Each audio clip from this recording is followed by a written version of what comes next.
Council, you're live.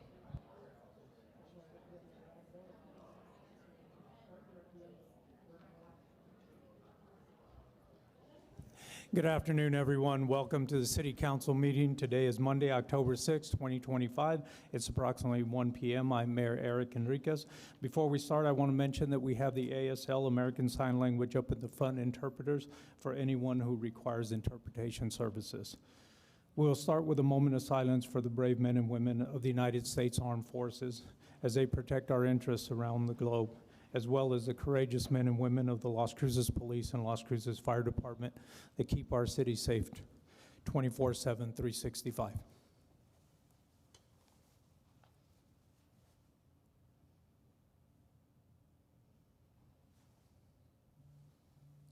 Councilor Coran will lead us in the pledge.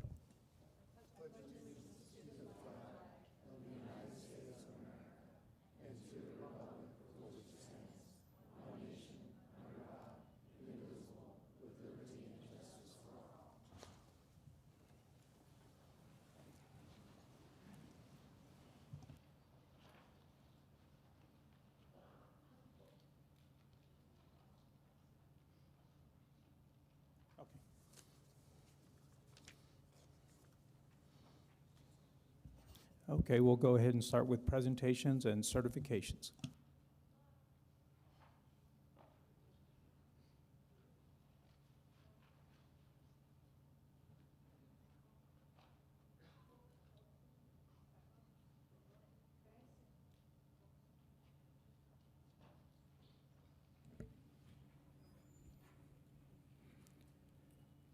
So the first recognition we want to start out is our Veterans Parade poster contest winners.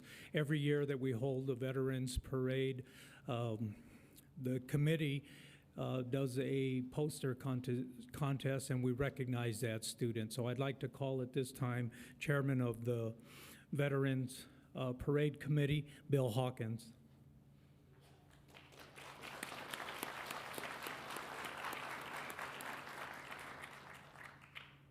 I'd like to also invite our Las Cruces Public Schools Superintendent, Ignacio Reese, to join us for these presentations.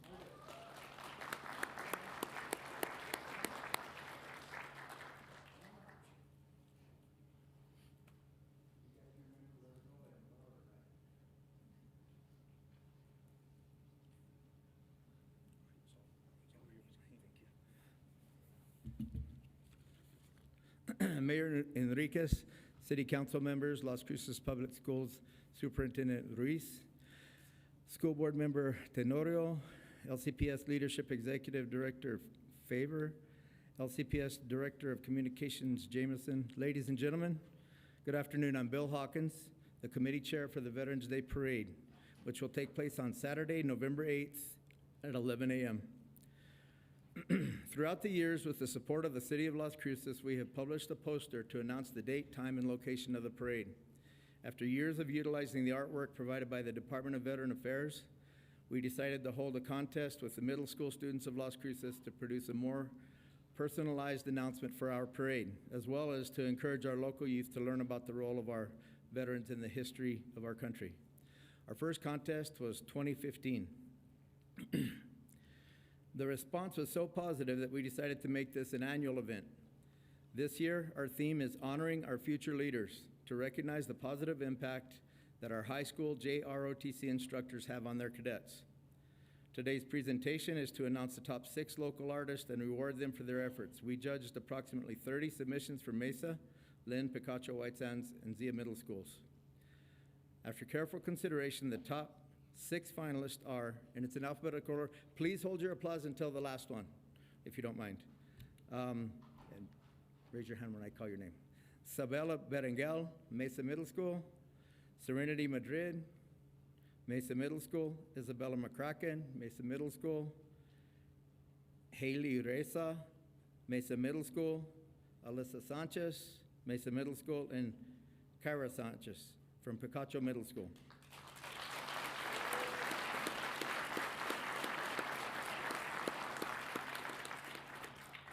Now for the awards. There are 3 honorable mention artists who will receive a $20 prize for their efforts. The first one is Isabella McCracken from Mesa Middle School.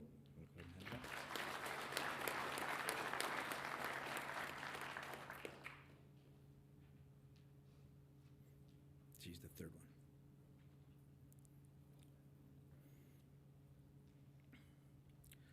The next honorable mention is Alyssa Sanchez from Mesa Middle School.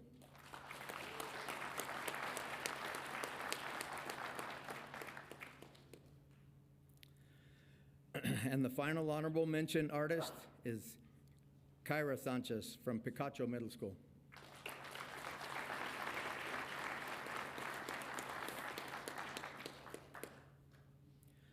Third place, receiving a $30 prize, is Haley Reza from Mesa Middle School.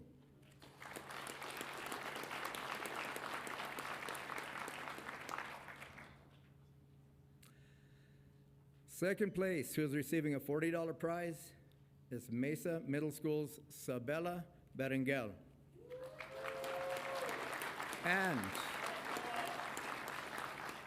And the winner of the 2025 Veterans Parade Poster Contest is Serenity Madrid, who is a 7th grader in Mr. Valdez's art class from Mesa Middle School.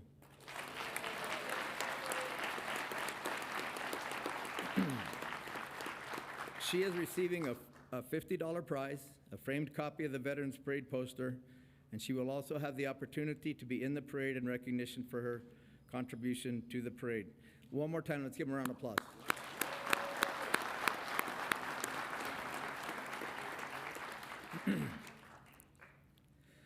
I would like to thank the administrators and teachers from the middle schools that participated in this year's contest. Superintendent Ruiz, Joseph Flores, Director of Fine Arts for the Las Cruces Public Schools, Dolores Archuleta, J.R. Turner, Mike Cano, Tim Chappell, and Brian Morrow, who are members of the Veterans Parade Committee, and Mayor Enriquez and the Las Cruces City Council for allowing us to recognize these local students. Ladies and gentlemen, thank you for your time, and please join us on November 8th for the 2025 Veterans Day Parade. It promises to be a great event honoring our local veterans. Thank you. If you guys want to come over here to get pictures, he wants to bring them over there, yeah. So go ahead and go over there with the mayor.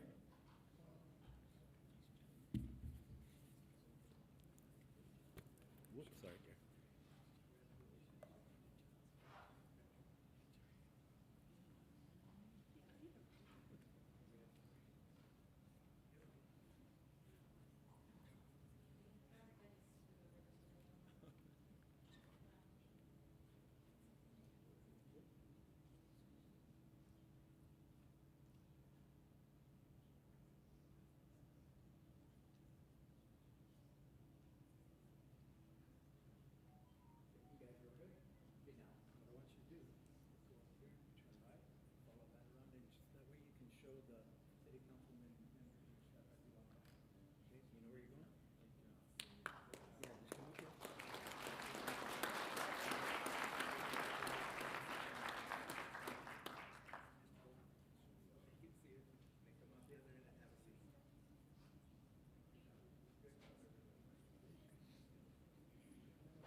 Thank you, Chair. I was going to call you Bill Burke. You should have said working. Get by and much slide out. All right, so we'll see you next time. We're going to do the next one. We're going to try to honor all the Grand Marshals. So you'll be.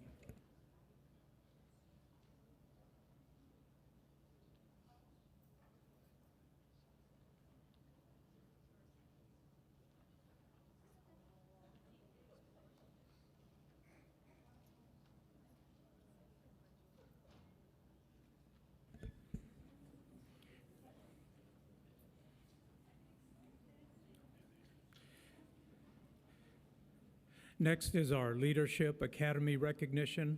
Joining us today is the Developing Youth Leadership Academy. Throughout the week, they will be working with the city's community engagement team to learn about the inner workings of local government. We warmly welcome them and hope they have a meaningful and engaging experience. Can we have the group come forward?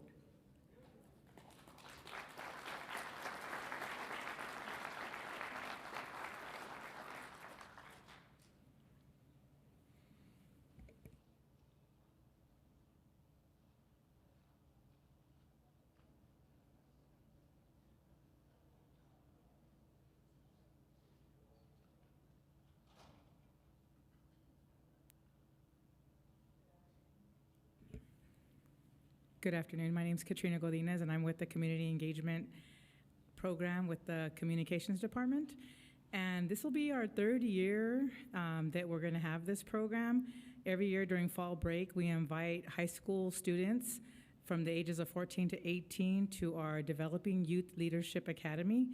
And they spend the whole week with us, and every day we take them to a different department and we teach them. We have our city staff talk to them about what they do and their careers. And we have a whole bunch of things planned, and we have a little graduation on Friday at the utilities department where utilities will do like an open house, and we'll serve them lunch, and then we'll give them some certificates and a letter that they attended this academy. And so we welcome them, and we thank you all for having us.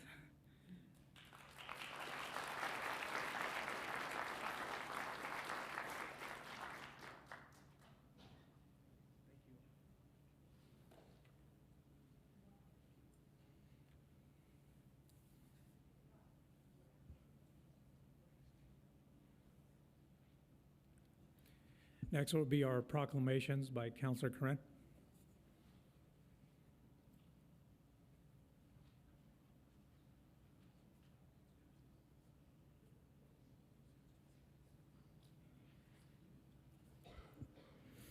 Welcome. First, I'd like to have Sylvia Washington, Annalisa Martinez, Pablo Herrera, or Stacy Allen come on up for National Disability Employment Awareness Month. Please come on up.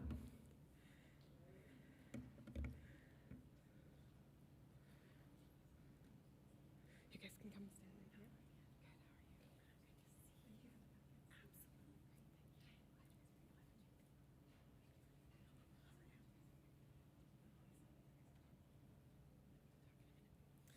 here. Whereas October 2025 marks the 80th anniversary of National Disability Employment Awareness Month, and whereas the purpose of National Disability Employment Awareness Month is to educate about disability employment issues and celebrate the many and varied contributions of America's workers with disabilities.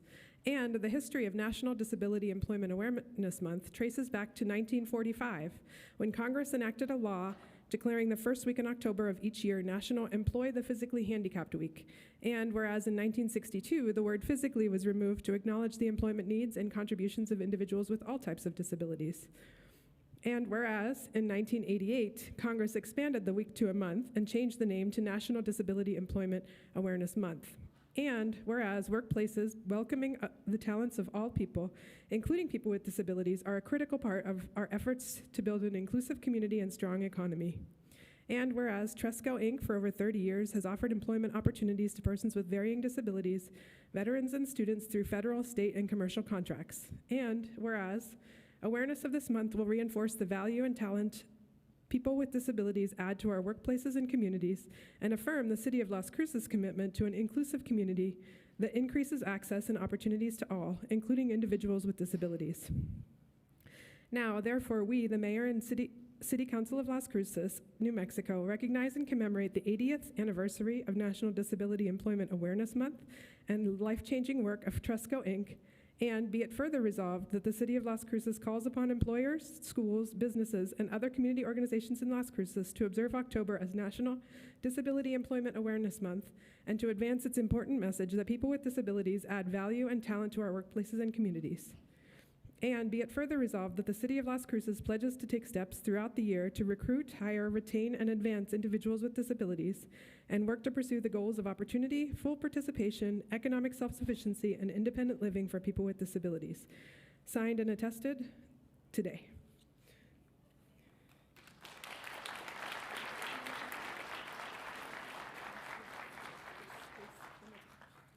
Good afternoon, everybody. My name is Pablo Herrera. Mayor Enriquez, city leadership, Mayor Pro Tem Bencomo, and fellow councilors. I am Pablo Herrera with Tresco, Assistant Director of Business Development. With me today, I have Sylvia Washington, Tresco CEO, Annalisa Martinez, Director of Tresco Works, and Stacy Allen, Tresco Community Engagement Manager. On behalf of Tresco Works, I want to extend our heartfelt thanks to you and the entire city of Las Cruces, council and leadership for your support of National Disability Employment Awareness Month. Your commitment to promoting inclusive employment practices and supporting individuals with disabilities in our community is truly appreciated. At Tresco Works, we support job creation for people with disabilities in a variety of services, high-quality custodial work, grounds, total facility maintenance, for over 70 contracts in 12 counties throughout New Mexico, which of those are 17 in city limits. Thank you again for your support, for being a champion of our mission and providing an inclusive and diverse workforce. We look forward to continuing to work together in celebrating the value and talent of an inclusive workforce in the city of Las Cruces. Thank you, guys.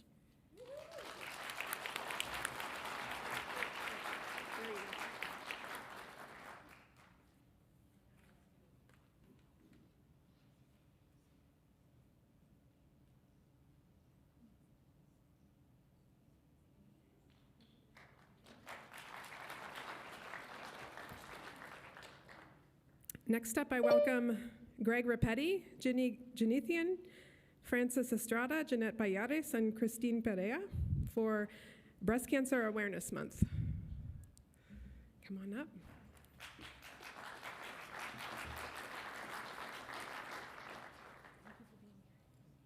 The whole crew, yes, everyone, please.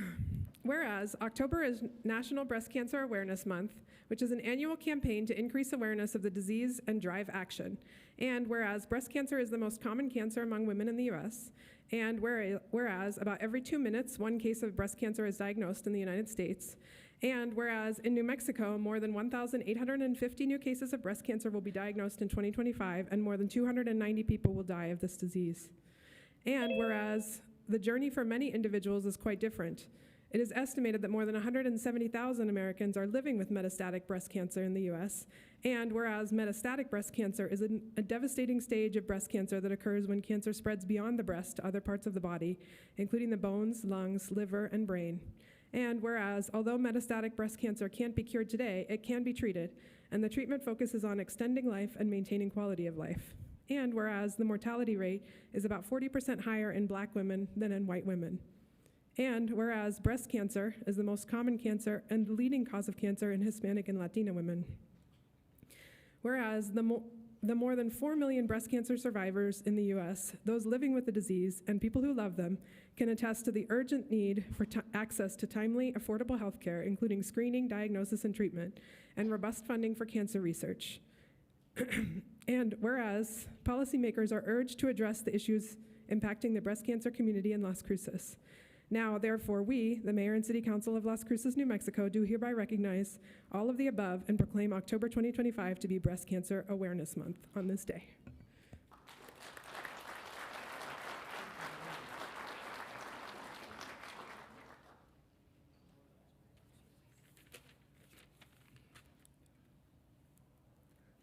Mr. Mayor, Council, thank you so much for having us in this proclamation today to shed a shining light on this important cause. On behalf of everyone at Mountain View Regional Medical Center, Memorial Hospital, Three Cruces, we're all honored to be here together to stand with breast cancer survivors, families, and advocates here in Las Cruces. This cause is deeply personal for me. My mother was diagnosed with breast cancer in 1979, and she was one heck of a fighter, living another decade before succumbing to her disease. Her strength taught me just how much early detection and quality care can mean for families. It's a reminder that early screening truly saves lives. Breast cancer is the most common cancer diagnosed in women and the second leading cause of cancer death. As you already heard, in New Mexico, nearly 1,800 women are expected to be diagnosed this year, and around 300 women will die from this disease. those numbers remind us of why awareness and regular screenings are critical. I can speak for Mountain View, as our Women's Imaging Center is offering extended hours this month to make it easy for women to get screened during the month of October. We're proud to join with the city by lighting up our hospital pink this month, a visible sign to our community of strength, of unity, and support for those affected by this disease. Thank you again for making this recognition and helping us share this message that early detection saves lives. Thank you.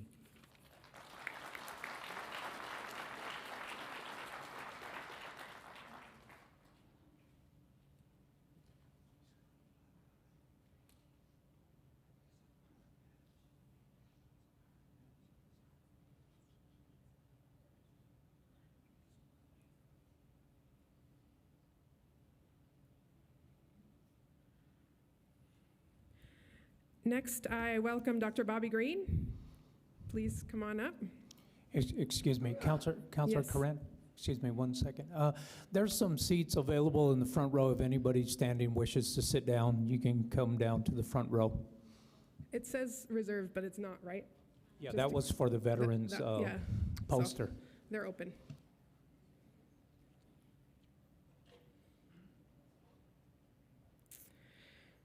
Dr. Green, thank you for joining us. This is to recognize the annual New Mexico NAACP State Conference. Whereas tomorrow is shaped by today's deeds, and history will judge not our intentions but our actions. Whereas in every era, there comes a moment when decision makers must not be delayed, when comfort and complacency must be set aside to facilitate constructive change. And whereas the NMFA State Conference recognizes the lessons of those who came before us while acknowledging and embracing the fierce urgency of now. And whereas each person must find within themselves the weight of responsibility and join hands in dynamic collaboration to build bridges, not walls. And whereas we envision a tomorrow shaped by the courage and compassion unleashed in communities where equality is not an aspiration, but a reality where innovation and prosperity flourish. Now, therefore, be it resolved that we welcome the NAACP New Mexico State Conference to the city of Las Cruces as we showcase our diversity and our hospitality, and as we declare that equality and inclusivity are ours to honor, ours to demand, and ours to claim. Be it further resolved that October 11th, 2025 is hereby proclaimed as a day to further commemorate the 74th Annual New Mexico NAACP State Conference in New Mexico. The fierce urgency of now dictates that the time is here, the moment is now, and history awaits our bold reply on this day.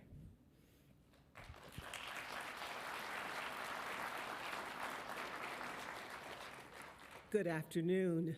First, I want to say thank you, Mayor Enriquez and City Manager Tomopeo and the Council of Las Cruces. I'm grateful for the partnership that has been going on for many years. So this is not a new thing, but we're grateful for the collaboration. We are also proud to be celebrating 74 years in the state of New Mexico. Of course, the national NAACP is 116 years old, but New Mexico we're celebrating 74 years, so we're part of the fight, the ongoing battle at the national, at the state, and at the local level. This weekend, we will have delegates from all over the state that will come to celebrate and commemorate this anniversary. We will have a gospel explosion on Friday night because, well, I'm all about the gospel. And then we will have a brunch on Saturday morning and a banquet on Saturday afternoon. October 10th will be the explosion. October the 11th will be the events at the convention center. We also have some workshops. We have workshops on legal redress. We have workshops on how to respond to hate speech, how to deal with domestic violence. So we are all about solutions, and we're grateful for the opportunity to celebrate 74 years. It wasn't always the case that we could celebrate. Legally, it wouldn't have been. We wouldn't have been allowed to celebrate. So we've made some progress. We know that. We know we also have a long way to go. And the fierce urgency of now speaks to what is going on today. We've got a government shutdown. We've got National Guard in our cities. We've got detention centers that are being built. We've got all kinds of tariffs, all kinds of issues that affect all of us. And therefore, the fierce urgency of now requires that we all stand up and speak out. And I did have the opportunity, as I was doing my research, I looked up where this phrase came from. It came from Dr. King's March on Washington speech in 1961, rather. And he said that we cannot allow ourselves to be impacted by the tranquilizing drug of gradualism. Those are powerful words, and it's appropriate today. So we're grateful for the opportunity. We thank the City Council for the commemoration, and we're grateful. If you want to come to some of the events, you better get your tickets quick because the time is running out. We do have a few left, but I would urge you to move, well, the fierce urgency of now. Thank you so much, and I look forward to seeing you at the banquet.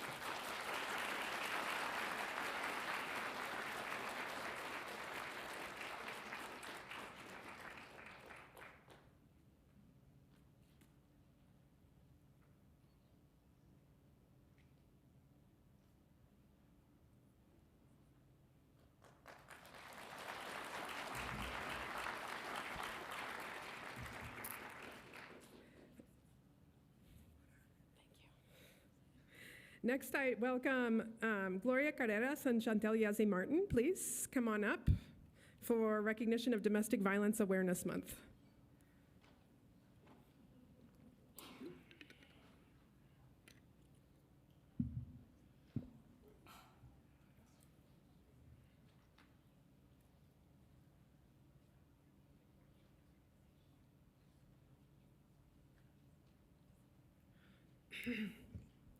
Whereas domestic violence continues to touch the lives of countless individuals and families throughout our community and across the nation, leaving deep and lasting scars on survivors, their children, and the very fabric of communities. And whereas La Casa Inc. stands as a beacon of light and hope, providing critical shelter advocacy and comprehensive services to those fleeing abuse, offering not only immediate safety, but also the promise of healing, dignity, and the chance to rebuild lives free from violence.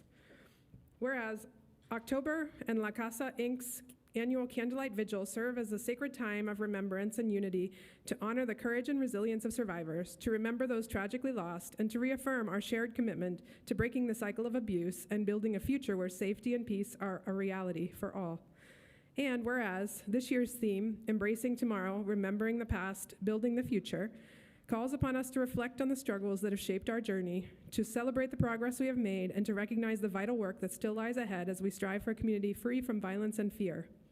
And whereas true change can only be achieved when community comes together through awareness, education, and collaboration to break the silence surrounding domestic violence and ensure that every individual knows they have a safe place to turn for support and hope.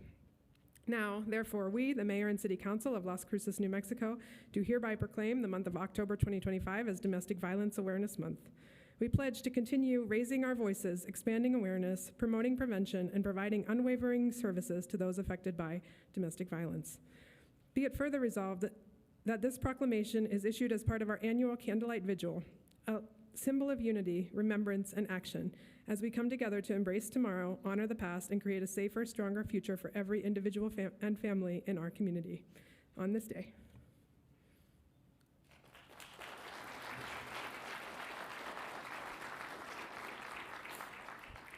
I'd like to thank everyone for allowing us to be here and to help us proclaim October Domestic Violence Awareness Month.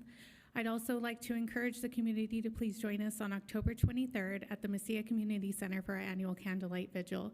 This year, we have some incredible speakers, but we also have children who have now reached adulthood who will be reflecting on their experiences, which I think is very powerful and provides an incredible insight into what we actually do.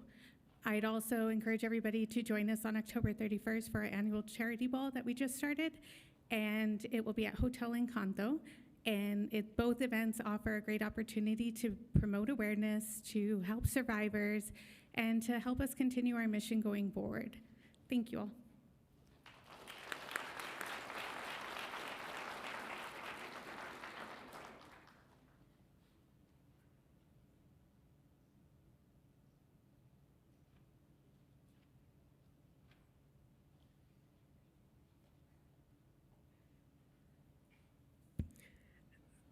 I invite the other public arts folks, including the city's art commission, if you're here. I think I saw Ceci somewhere here, a few other members perhaps. Come on down, please, if you're part of the city arts commission, public art commission. Thank you. As we celebrate Public Arts Month. So come on down. Thank you all for coming. No, okay. Whereas there is a fundamental link between artistic expression and quality of life that highlights our city's culture and creative community. And whereas the arts and humanities embody much of the accumulated wisdom, intellect, and imagination of humankind and enrich the lives of Las Cruces residents. And whereas the City of Las Cruces actively supports the arts and humanities through the work of the Quality of Life Department and the City Art Board, including the funding, development, and maintenance of public art throughout the city that is available for all to see and enjoy. And whereas public art bolsters civic pride and strengthens the fabric of the Las Cruces community while supporting local artists and a creative economy, stimulating local businesses and promoting tourism. And whereas October has been recognized by National Arts and Humanities Month across America. Now, therefore, we, the Mayor and City Council of Las Cruces, New Mexico, do hereby proclaim the month of October 2025 as Public Arts Month and call upon our communities to celebrate and to promote the arts and culture of Las Cruces and encourage our citizens to take action in supporting the arts and humanities locally and across the nation on this day. Would someone like to speak?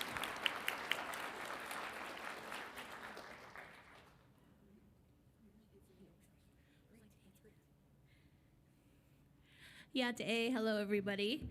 I am the Las Cruces City Art Board Chair for this year once again.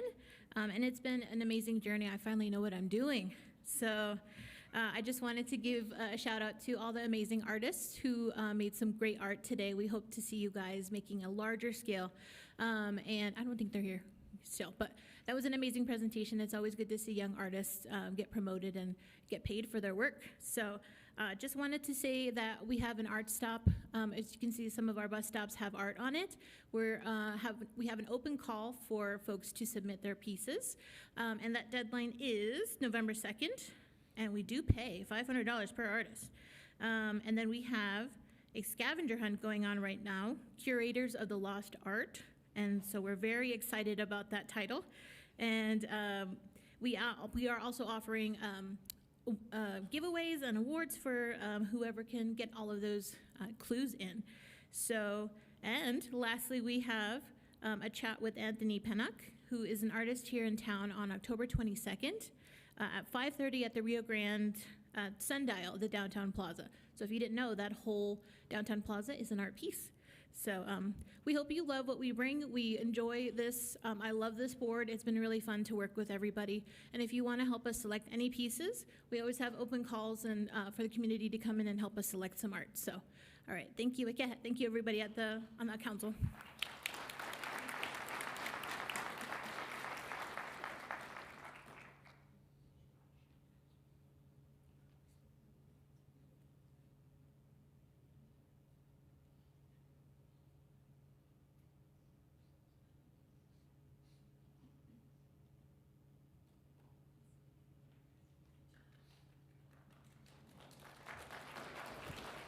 Thank you all so much.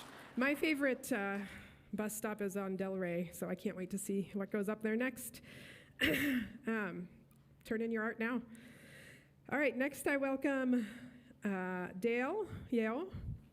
Come on up, please. And anyone else here to support Dyslexia Awareness Month?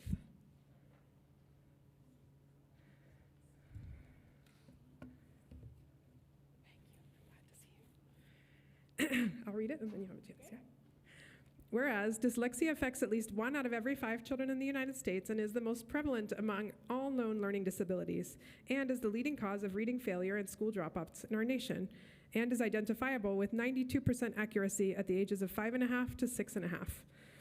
Whereas dyslexia is not outgrown, but it is treatable with proven multisensory teaching methods, and reading failure is the most commonly shared characteristic of juvenile justice offenders.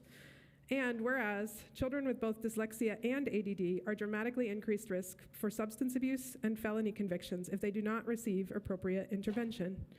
Whereas dyslexics face continual limitations and frustration in their work, school, and in reaching their intellectual potential, resulting in a tremendous loss of creativity and productivity in our workforce. Now, therefore, we, the Mayor and City Council of Las Cruces, New Mexico, do hereby proclaim the month of October 2025 as Dyslexia Awareness Month and urge all citizens to become aware of the challenges, needs, and potential associated with dyslexia.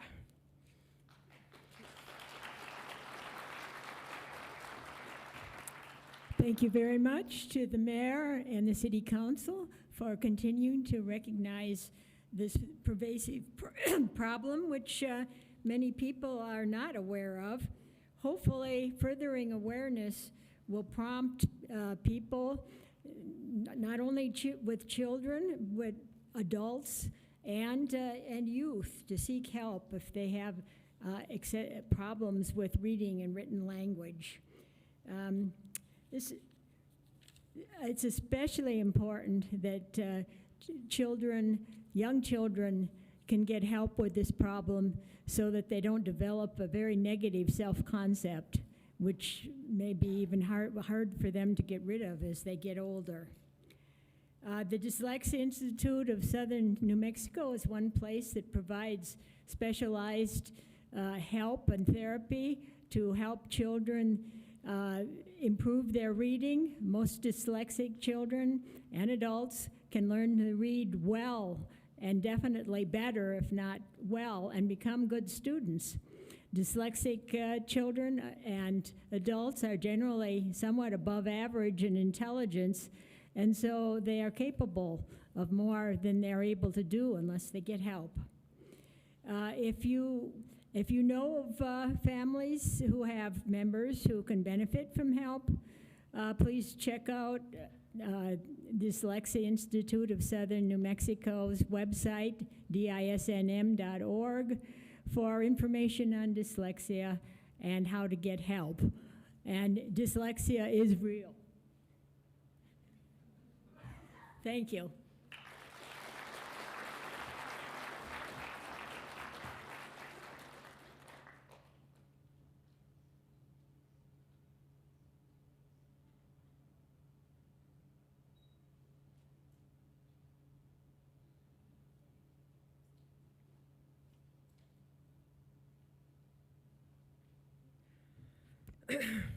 Thank you.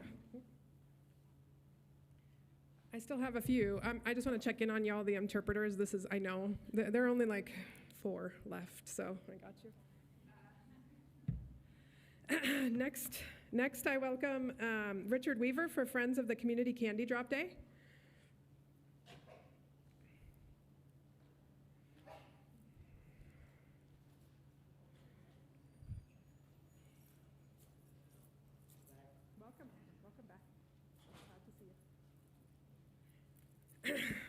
Whereas Richard Weaver, owner of Weaver's Welding, wanted an event to bring young people and authority figures together in a friendly, non-threatening atmosphere. And whereas he and many friends of the community sponsored the first Great Pumpkin Candy Drop in 2006, and whereas he formed Friends of the Community, a 501c3 organization, and whereas he rented Mag Park, solicited donations of cash and/or candy, and invited kids, young and old. And whereas he's also invited the Las Cruces Police Department, Las Cruces Fire Department, Doña Ana County Sheriff's Posse, public officials, and everyone who represents authority. And whereas he has grown the candy drop to include all 4 fields at Mag Park with music, events, and booths. His only mandate is that everything is free. Now, therefore, we, the Mayor and City Council of Las Cruces, New Mexico, do hereby proclaim Sunday, October 26, 2025 as Friends of the Community Candy Drop Day and encourage everyone to support Friends of the Community Candy Drop and help them provide a safe, fun, free event for young people on this day.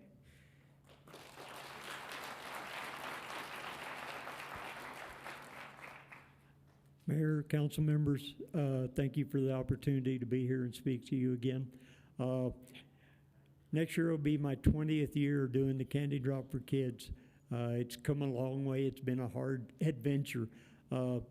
This year we're going to have the Lions Club is going to be there collecting glasses so they can redistribute those to the people that can use them.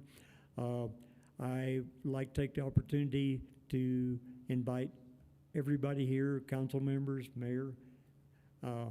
I know it's kind of a hard Sunday, but it's something that's right around Halloween. I want to thank the Fraternal Order of Eagles. They've supported me from the very beginning of this.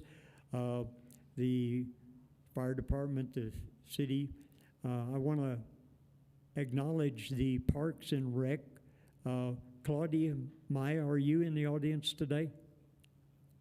Would you guys come down? I want you in this photograph. These ladies and their predecessors have put up with me for many years doing the candy drop. I have survived longer than some of the administrators have in the Parks and Rec, and it's something I like to give back to the community. Thank you for your time.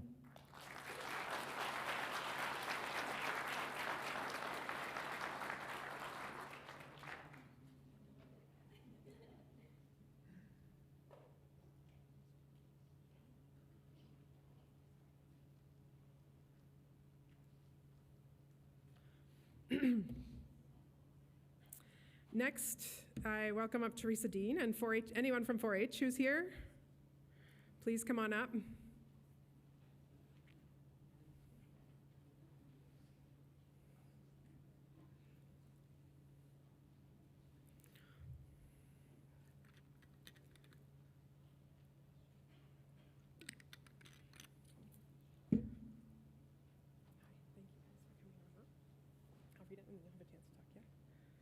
Particularly important to me is we have literally decades of city councilors who have been in 4-H up on the dais. That tells you both how old we are and how committed to 4-H we are.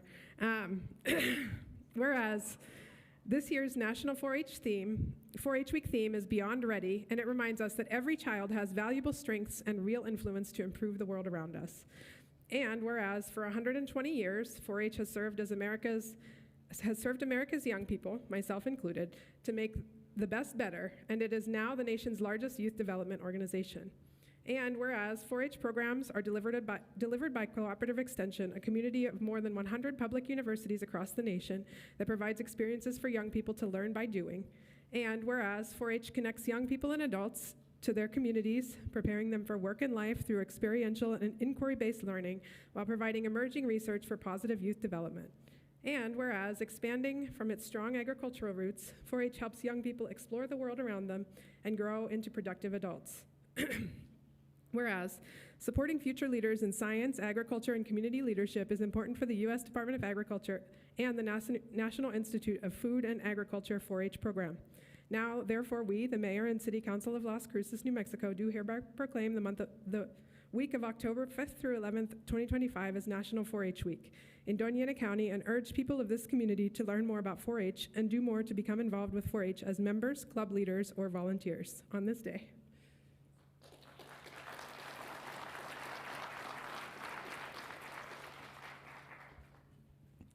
Good afternoon, Mayor Enriquez, councilors, and honored guests. My name is Lily Jaramillo, and I am the Doña Ana County 4-H president. My name is Paxton Rogers, and I'm the Doña Ana County 4-H secretary. My name is Katrina Parco, and I am one of your Doña Ana County 4-H ambassadors. We want to thank you for your National 4-H Week proclamation and for your support of the Doña Ana County 4-H program. This year, over 360 youth completed projects in over 200 categories, ranging from baking and robotics to livestock and leadership. All of their hard work accumulated within the last months into Southern New Mexico State Fair. Skills like personal responsibility, community service, and perseverance that 4-H members developed last far beyond the fair season, encouraging members to become future leaders in their communities.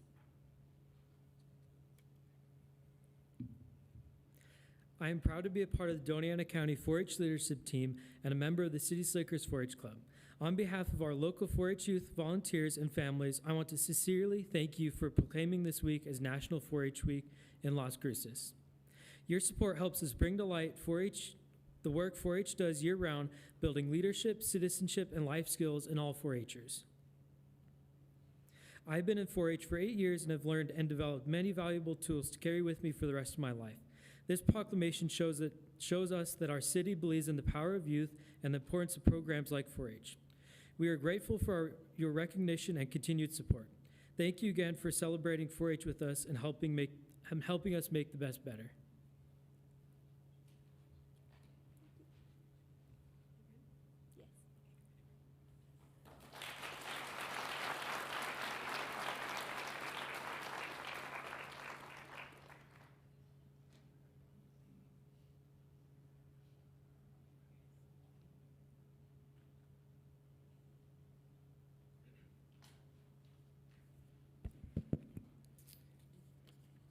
I would like to think that being on city council is an extension of my 4-H leadership, because I did not win Cambria County Fair Queen. In fact, I was like number 5 out of 6, in case you all wonder. My 4-H traveled more than to the fair. Next, I welcome Las Cruces Hispanic Chamber of Commerce, please, for National Hispanic Heritage Month. Come on up, all y'all that are here.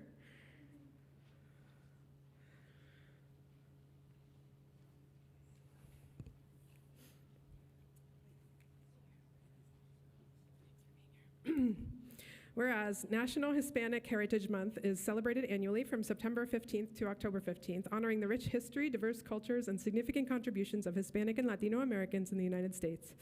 And whereas the city of Las Cruces, with its deep roots in Hispanic culture, celebrates and values the enduring traditions, artistic expressions, and strong familial bonds that have shaped our community since its founding. And whereas the Las Cruces Hispanic Chamber of Commerce works diligently to foster a thriving business environment for our Hispanic and Latino entrepreneurs, providing resources and advocacy that strengthen our local economy and build community and wealth.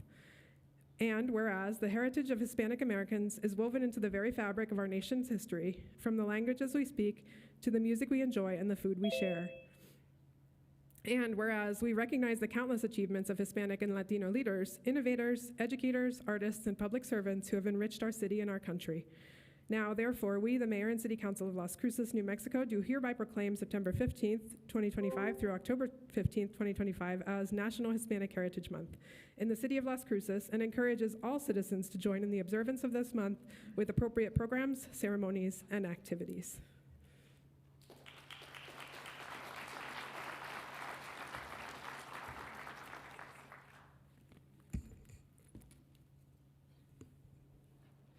Good afternoon, everybody. My name is Richard Aguilar with the Las Cruces Hispanic Chamber of Commerce.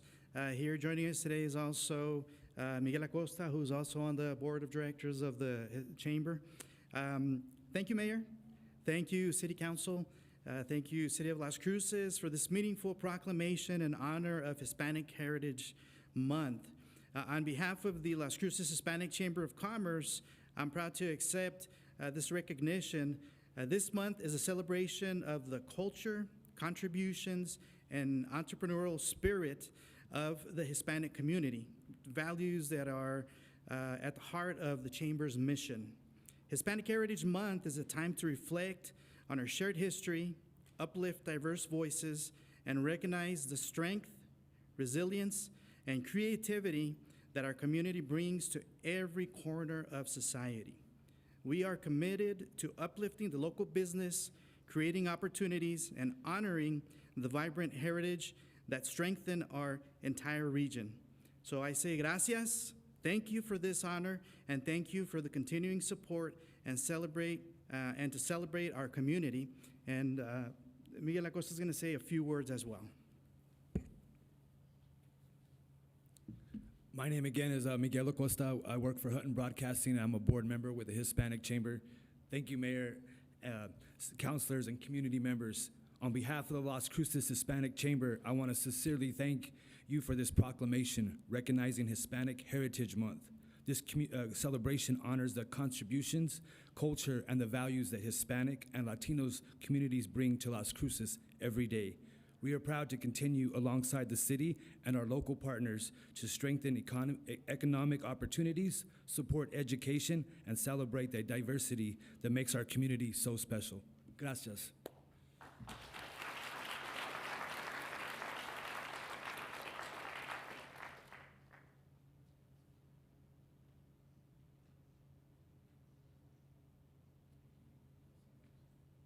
they'll hear.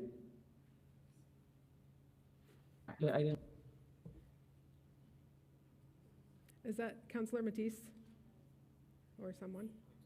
Okay. Yes, I finally connected from Kusadasi, Turkey. Councilor Matisse, we're still doing some proclamations. Oh, hold on, I'll keep it rolling as long as the communications last. Every year I go to DACC's graduation, and there's one student that always gets the most applause, the last one.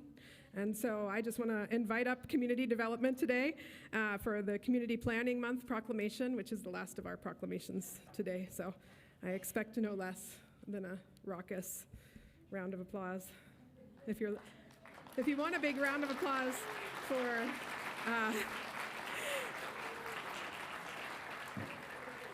secret tip, if you're ever graduating from college, just put yourself at the end of the line. It's the best place to be. Hey guys. Whereas change is constant and affects all cities, towns, suburbs, counties, boroughs, townships, and rural areas and other places. Whereas the planners can help navigate this change with data-driven insights and expertise that provide better choices for how people work and live. Whereas community planning provides an opportunity for all residents to be meaningfully involved in making choices that determine the future of their community. And whereas the full benefits of planning require elected and appointed officials who understand, support, and demand excellence in planning and plan implementation.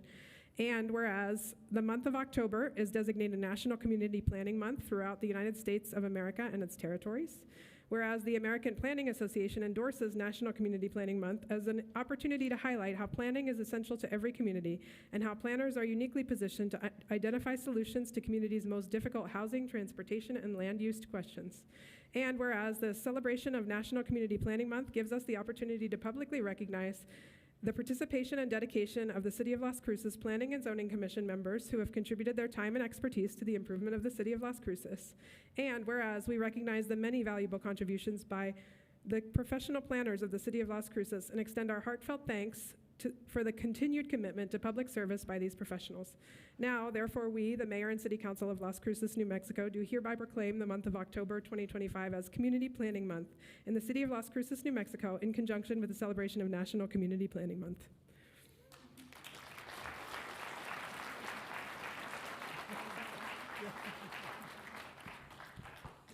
Mayor and City Councilors, thank you for having us here. On behalf of the planners throughout the city, I want to express appreciation for the proclamation recognizing National Community Planning Month. I also want to acknowledge the contribution of the city's planning boards, including the Planning and Zoning Commission, University District Design Review Board, and Historic Preservation Committee. Their dedication and efforts ensure the community continually works towards its vision of a livable, prosperous, and sustainable future. Additionally, positive community planning and growth management is only effective and successful with the support and collaboration of all the departments of the City of Las Cruces. This team effort spans all activities of the organization, ranging from transportation and housing to economic development and public safety, and all the quality of life and recreation efforts too. Last, there are several staff members, in addition to who are up here with us today, that either have the title or don't have the title of planner, but whose daily work and commitment to public service shapes the future of our community.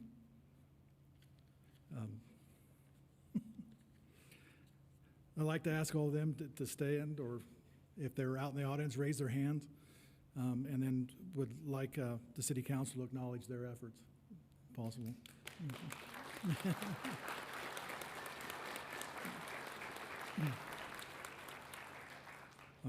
Just kind of a final note is the American Planning Association notes, great communities don't happen by accident, they happen by planning. Thank you for celebrating the importance of city planning and honoring the people who strive to bring our community's vision to life. Thank you.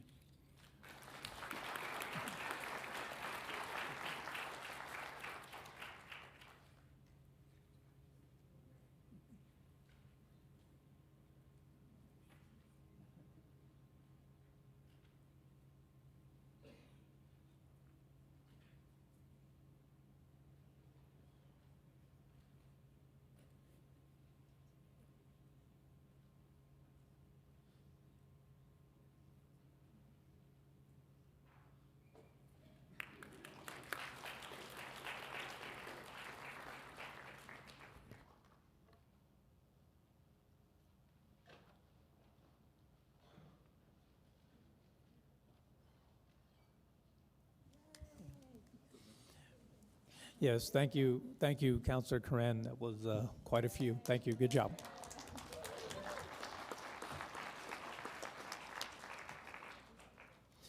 Next on the agenda, we'll go to Jobs of the Week. Sarah Rainey. Hold on, Sarah. Before we do that, we need to have a motion and a second to allow Councilor Matisse to be online.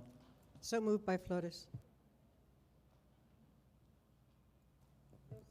Second, Graham. This is on the motion to allow Councilor Matisse to participate via Zoom. Councilor McClure? Yes. Councilor Matisse? Yes. Councilor Graham? Yes. Councilor Cran? Yes. Councilor Flores? Yes. Councilor Bencomo? Yes. Mayor? Yes.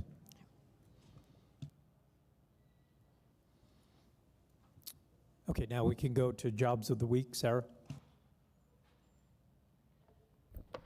Thank you, Mayor and Council. Let me see.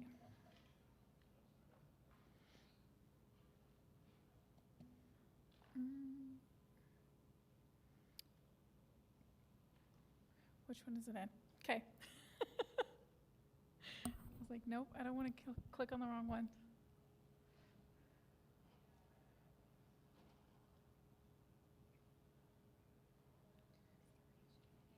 No, you're good.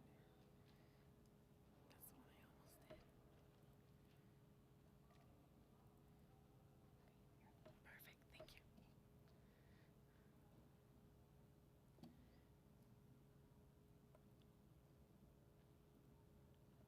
All right. My name is Sarah Rainey. I'm the one-stop coordinator for the Southwest Region of America's Job Center. This for the Las Cruces City Council, Jobs of the Week. We have an accountant one for the city, starting at $53,000, and that position closes on the 13th, so there's only a week left. We have a transit route supervisor for the city as well, starting at $49,000. That one actually closes today, so it closes at 5 p.m. Get your applications in. We have a wastewater operator for Doña County, starting at $20 an hour, and that posting closes on the 22nd. There is a hiring incentive on that one too, so that's one to check out. Direct support professional for community options, starting at $14.30 an hour. That one closes on the 12th. A systems analyst associate, computer systems analyst at NMSU, starting at $43,000, and that posting closes on the 24th.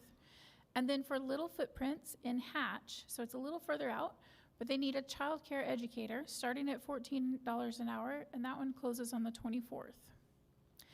And I just wanted to highlight, we have a lot of events going on. If you are looking for a job, if you're wanting to change your career, if you're wanting to just check out and see what might pique your interest, as you can see, we've got a lot of opportunity this month. We have Mountain Shadows that'll be in office, H&R Block in office, and Job Corps. All of those are hiring on the spot in our office on those dates. There is, in honor of National Disability Employment Awareness Month, same as Tresco was up here for, so I was excited to see them up here. They're actually they're helping us plan the job fair in Sunland Park and in Las Cruces this month to honor those that are with the extraordinary abilities. And the ones that are listed as disabilities can be medical, that can be mental health, they can be a huge, vast array of disabilities. So we're working with Tresco, I just drew a blank. Tresco, DVR, and other partners to bring on those two job fairs focusing on that. We are also going to be doing media to help support and educate those with disabilities to learn to advocate for yourself. Don't think that a disability is something to hold you back. There's a huge array of jobs that everyone is qualified for. And then we also want to talk to employers and open up their doors to this big number of people that are loyal, dedicated employees. So we want to help out everybody on both sides. So we're hosting the two job fairs. As you can see, the Las Cruces one will be at the Convention Center on the 15th, and then in Sunland Park, we have one on the 27th. Community Hope, that's our monthly job readiness out there, and then we have the Veterans Stand Down at the VFW on Valley on the 24th. too much to say today. And then employer in-office networking event, that is a monthly event that we're going to be hosting in our office where employers and job seekers can come in and start making some connections and boosting their resume there as well. So if anyone's looking for a job, like I said, looking to change anything in your career, come see us. Come down there, come talk to a consultant, and we can get you on track. And then as always, you can look up our information on Employ NM. All of these events are posted on Employ NM. We also have a calendar for each of our counties, so if it's in your area or you're not here in Las Cruces, you can look in another county and see what events we have going on there. And that is all. Thank you. Thank you, sir.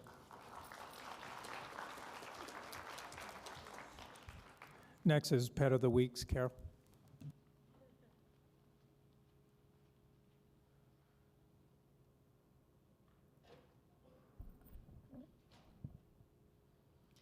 Good afternoon. I'm Carol Nilsson, Digital Content Specialist with the Animal Services Center of the Mesilla Valley. This week we have Hathi, 89868 for our Dog of the Week. I came to the shelter as a tiny puppy and have grown into a handsome young adult. While I went through a bit of a teenage phase, I've been working hard on my training and learning my manners. I'm still learning not to jump or nibble for attention, so an adult-only home would probably be best for now. Once I get some playtime in the yard, I mellow out and enjoy affection, especially when treats are involved. Take a chance on me today and I'll fill your life with love. And we did want to highlight that Hathi is one of our red zone dogs, which means he is a higher risk of being euthanized if he is not adopted fairly soon. So please, please, please help us get the word out. Our cat of the week is Butterstick, 97543.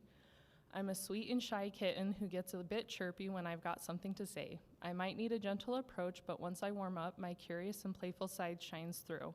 I started off with limited interactions because I was recovering from sickness, but I'm now becoming more comfortable socializing. Every day I'm coming out of my shell a little more. I can't wait to show you what a fun companion I can be. And as always, we like to also highlight our long-term residents because we really want them to get into their forever homes as soon as possible. The longer they stay at the shelter, it's harder for them to thrive. Cosette has been with us now 273 days. Cookies and Cream, 263 days. I wanted to leave Coral on here because she was actually selected last week to go to a rescue after 252 days with us. So we're super happy for her. Dexter has been with us 258 days now. So all really good options for adoption.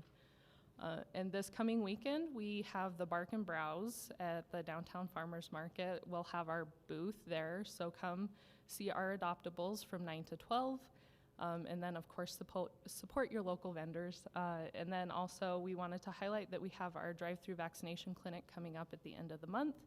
We'll be at the Field of Dreams parking lot from 9 to 1, so come get your free and low-cost services that day. Thank you. Thank you, Carol. Next is a conflict of interest. Does any member of the city council, city manager, or any member of the city staff have any known conflict of interest with any item on the agenda? None, Flores. None.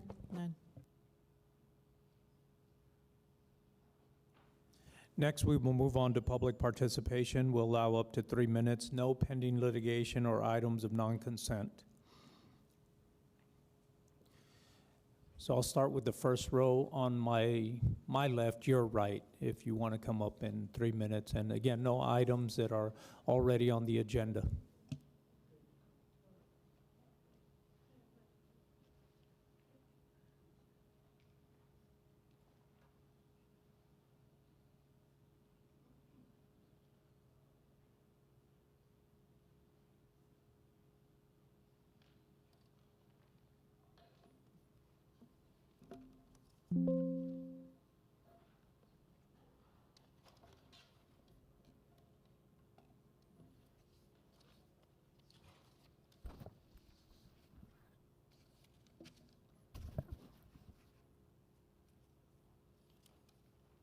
Mayor, Council, folks here today, and those watching online. I'm Lynn Moorer. I thank Las Cruces Utilities for its quick response recently to help an elderly neighbor who was having trouble with his water pressure. I wish I could commend Las Cruces Utilities further. Unfortunately, the city's pattern and practice of issuing false statements related to the lead and copper rule continues.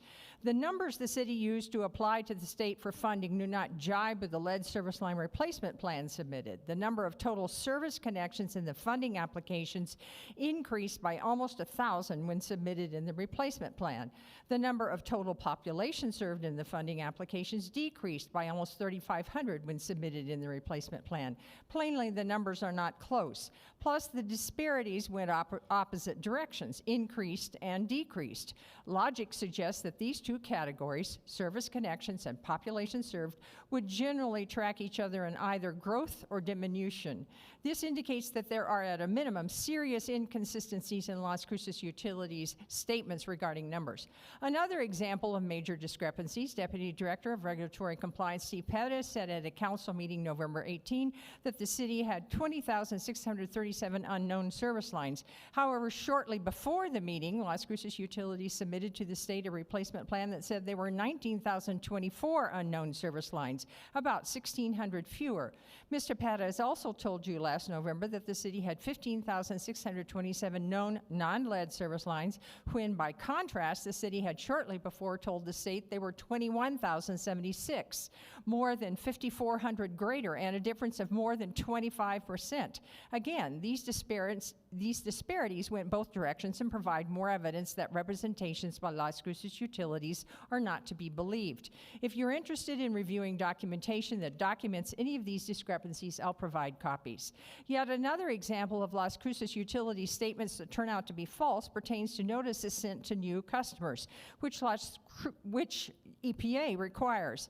Assistant Utilities Director Carl Clark told you August 18 that the city sent notices to new customers, which Las Cruces Utilities keeps track of.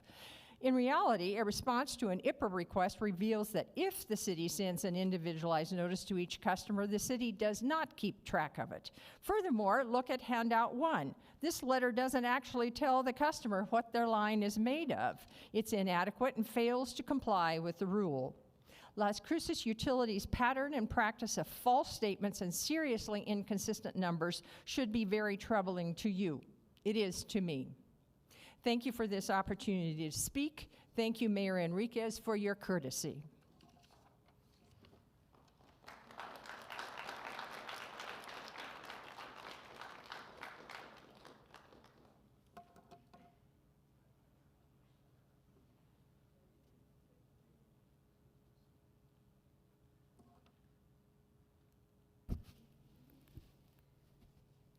Mayor, City Council, I'm Liz Rodriguez Johnson.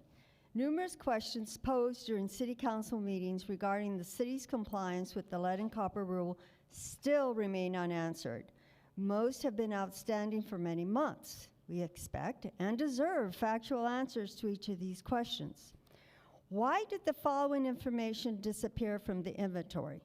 Service line installation dates, the date a property was built, all designations of disadvantaged neighborhoods, and all designations of sensitive populations. Why was the information regarding inspection dates manipulated, then eventually disappeared? Why won't Las Cruces Utilities put a pop-up on its opening online Spanish page instructing Spanish-only speakers how to translate the website? Why does the city test customer water for lead like Albuquerque does? Why doesn't the city test customer water for lead like Albuquerque does for its residents? EPA requires that the city's inventory must include all service lines. Why has half the city been left off the inventory? Why does half the city not have water hookups on the map? Why was Councilor Coran told that there were only 2 properties with galvanized pipes requiring replacement when there were at least 56 at the time? Why haven't all the property owners with galvanized requiring replacement piping been notified as required? EPA requires that they be notified within 30 days after completing the initial inventory, which was due October 16th, 2024. EPA requires proven evidence-based techniques for determining the nature of piping. Why has the city relied upon water sampling only with no records and field inspection only with no records? Neither is a proven evidence-based technique. Why does Las Cruces Utilities provide no justification for characterizing 33% of the properties as non-lead? Why isn't there a basis for every property? Why has the city falsely characterized piping as non-lead for hundreds of properties because of installation after the lead ban, when installation actually occurred before the lead ban? How many properties in the city's oldest area has the city inspected? Where are the records for each of these properties? What has the city done to obtain funding for folks who don't have the funds to replace their lead or galvanized pipes? To reiterate, the taxpayers of Las Cruces expect and deserve factual answers to each of these questions without delay. We ask that an answer to each question be posted on the website in English and Spanish no later than the next council meeting on October 20th. Thank you.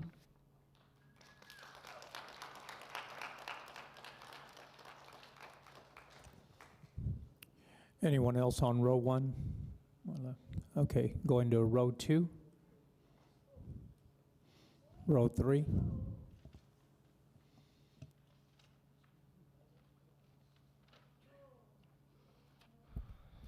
Diane Starbuck, for the record. I have 2 confessions to make. The first one is I tend to use this podium as a public service announcement, not as a way to communicate with the city, and that's what I will be using it for today. My second confession is I almost wasn't going to read what I was going to read. I wrote it shortly after the last council meeting, which seems like a long time ago. And since then, I have lost hope, but I have decided that's exactly why I need to read this. Anyone who knows Juan Garcia has probably heard him say, "Let's get a cup of coffee and talk about it." Jim Wilcox and I decided to take him up on his offer. We have had several meetings. All 3 of us are concerned about the direction our country is headed in. We are afraid of escalating rhetoric and violence. There are many topics we agree upon. Loss of health care professionals in New Mexico, the crime, Project Jupiter, and our support for the Las Cruces Police Department. There are many topics we don't agree upon. Jib and I have been to CCIA meetings. The meetings are well organized and they have informative speakers. Juan has been to a Progressive Voter Alliance meeting. He appreciates the number of members who spoke about topics they were involved in and how we all work together for a common goal. I have admitted that I don't feel entirely comfortable being at a CCIA meeting. But when Jim and I go, we hear a different viewpoint other than our own echo chambers. We hear the other side's hopes and fears. I believe that through our conversations, we have realized that we are not just someone on the left or someone on the right, but a person who is trying to make the world a better place, even though we go about it differently. Are we going to fix the world? No. Are we going to fix Las Cruces? Probably not. But at least there is open dialogue, listening, questions, and many times understanding. We are trying to do something. I challenge everybody today to seek out someone from the other side and have a respectful conversation and just listen. This message has the approval of Juan Garcia and Jim Wilcox. Thank you.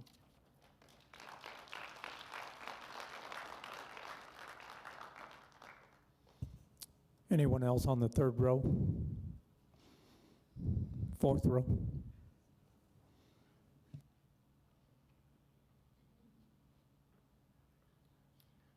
Good afternoon. My name is Adolf Zubia. I'm here representing myself and speaking on behalf of other people, individuals that I've spoken to recently. And I was going to read a statement, but I figured I'd go off the heart on what's going on. The issue before us dealt with the county's GO bond. And the basic issue comes down to this. It's It's a situation where the county has a laundry list of items that they have 2 questions where they have their specific needs that they're addressing based on this particular bond. The sad part is that all those items listed, none are going to happen in the city of Las Cruces, absolutely 0. And the fact is, based on how the county's set up and the way the taxing is going to happen, it's going to be significant revenue coming from the city for those county projects. And I took it not knowing the specific numbers. I was hoping to get information specifically on how much of that tax was going to come from the city residents with nothing nothing to show for it. I used my own home. I took it and I kind of made a conservative estimate. For the next 20 years, I'm going to be paying approximately $6,000. I also decided to utilize that number for the HOA, which I belong to on the board, and I got their approval to bring that up on behalf of the board. We have 573 homes in Sonoma South, and I used my home calculation to see how much that subdivision was going to be contributing to the county's GO bond, and it works out to approximately $3.5 million.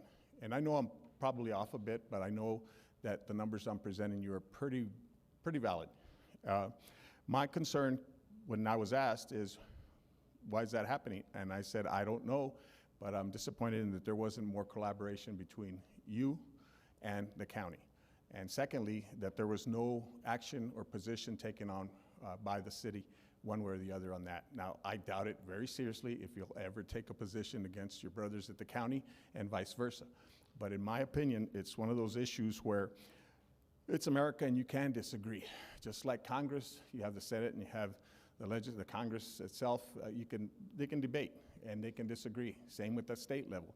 In this particular case, I just wanted to make sure that you're aware that there's some people out there dissatisfied with hearing nothing from the city. The other issue that comes into mind is I probably talked to or spoke to about 50 residents, and I can guarantee you about half of them, I didn't tally them total, didn't know what was going on and the impact it was going to have. So my hope in the last 15 seconds is that maybe work in conjunction with the county to get them educated and have them understand exactly what it's going to cost them if that GO bond goes through, whether you're for it or against it.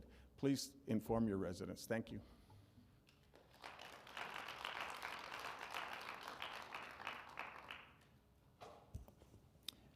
Anyone else on the 4th row? 5th row? 6th row?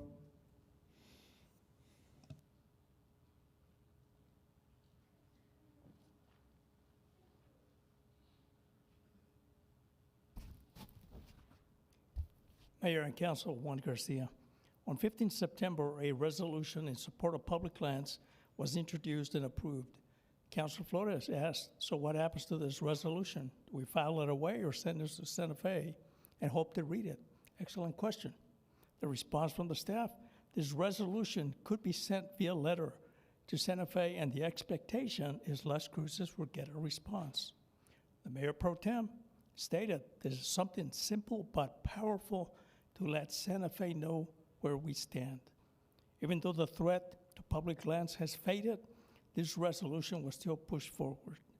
And I continue. For more than 4 years, I have stood here, along with others, asking this council to issue a resolution, simple but powerful, and address the devastation we face thanks to the Las Cruces criminal element. Nothing but silence. I get it. There's no political capital in challenging a permissive ideology that seems more interested in coddling criminals while the body count of victims continues to rise. This is evident when during the last CCNJ, Senator Cervantes, while explaining why we have the same laws as other New Mexico towns, but there is a disproportionate problem with juvenile crime in Las Cruces, stated, and I quote, "The composition of the city council changes the way laws are enforced in Las Cruces." The composition of the city council changes the way laws are enforced in Las Cruces. End of quote. Now we're losing doctors. The council had a chance to demand through a resolution, a simple but powerful resolution that the governor and the Doña Ana County state officials put malpractice reform at the top of the agenda for the special session. They didn't. Not surprising. Now the mayor pro tem runs patients over profit, funded by trial lawyers. The question is simple. Will she back patients desperate for care, or the lawyers bankrolling, excuse me, her group? Patients over profit. Patients over profit is the public face of the opposition to Think New Mexico proposal reforms to the medical malpractice law during the last legislative session. 100% of their donors are trial lawyers. Where's the care and compassion for those suffering at the lack of medical providers? In closing, I want to thank Diana, Jim, and others for their willingness to have civil and respectful conversations. Even in this polarized environment, it's possible. I hope others will do the same. Thank you.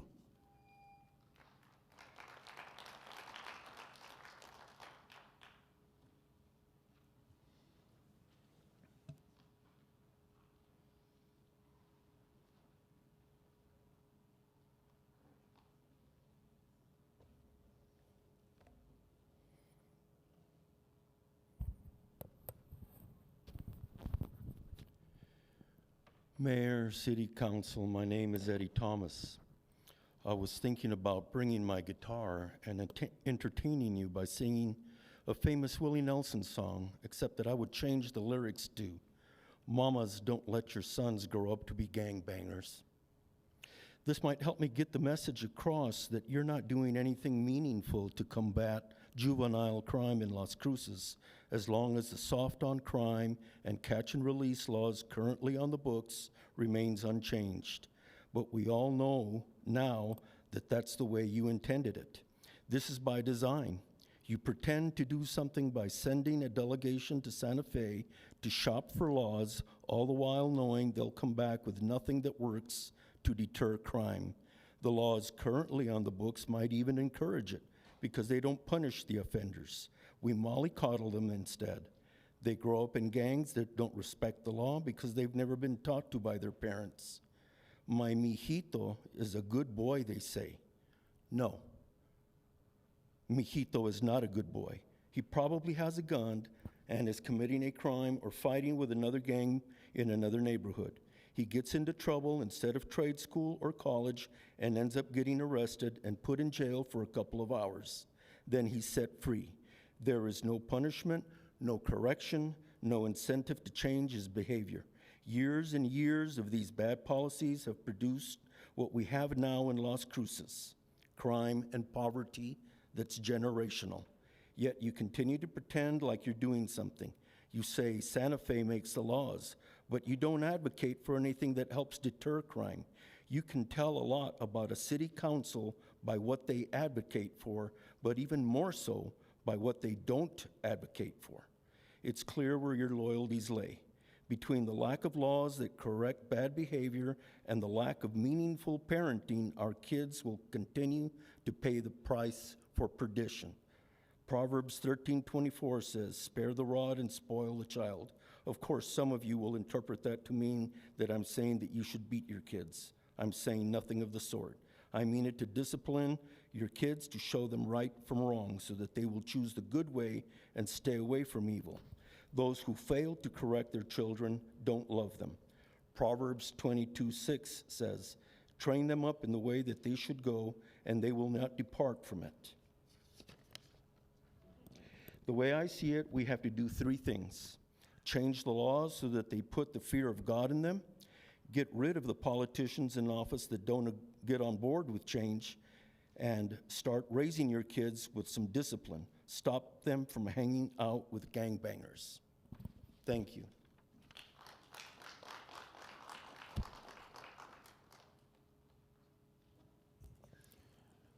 Anyone else on row 6?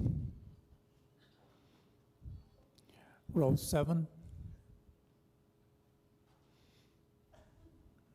Row 8? Anyone on my left side? Okay, we'll move over here to the right. Anyone in the first row? Second row? Third row? You're the third row in the orange, yes.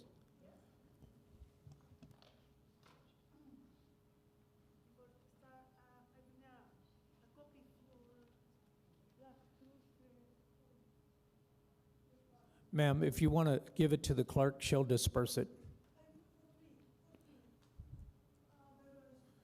You can just give it to the city clerk.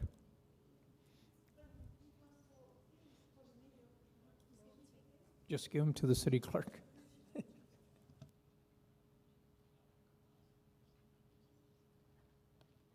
Good afternoon. My name is Belinda Robertson. I am resident of the city of Las Cruces, New Mexico. I am American, and my obligation, like American, if I saw something that is not correct or somebody violate the law or act under the color of the law or abuse the power or authority, are denounced to the authorities. And I denounce in this moment to the authorities in the city of Las Cruces, New Mexico.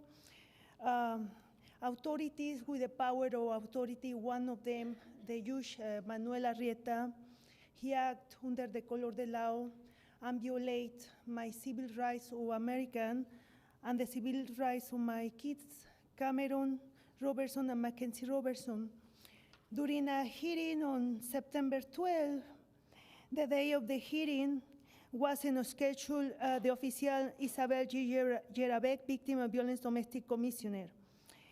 The day of the hearing, the hearing changed to Manuel Arrieta without any notification to the parties in less than 24 hours. I have a case for 5 years that I denounced domestic terrorists in the Third Judicial District. The Judge Manuel Arrieta never asked permission of the two parties to interview a minor, Mackenzie Robertson. Judge Manuel Arrieta denied seeing evidence of the criminal history of Kel Robertson, respondent. Judge Manuel Arrieta put in risk the life of American children when they needed to approve as an exam to the minor Mackenzie Robertson because she was abused she had 200 scars between the legs. And the Judge Arrieta said that he don't see nothing and I present the scars. This is my daughter. And then the Judge Arrieta said, you go with CYFD.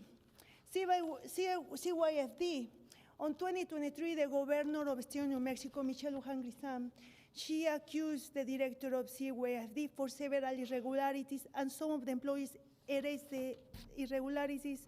This is the evidence that they falsified documents in 2022 CYFD with the name de Susana Martinez, an appointed governor of the State of New Mexico. And they they organized a hearing on March without my knowledge, and the Judge Cassie Fitch accept these false documents and give the custody of my kids to my husband, Kel Robertson. My daughter on August 5, she had a car collision and was involved in Las Cruces Police Department. And then this is the proof, and the Judge Arrieta say that he cannot give me the custody of my kids. This is why I came to the mayor of Las Cruces to plead that interview for me because he's the maximum authority in the city of Las Cruces. Okay, your time is up, and I think Yes. our city attorney wanted to say something. Thank you, Mayor. Brad Douglas for the record. Ma'am, are you sure that you want us to have these? Because I'm looking through them and there seems to be sensitive information about children in here. And I haven't looked at all of it, but what worries me is if there's any kind of records request. These are now in possession of the city. Would you like to take them back?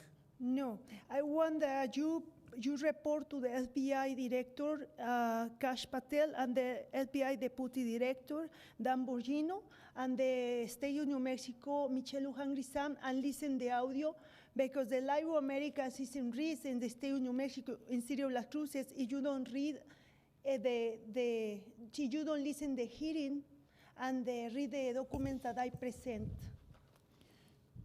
Okay, thank you. Anyone else in the third row? Fourth row?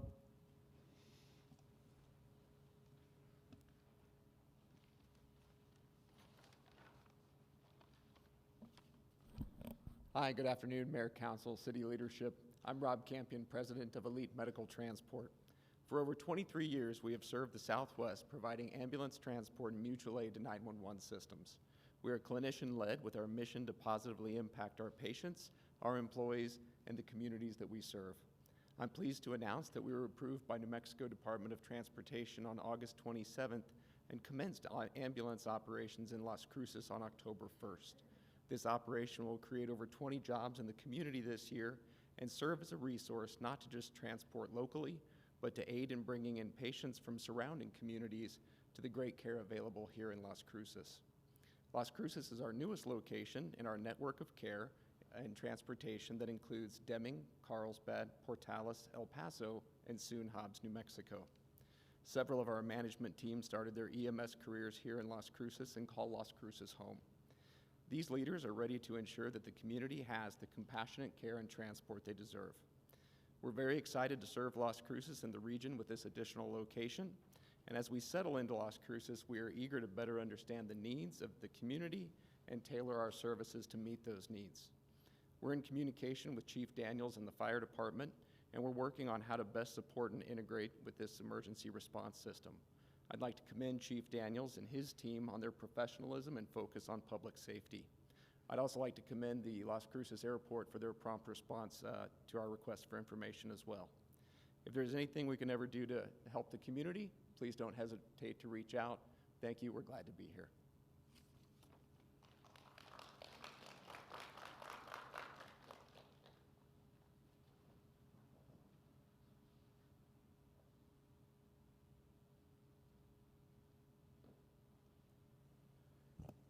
Still on the fourth row? No, on the fifth row?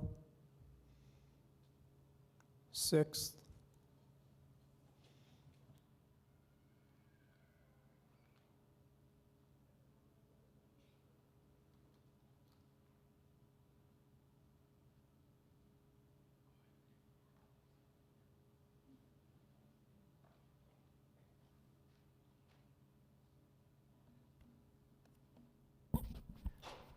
Howdy. My name is Lonnie Montgomery, and I am a follower of Jesus Christ. I love you guys, and God loves you too. I'm also a praying man, so let's pray. Most gracious and loving Father, I come before you today and ask that you guide these city councilors and increase their wisdom and discernment so they can be the good public servants they were elected to be. In Jesus' holy name I pray, amen. And you are public servants. You serve the public, all of your constituents, sometimes what I call taxpayers, and not just the ones you voted for, but all of us. Sometimes you don't treat some of us as well as you do others. For instance, you didn't consider that the building of public housing in neighborhoods would lower the value of the houses that are there. So some people won't receive enough money where they can sell their house what they could before and move to another neighborhood, or I've heard of many moving to another state.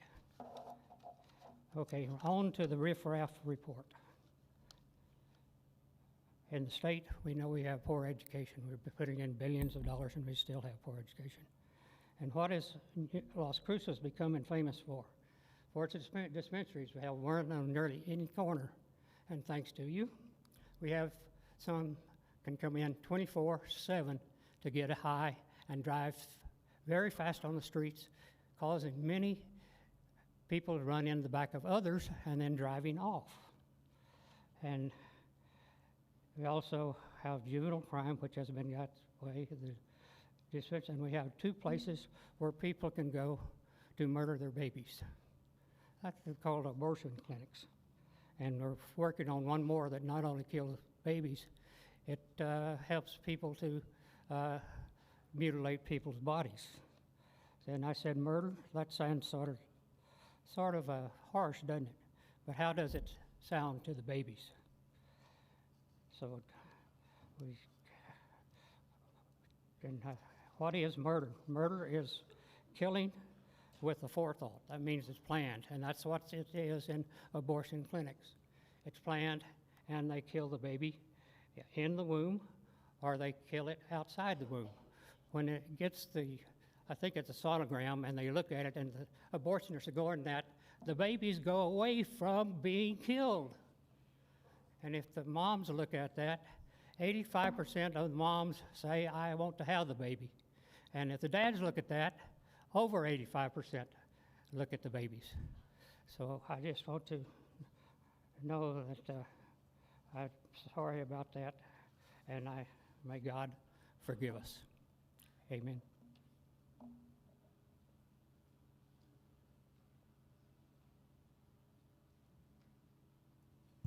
Anyone else on the 6th row? I think those are 7th row. 8th.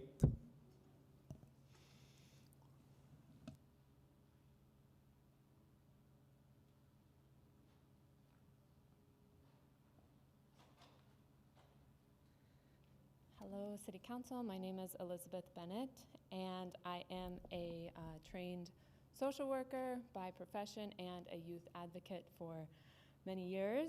And I just wanted to respond to the conversation that is being had about how to address the undeniable existence of a problem with... Ma'am, can you speak a little closer to the microphone so the recording can pick it up? Yes. It's undeniable that there is a problem with increased crime and that young people are often involved. But I want to speak to the fact that evidence and research shows us that incarceration does not improve outcomes for young people.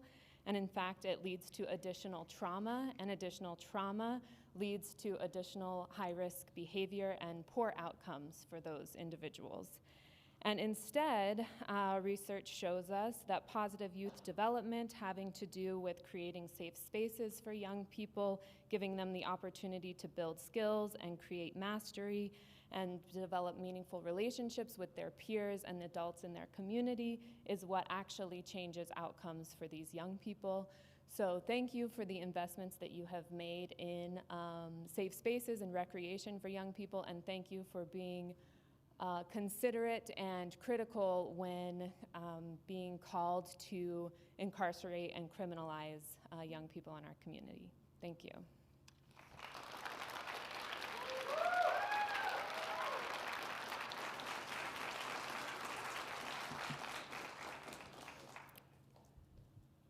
Anyone else on the right side? Okay.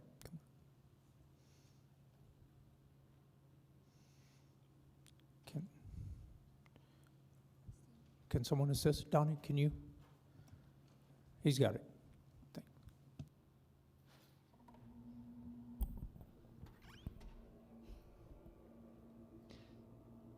Hello, my name is William Moreland. I'm coming to talk today about a problem I've been noticing for the past few weeks.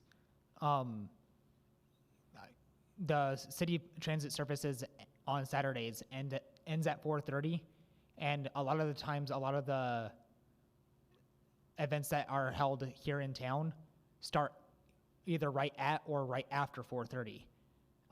For someone like me who the only way they can get around town is either through the city bus system or through Roadrunner or Vominos, that's very inconvenient for me to have to go all the way from the post office here in downtown all the way up to Sonoma Ranch. I don't know if there's anything you guys can do about it, but if you could try to see if we can change the times to where they can operate longer in the day, I would appreciate it. Then also another problem I've noticed is a lot of the sidewalks have been kind of very dirty to the point where it could make driving on them with a wheelchair a little risky and of getting stuck or something. I guess this one's more of a question of who is in charge of trying to clean up the sidewalks to make sure they're a lot more walkable. Other than that, that's pretty much it.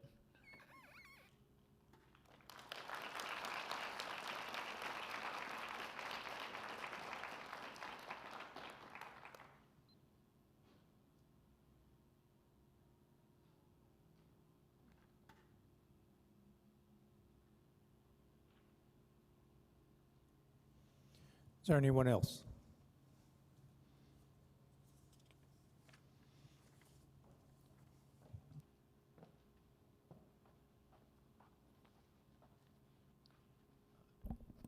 Hello, You good can- afternoon. You can move there's a little button on the side, and you can, The height thing, or what are you talking about? but you got Yes, it. on the right side, you can raise it up if you have to. If not, you're fine there. Good afternoon, City Council and Mayor. My name is Alejandro Bernal. I've been a resident of Las Cruces for 20 years, and I just wanted to speak about the concern that I see about crime and drug use, rampant drug use, open air drug use. It's pretty much everywhere you look. If you can't see it, you're probably shutting yourself to viewing it because it's pretty much on every main street. And not only that, but if we want to make things better, we may think about increasing the budget for law enforcement and increasing standards, maybe increasing the educational attainment that they need to receive in order to become a law enforcement officer, but we have to pay them more. What else? And just really quick, I did see on social media that I think there was discussion about not allowing law enforcement, Las Cruces law enforcement, to intercede with federal enforcement when it comes to immigration. That item will come up later in discussion. Okay, so I should wait for that? Yes. Okay, thank you. That's all I have for the moment. Thank you.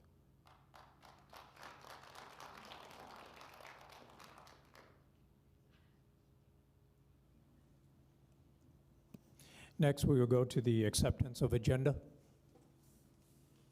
Move to approve, Graham. Second by Flores.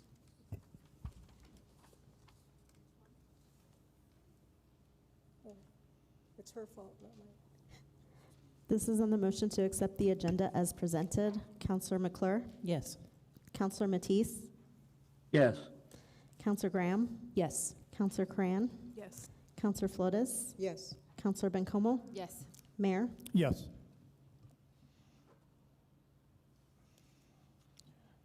So the first item is resolution number 26-049, a resolution reaffirming the City of Las Cruces' commitment to creating equality of place to live, work through non-discrimination in all areas of city government and declaring the city a welcoming community. Move to approve, Graham. Second, Corin. Go ahead, Brad.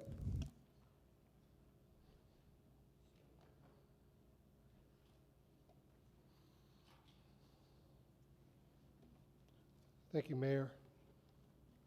Other members of council. Brad Douglas from the Legal Department for the record. And today I will be presenting to you for your consideration an update to our Welcoming City resolution. A few weeks ago, Mayor Pro Tem Bencomo and Councilor Corn came to me and expressed interest in updating the Welcoming City resolution that has been on the books since I believe around 2017. And I said, sure. And they brought to me a completed draft that went through a couple of rounds of edits, collaborative edits between themselves and the legal department. And for your consideration today, I will provide some background information and point out the contents of the proposed resolution. So without any further ado, this resolution reaffirms that City Council recognizes Las Cruces' rich cultural history, which, as we all know, for centuries has been home to Native American groups, descendants of Spanish explorers, descendants of Mexican colonists, and many, many more groups. In 1997, the city adopted a human rights ordinance that codified the city's commitment to non-discrimination in all areas of our local government, and the city may now wish to reaffirm its status as a welcoming city to all. Just a little more background. In February of this year, LCPD updated General Order 165, titled Bias-Based Policing, to further comport with Fourth Amendment protections and also anti-commandeering provisions pursuing to the 10th Amendment. And so you may ask yourself, what are anti-commandeering provisions? Well, The 10th Amendment to the United States Constitution prohibits the enforcement of purely federal programs such as immigration enforcement at the cost of state and/or municipal governments. In that same month, Chief Story also updated General Order 166, which prohibits LCPD for gathering information for purely immigration-related or immigration enforcement-related purposes. And so what are some key components to this updated Welcoming City resolution? This proposed resolution would prohibit the use of city resources, for purely immigration-related enforcement actions, which, as we all know, are actions that are traditionally taken by the federal government, not state or local governments, absent some sort of other agreement. This updated resolution would prohibit the sharing of personally identifiable information about persons for solely immigration-related enforcement actions.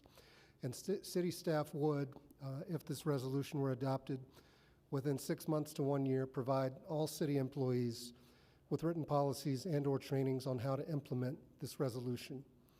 The Las Cruces Municipal Court would have the option of allowing virtual appearances for traffic tickets and misdemeanor arraignments. Again, that would be at the discretion of the Las Cruces Municipal Court, but this resolution does encourage that option. If adopted, the city would send a strong message that immigration enforcement would not enter into any areas of city property that's not open to the public for immigration enforcement absent a valid judicial warrant signed by a federal judge. So I do think it's important to point out that this proposed resolution, we would not be disobeying federal law in any way. Obviously, if we are presented with a lawful order or a subpoena or a warrant signed by a federal judge, the city and its officials and agents would not obstruct immigration enforcement in any way. The city would also implement the posting of clear signage designating private spaces within city buildings, and the city clerk or her designee would provide quarterly updates to council through the city's city manager on request for information from federal immigration authorities. This resolution also proposes that LCPD shall not enter into any what I'll call 287G agreements. Those agreements delegate immigration enforcement powers to local police officers. And also very important to note that LCPD does not currently participate in any 287G agreements, and there are no memoranda or memorandums of agreement to this effect. I do want to point out that nothing in the proposed resolution would restrict LCPD in any way with regard to their current duties of investigating and enforcing non-immigration related crimes. And so your council options today would be to vote yes to adopt the resolution, to vote no to amend, to vote no, or to vote to amend, or to vote to table to a date certain. I will make one staff recommendation. Staff's recommendation is that if council should choose to adopt this resolution, that it do so with the following amendments, and you may refer to them in the shorthand as amendments 1, 2, and 3. Proposed amendment number 1, the whereas statement beginning with the language LCPD General Order 166 prohibits should be replaced in its entirety with the following language. LCPD General Order 166 prohibits commissioned employees from inquiring or seeking proof of a person's immigration status unless the person is in custody or is a suspect for a non-immigration felony criminal violation. This more accurately describes the general order as it's currently written. Proposed amendment number 2, under section 2, non-disclosure and confidentiality of sensitive personal information, legal department requests a short amendment to the effect of adding the following clause at the end. And I'll now quote, "This section shall only apply when receiving requests for sensitive personal information that are solely for the purpose of federal immigration enforcement." In legal's view, this amendment is necessary because as currently written, we could end up hindering local law enforcement while carrying out their current non-immigration related information sharing, especially as it pertains to gathering information about vehicular accidents and sharing information with the Las Cruces Municipal Court. And then proposed amendment number 3, under section 5, sensitive locations, very short amendment or modification. The first sentence should be modified to the following effect. The clause, law enforcement including, should be deleted. The original intent of this section was applicable to federal immigration enforcement, not local law enforcement. If this section is not amended, there could be serious unintentional consequences for local law enforcement, hindering their current duties in a way that was never intended as it pertains to non-immigration related offenses. I'll give a very short example. That concludes my proposed amendments, but with regard to that very last one, I truly do believe that it was a result of unfortunate wordsmithing, and I'll take the blame for that. But just to give an example, a few weeks ago, there was an employee in my office, a staffer who was working after hours, who had let's just call it a very negative interaction with someone who should not have been in the building. LCPD showed up quickly, they acted efficiently, and they acted with the utmost professionalism. They entered into a sensitive or a private area without a judicial warrant. Obviously, that's not what we're trying to prohibit, and that was not the original intent of the resolution. And so now, I'll stand for questions, or we could open it up for discussion. Mayor? S'il vous plaît. Just one second. We could discuss and then look at the amendments and then go from there. Okay, Councilor Flores? Thank you, Mayor. And thank you, Brad, Attorney Douglas. I'm concerned about some sections here. I practice immigration law, and some of this is kind of sticky. But what really blows me away is the vote to amend and not being able to see it. I mean, you presented it, and I can understand it as you speak, but it's very difficult to intertwine it with everything else that is here. The intent is great. The city police of Las Cruces has never, ever taken the position of what's the word? In any way, for lack of a better word, aiding and abetting the feds on immigration issues. Back in, I think about 10 years ago or more, the chief of police was Jimmy Montoya, and he made it very clear, along with Olga Pedrosa, who was then the city councilor and also an attorney, that the city of Las Cruces would never do that. That does not mean that we are a sanctuary city.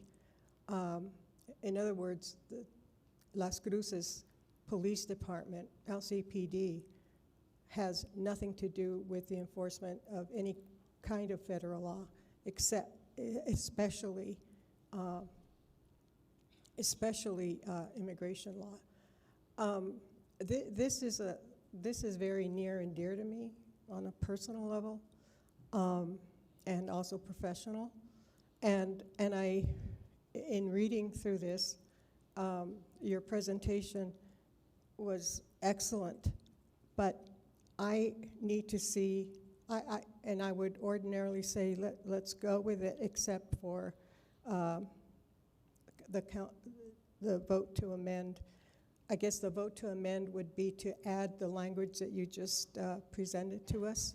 So instead of voting yes, we would vote to amend to assure that that language would be there. Am I correct in understanding that? That's correct, Mayor. Councilor Flores, you would vote to amend if you'd like, for what I have referenced as proposed amendments 1, 2, and 3. And you make a good point. Frankly, I should have printed out the proposed amendments, but I can certainly read them again if you would like. No, I'm sorry. I'm having, I don't know, I hurt my back, and I'm sorry. I would, at this point, request that we table it to a date certain, 2 weeks from now, when our next, and then we can see the language that you presented to us, see it in writing, so that we can cross-reference it with other parts of the proposed legislation, local rule. Thank you, Council. That's my opinion. That's my, so, yeah, but thank you.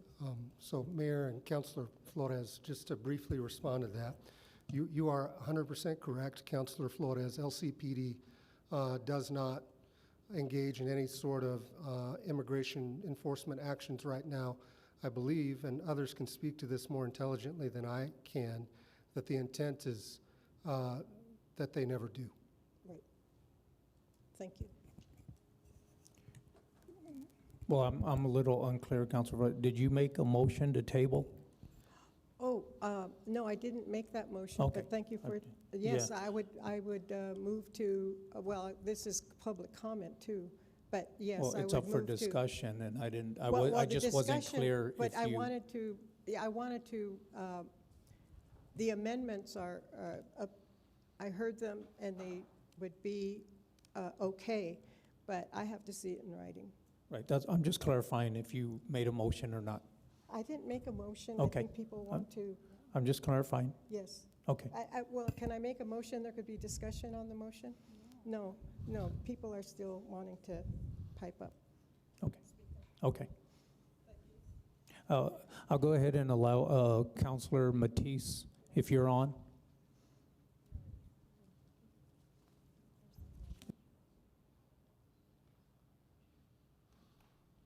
Can you hear me?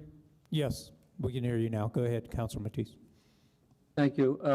I have similar feelings with Dr. Flores about the amendments, not being able to see them and prepare and answer on them. The second thing I have is that I will be voting no if it comes to a vote. And my reasoning is I believe that the former resolution was quite adequate without creating the burden of all the record keeping by the Las Cruces Police Department. And the amendments itself show that there is some wording that's particularly not correct legally. And I want to thank our attorney, our city attorney, for bringing that to our attention. I also think that we may be a magnet by updating this particular resolution. And in that respect, do we have the resources? Does the city of Las Cruces have the resources and the places to house what would be the more unhoused and immigration coming to the city of Las Cruces? So on those concerns, I would either prefer to table it or if it comes to vote, I will be voting no. Thank you, Mayor. Thank you, Councilor. Mayor Pro Tem? Thanks, Mayor. Thank you, Brad. First, I want to just thank you and Henry for working with Councilor Corn and I on updating this resolution that was adopted in 2017. That, like I spoke about this a few weeks ago, that is wholly inadequate to meet the current moment that we are facing with the current administration. So I believe this is timely and urgent. And the amendments, I'm happy to make those amendments, 2 of those amendments, Brad, and I will do so, and they are in front of us, I believe, all of us right now. But I just want to pull back a little bit because I want to speak to the urgent moment that we find ourselves in. I have 2 things that I keep hearing people tell me, and probably tell a lot of you to scare you away from supporting something like this. One is, but what about the funding? What if the Trump administration chooses to take away funding from the city of Las Cruces if you adopt something like this that is more extensive than what we've had before? And it is more extensive to the powers that we are giving as a municipality to do everything that we can to stand by our immigrant neighbors. To the funding piece, I will say this. First of all, it is unconstitutional. The 10th Amendment literally talks about, it protects states' rights and local control and limits the power of the federal government, especially when it comes to coercion of passing certain policies and threatening to withhold funding from American citizens and American residents. So one, it is unconstitutional.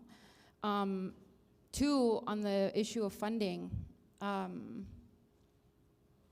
I personally will not sell out my immigrant community for money from the federal government.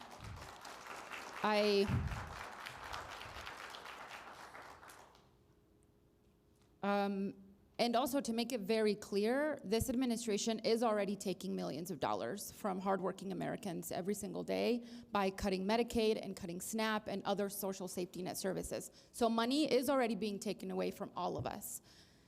That's number one on the funding. The number two piece that I keep hearing folks talk about is, what if, look at LA, look at Chicago, what if we poke the bear and the same thing happens here?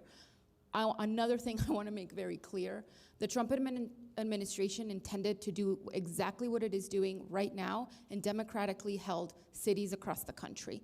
If you are looking at what is happening in Chicago and LA and DC, and you think that is normal and acceptable, I don't know what to tell you. It is peak authoritarianism, and we should all be deeply concerned. Regardless if Mayor Brandon Johnson in Chicago said anything about standing with immigrants or not, the Trump administration was going to send the kind of militarized tactics that he is doing that to terrorize and victimize American cities, American residents and citizens, regardless of administration. They are already terrorizing all of our communities. So to me, this is timely, particularly because DHS now has unprecedented dollars. It's why they cut Medicaid and SNAP, to give tax cuts to the wealthy, which, by the way, I guarantee you none of us here are going to get those in this room. And number two, to give billions of dollars to DHS to further terrorize our communities. So I will not act powerless in this moment. Do I wish we could do more? I do. I wish we could do a lot more. Do I think this resolution encompasses a lot of those protections for our community in terms of what we can do? I do. And I'm proud to support this. Certainly hope we don't table it today. It is timely and urgent. And when it comes to the time, Brad, I will make some of those amendments, and I appreciate you and for catching those simple mistakes, and we can correct them today. So thank you, Brad, and thank you to the advocates who supported us in the creation of this powerful resolution.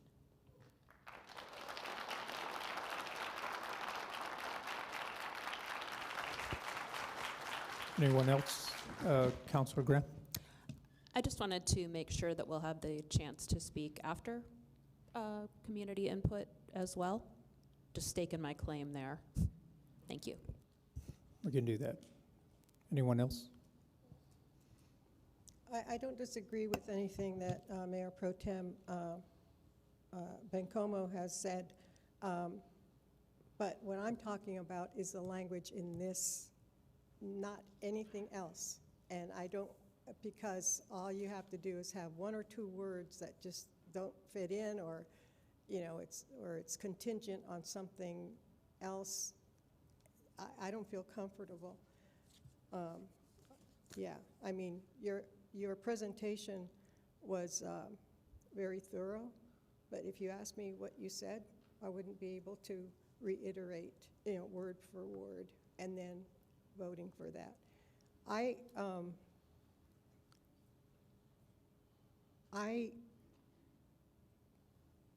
I'm torn, because I think that the time is of the essence. And I don't know, 2 weeks from now, I don't know. I still would vote to amend, but. Okay. Thank you, Mayor, and thank you, Brad. Mr. Douglas. No one else? Okay. Yeah, I just feel like the practice is already in place. So I'm not in favor of this resolution myself because of what it creates for our city, our organization, the additional work. It's not about the funding that's being cut. It's sending a message and then seeking federal grants and requests.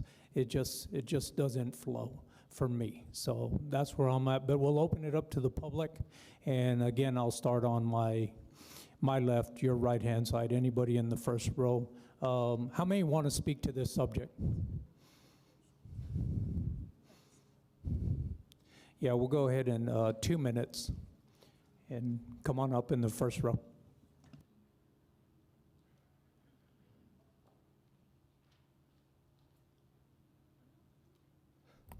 Hi, I'll try to be pretty quick. I'm here because I'm furloughed. I am the child of immigrants. Can you state your name, please? Oh, sorry. My name is Alex Cheatham. Am I? Okay. See how that works for you. So I'm only in the United States because my grandmother escaped the Armenian genocide. My Irish grandfather escaped dying in a bog in the Irish famine. The United States welcomed them. It let them grow. It led to me being here and being able to contribute. I fundamentally think that being welcoming to immigrants is a fundamental part of the American character. The idea that Las Cruces wouldn't reflect that doesn't jive with me. As far as protections go, I think this administration has demonstrated that without explicit protections, without like the actual words in place, they will just run over people. They will not listen to the law as it stands. I think that you have to have extra legal protections right now, and I don't buy the idea that you can't, I don't buy the idea that this isn't gonna actually do anything. You need those extra protections right now when you have such an arbitrary administration. I can tell you for sure that what they are doing is arbitrary. There is not planning. It is a really, really bad situation for us. And I don't think you can rely on their behavior. You just have to do what's right. So that's all I'll say. Thank you.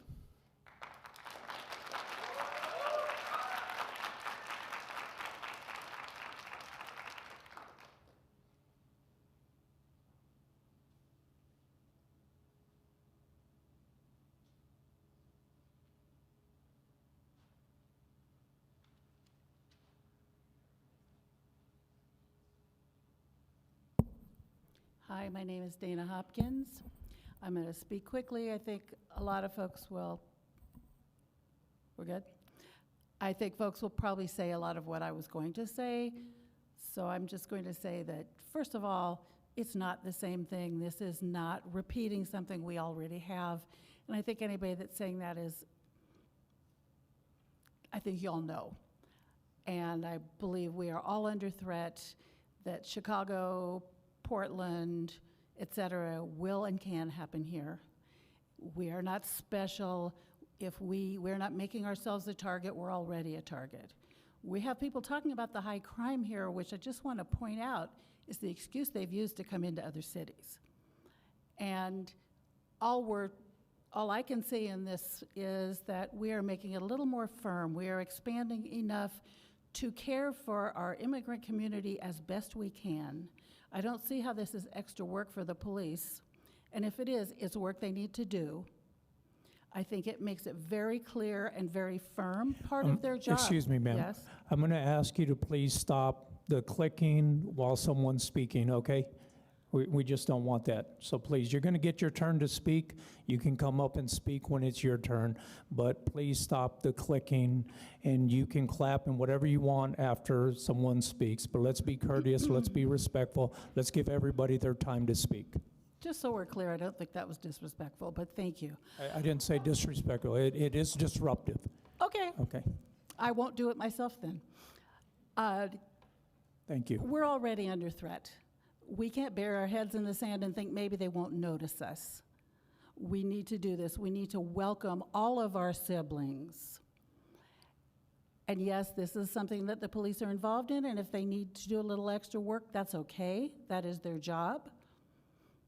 And finally, I was concerned to hear a couple people say, well, we have to take a closer look at these amendments. I'm not a lawyer, and I understood them perfectly. They were not complicated, and I believe you all got a copy of them in writing. So it feels a little bit like stalling to have to table this. And tabling it concerns me because we are under the gun. It could happen any day. Thank you very much.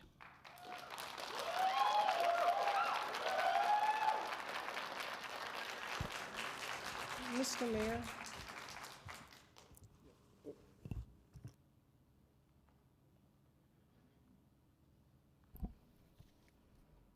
Good afternoon, Council. My name is Sylvia Ulloa. I'm the Executive Director for NMFA. I'm a proud fronticera and a citizen of Las Cruces. I just want to start by thanking the previous council who unanimously voted to protect our families in Las Cruces and to uphold the values that honor the basic humanity of all people. Here in the frontera, we're not just neighbors, we're also family to many of the immigrants in this country. And we understand how they make southern New Mexico the vibrant and unique community that it is. I also want to give my appreciation to Councilors Coran and to Bencomo for understanding the perilous time that we're in today, and for working to strengthen the current Welcoming Communities resolution. When the federal government is zip tying small children and dragging them out of their homes in the middle of the night, when they're racially profiling and detaining brown people, immigrants and citizens alike, and physically assaulting and detaining people without respecting their Fourth and Fifth Amendment rights under the Constitution, it is very clear that we need to stand even more firmly against the authoritarian that has taken over our country. So I urge this council to again vote unanimously to protect our people and to stand against the tyranny that we are in by passing this resolution. Thank you very much.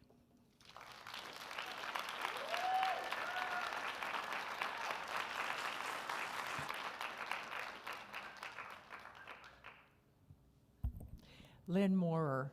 I want to briefly support Councilor Flores's request for having it in writing. As an attorney, I know the importance of having the words before you so you can cross-reference to be thorough. Another point is that the public actually needs to have an opportunity to look at it too. This is not proper public notice in terms of providing all the materials in the agenda packet. I understand the need to amend from time to time, but there needed to be a provision so that all the public can have a chance to study this. And correct me if I'm wrong, I think also Councilor Matisse also does not have this in front of him to study it.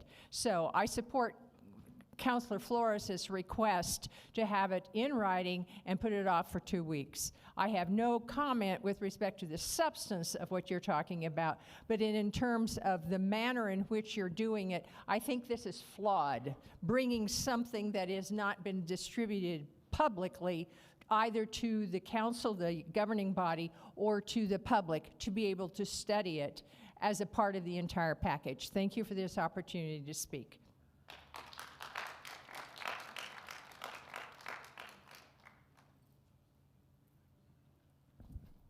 Good afternoon. My name is Brother Joseph Bach. I'm from Holy Cross Retreat Center, and I'm also part of the Acompañantes Fronterizos de Esperanza, the Borderland Companions of Hope.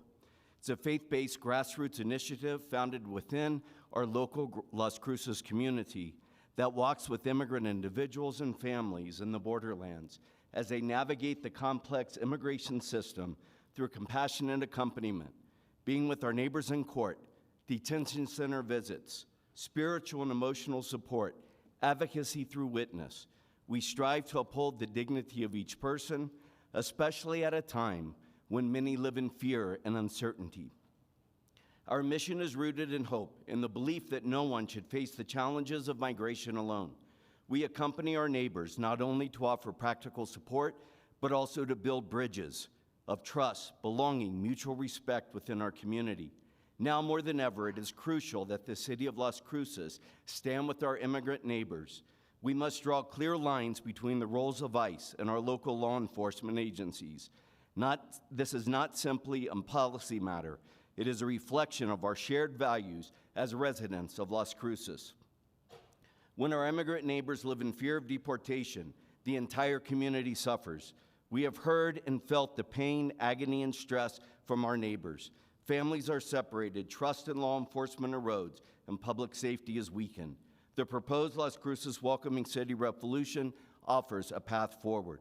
It will help make Las Cruces a safer city for all residents by keeping families together, strengthening our communities, and rebuilding trust in the local police. Together, we can ensure that Las Cruces remains a place where every person feels safe, valued, and at home. Thank you.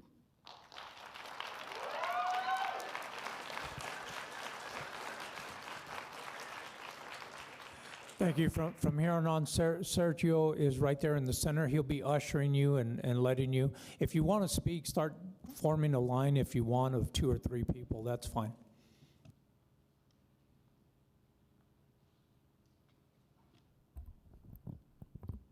Good afternoon, Mayor. Good afternoon, City Council. My name is Angel Amabisco, and I am part of the only Southwest youth group in New Mexico from Chaparral called New Gen Hope. I stand here in support of this resolution because my faith teaches me that every person is made in the image of God and deserves dignity and compassion. In the Gospel of Matthew, Jesus says, quote, "I was a stranger and you welcomed me." In Leviticus chapter 19, verse 34, it says, "The foreigner residing among you must be treated as your native born. Love them as yourself, for you were foreigners in Egypt." In Romans chapter 12, verse 13, it says, "Share with the Lord's people who are in need, practice hospitality."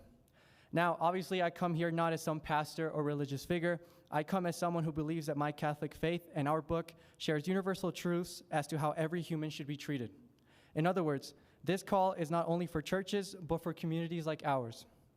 For anyone wishing to dissolve this resolution, I ask you to please think of your legacy, your background as someone who at one point, your own ancestors didn't belong to this country, and the hate or distrust that may ensue as a result of not being a welcoming city. Las Cruces has always been a place where different peoples have come together. That history makes us strong, and this resolution continues that legacy by ensuring no one is excluded because of who they are or where they come from. Let us recall that at one point, this land belonged to the Manso people, then Spain, then Mexico, and now the United States. Borders are meant to be redrawn and challenged. The people, however, remain as humans with shared values and service to give. Don't kneel, but stand against President Trump's agenda and his goal to divide communities like ours. As young people, we want to grow up in a city that chooses inclusion over division and welcome over fear. This resolution affirms that Las Cruces protects families, respects human rights, and lives up to the best values of our faith traditions: hospitality, justice, and love for neighbor. Thank you.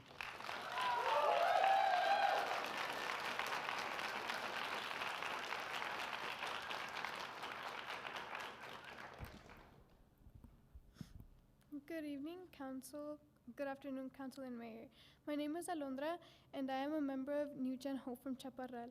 I support this resolution because it represents justice, fairness, and the welcoming spirit of our faith that calls us to live it out. In the book of Leviticus, God reminds his people, "The stranger who resides with you shall be as one of your own, and you shall love them as yourself." This resolution is not about politics. It's about protecting families, making sure people feel safe to report crimes, and ensuring everyone in Las Cruces is treated with dignity. Our police should focus on keeping our neighborhoods safe, not separating families. Our city staff should focus on serving the community, not enforcing federal programs that go against our values. Young people like me want to inherit a community that doesn't divide people into us and them, but instead recognizes that diversity is part of our identity. Supporting this resolution is saying yes to fairness, to compassion, and to the promise that Las Cruces is a place where all of us belong. Thank you for considering the voices of young people who will carry these values forward.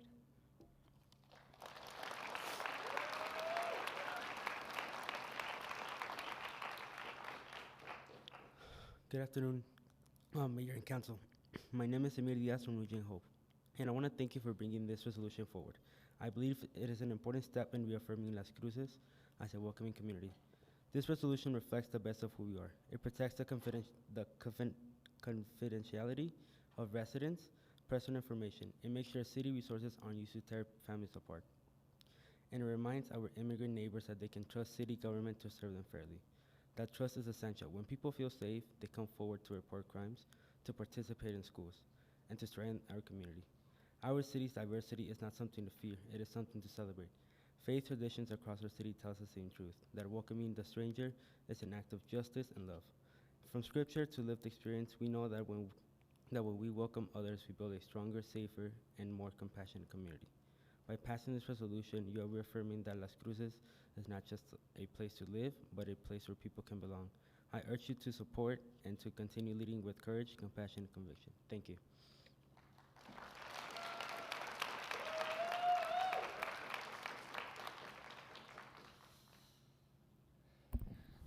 Hello, my name is Brandon Gallenstein. I am a homeowner in Las Cruces.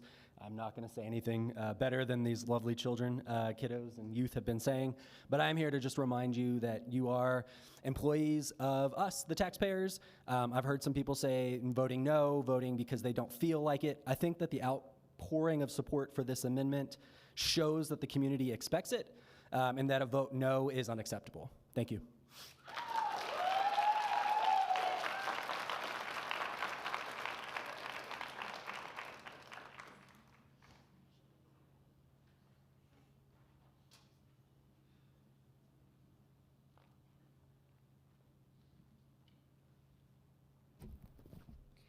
Good afternoon, Council. My name is, and members of this Council and Mayor.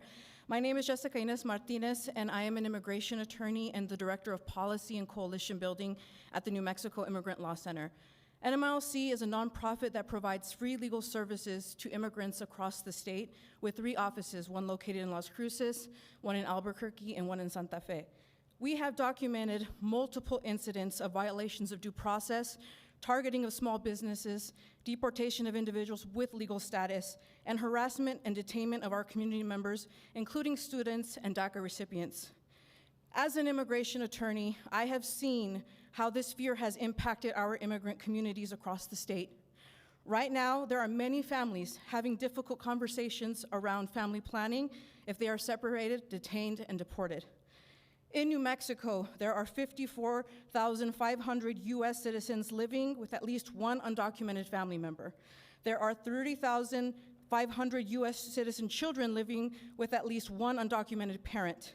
If they are separated, not only will this cause irreparable harm to families, but this will prevent and impact family members from qualifying for forms of legal status when their children are old enough to help their parents adjust. There is potential that these children could end up in CYFD custody, where capacity is already strained. I know, as a New Mexican, as a proud daughter of a Mexican immigrant, having grown up in Las Cruces, we are a resilient and united community that treats everyone as integral. Immigrants are our parents, children, siblings, friends, leaders, and neighbors.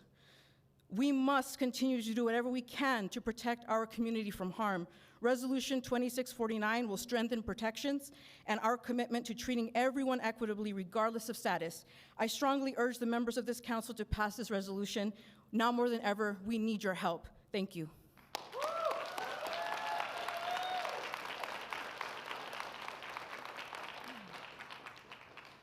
Hi, my name is Sylvia Yancey. I'm a resident of District 2. So we all see what's happening in communities all across our country right now. People are being kidnapped by federal agents, documented and undocumented immigrants, and even citizens alike. If you haven't seen it personally, then you've seen it online, and we all know what's happening. And if you don't, then you're either not paying attention or you're lying. I've seen it personally. ICE and DHS are going after community members, parents, children, and law-abiding individuals, not criminals. Voting no today is a vote to sell out a big portion of our community. Immigrants are what make our community strong. Diversity is what makes our community and city strong. LCPD should have no business collaborating with federal agents and has no business dealing with immigration matters. If you have ever wondered what you would have done during Nazi Germany, then look at what you would do today. If you give in to the threats of the Trump administration, then we give in to fascism. We give them consent to destroy our community. Just know that they will not stop at undocumented immigrants. If you don't care about your immigrant neighbors, then know that if they don't come for you today, then they will come for you tomorrow. Please vote yes on this resolution, as there is no other option than to vote yes. And I'm frankly disgusted that my city councilor Matisse already said that he would vote no on this today. Thank you very much.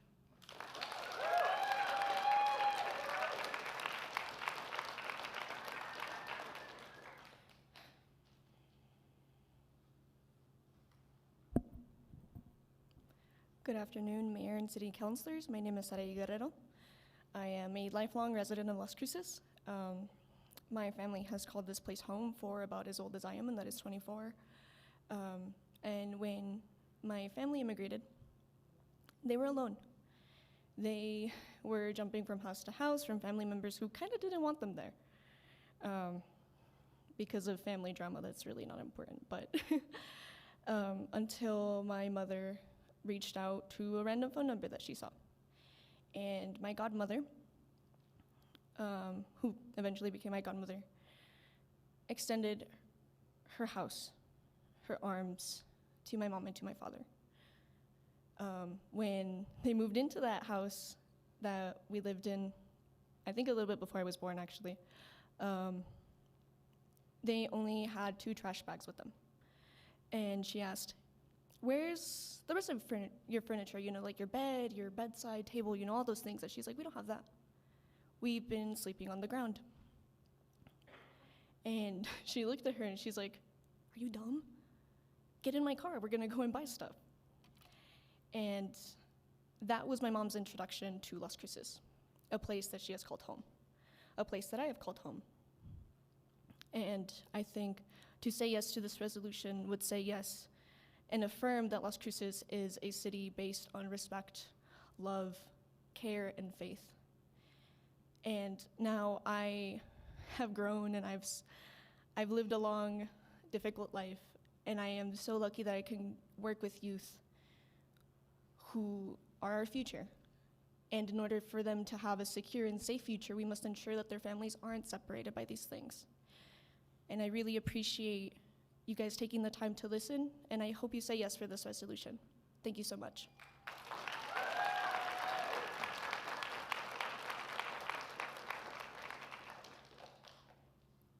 Good afternoon, Mayor, Council. I got a cold today, so forgive me if I sound bad. I want to open by saying that Trent Scribner, for the record, resident of District 1, shouts out to Cassie. I want to open by saying that the migrant crime wave that this is all predicated on is a myth. Undocumented immigrants are less likely than natural-born citizens to commit crime. And to all of you today who are feeling wishy-washy about voting yes, now is not the time to get caught up with bureaucracy. These are unusual times. If you see what is going on in Chicago, and you see what is going on in El Paso, man, and going on right down the road, and you want to put this on hold for 2 weeks so you can have a talk about language, I think that that's just foolish. I think that it's short-sighted, and that now is the time for radical action by our commission, by our city council, to protect the people of Las Cruces from what really is a criminal paramilitary organization. Thank you.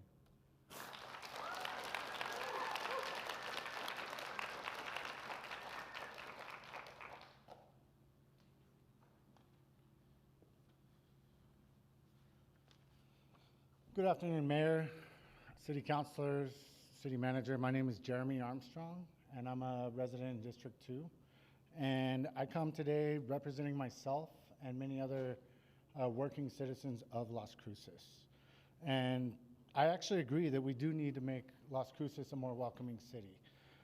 Currently, it does seem as though it's only welcoming to those who do not wish to obey the law or be held accountable for their actions. I'm not saying just illegal immigrants, but all criminals. You go out and talk to the homeless, and a lot of them aren't from here, but they come because they know they're not going to be held accountable. I'm here today because I think Las Cruces is a city with extraordinary potential. Community rich in culture, diversity, and opportunity. Yet to truly thrive, we must make Las Cruces a place where our own law-abiding citizens, families, retirees, young people, and professionals all feel welcomed. The foundation of a welcoming city begins with public safety. I agree with what a lot of people have said. I don't want LCPD to have to focus on immigration. There's enough problems in our city that they need to focus on. When residents feel safe in their homes, the streets, or in our parks, where we don't have to explain to our kids why there's someone passed out on the slide, they're more likely to invest in their neighborhoods, open businesses, and participate in civic life. Law-abiding citizens should know that Las Cruces and its city council stand for them and with them. At the same time, we should make it easier, not harder, for residents to start businesses, contribute to our local economy, streamlining permits, improving city responsiveness, and ensuring fair and transparent enforcement that will foster pride and trust in local government. Making Las Cruces welcoming to doctors will also make welcome retirees who currently don't feel very welcome. I really urge you to vote to delay this because there's a lot more that needs to be done. And there's a lot more people who would feel welcome here if you did this when they didn't have to take off work. Thank you.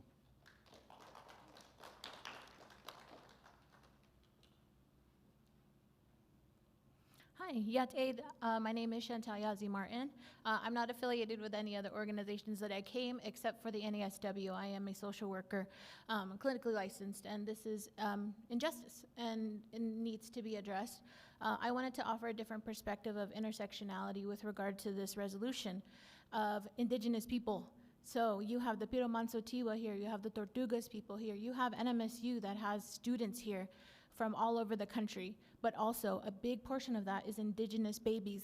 And it is not fun to have our president, Navajo Nation president, on speed dial in case me or my husband get stopped at the border, me and my husband are sitting in a parking lot somewhere, and there's an immigration officer coming in.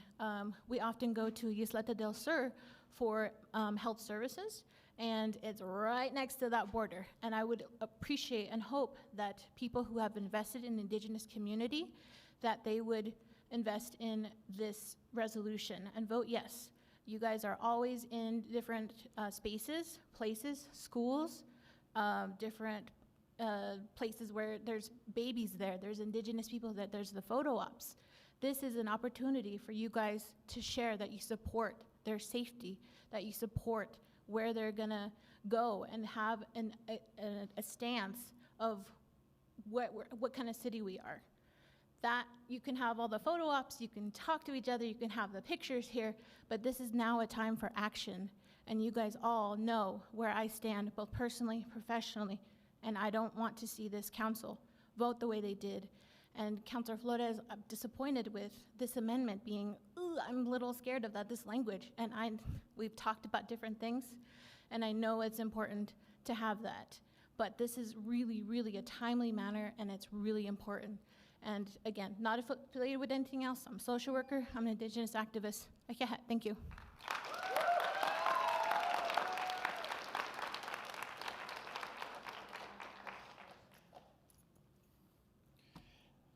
Good afternoon, Mayor Enriquez, Mayor Pro Tem Bencomo, and council members.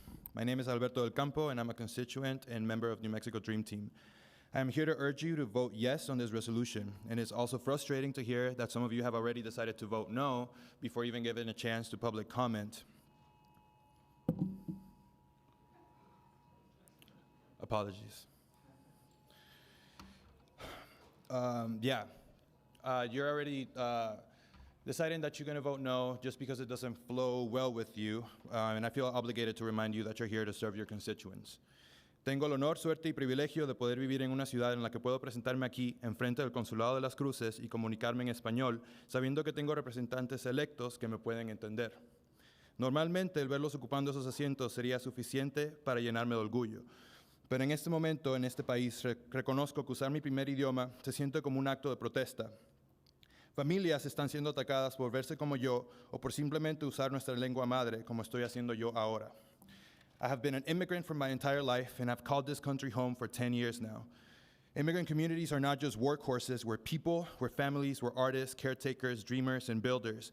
Our values of caring for one another and resilience are no less than the backbone of this city. I have seen what happens after family separation, the heartbreak, the trauma, the silence that follows when a family loses a parent, a sibling, or a son. And I have to ask you guys, when will it be enough?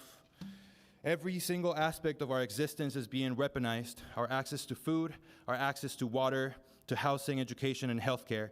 Meanwhile, the agencies that terrorize and prosecute immigrant families receive more funding, support, and power. This country keeps funding the machinery that tears our communities apart while gutting programs that are supposed to keep us safe. Las Cruces has long been a place that promises to stand with immigrants and to lead with compassion and courage. This resolution is a chance to strengthen that promise and to show us that our city refuses to be complicit with the criminalization of our neighbors. Please vote yes for this resolution and stand with us. We deserve to be treated with safety and respect.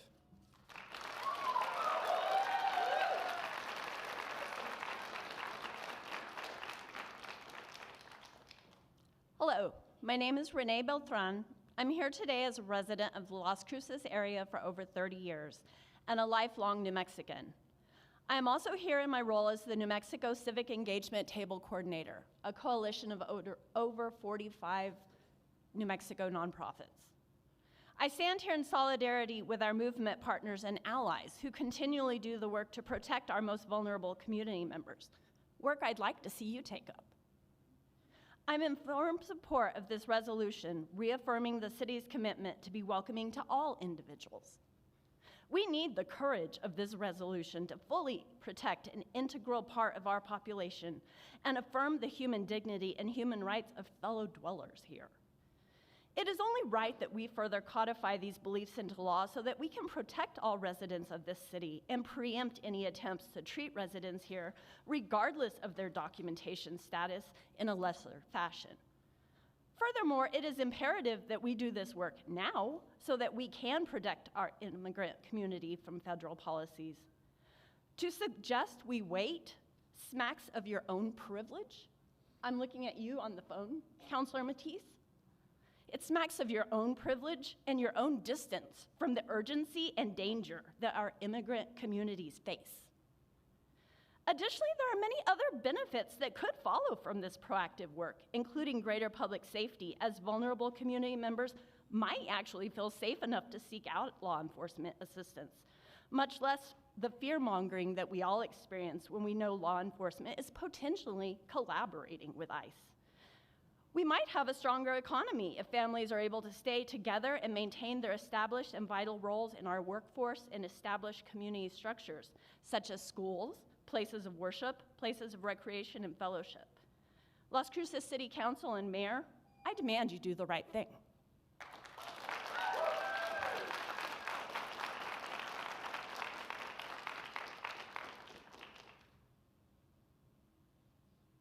Bobby Green, President of the Doñana County NAACP. Again, I thank you for the proclamation earlier today. It does speak to the fierce urgency of now, and I think it's very appropriate given the discussion we're having today about a welcoming city. I am a descendant of a special form of immigration called slavery. My parents were descendants. I am a descendant of slaves. We were brought here against our will. But through the fighting, through the civil rights, through the laws, through the standing up, people that stood up for us, we are now no longer slaves. And so I feel it's our obligation to do the same thing again. History repeats itself, and so we fight again. We keep fighting. We don't stop fighting because it's not me. No, we fight because it is us. And so I support, and the NAACP supports this resolution, and I urge you to think about the history and where we've come from and where we want to go as a city and make this a welcoming place for everyone. Thank you.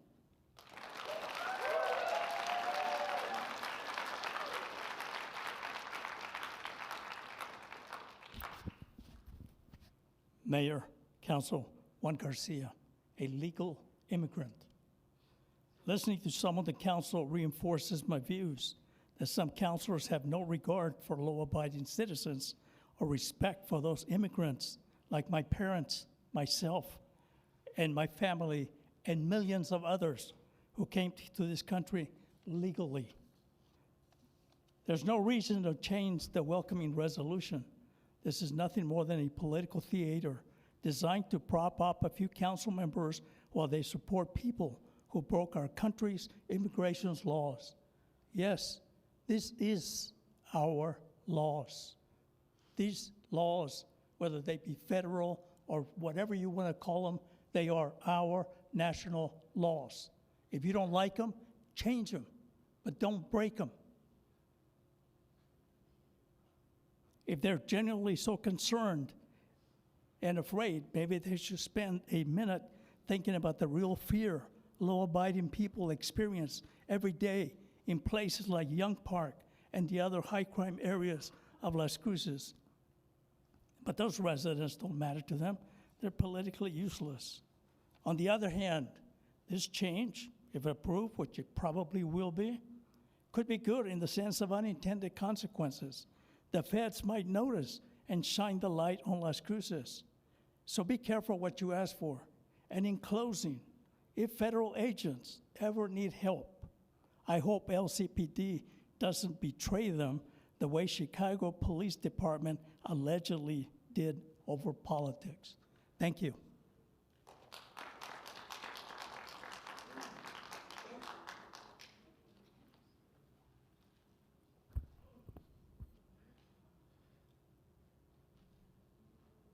Should I wait till the mayor gets back?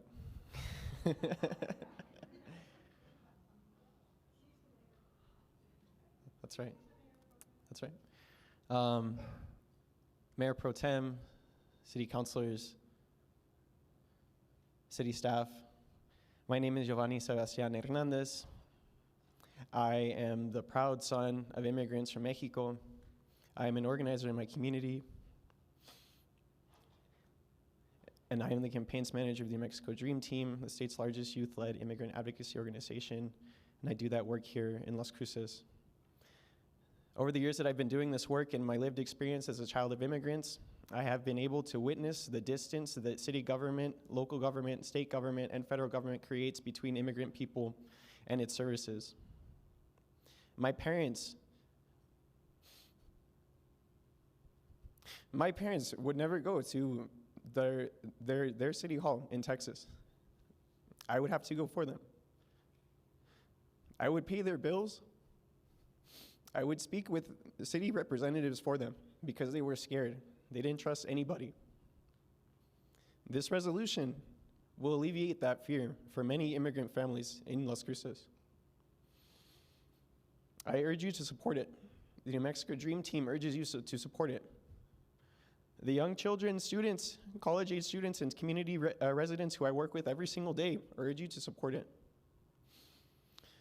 To Mayor Enriquez, who believes that this resolution does nothing, I invite him to come with me on a visit to a ICE check-in in El Paso and see what happens whenever government inputs fear into its people. I want him to witness parents having to write the names of lawyers and phone numbers on their arms above while holding their babies because they know they will be taken by immigration. Has he ever seen that? And have any of you on the city council ever seen that? And would you be willing to bear witness to it? Pass this resolution and stand with your community. Thank you.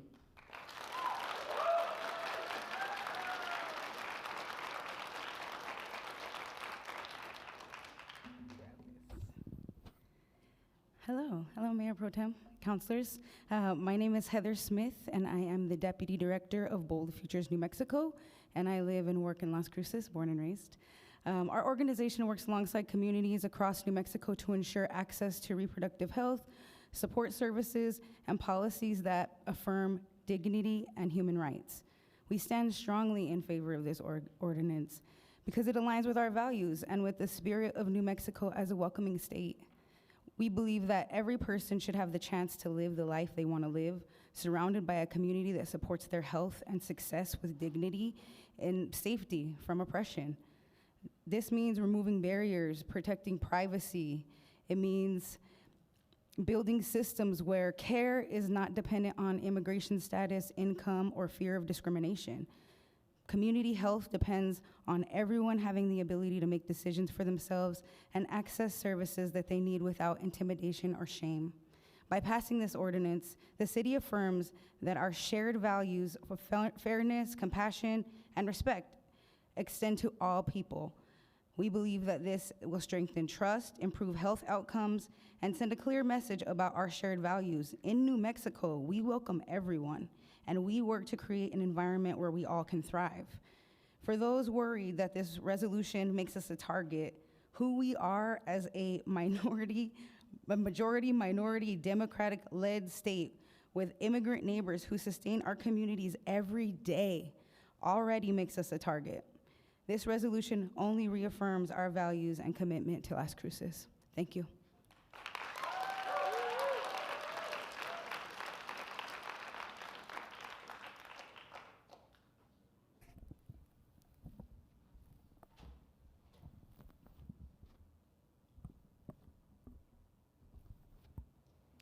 Hello, my name is Gwen Stacy, and I would like to just sort of remind the City Council that what ICE is actively doing and why we should support bills like this is that ostensibly what their actions, even by reports of former ICE officers, is that they do not primarily deport criminals in any way, and mass resignations have happened because they are disillusioned by the amount of actively non-criminal people that they deport and arrest.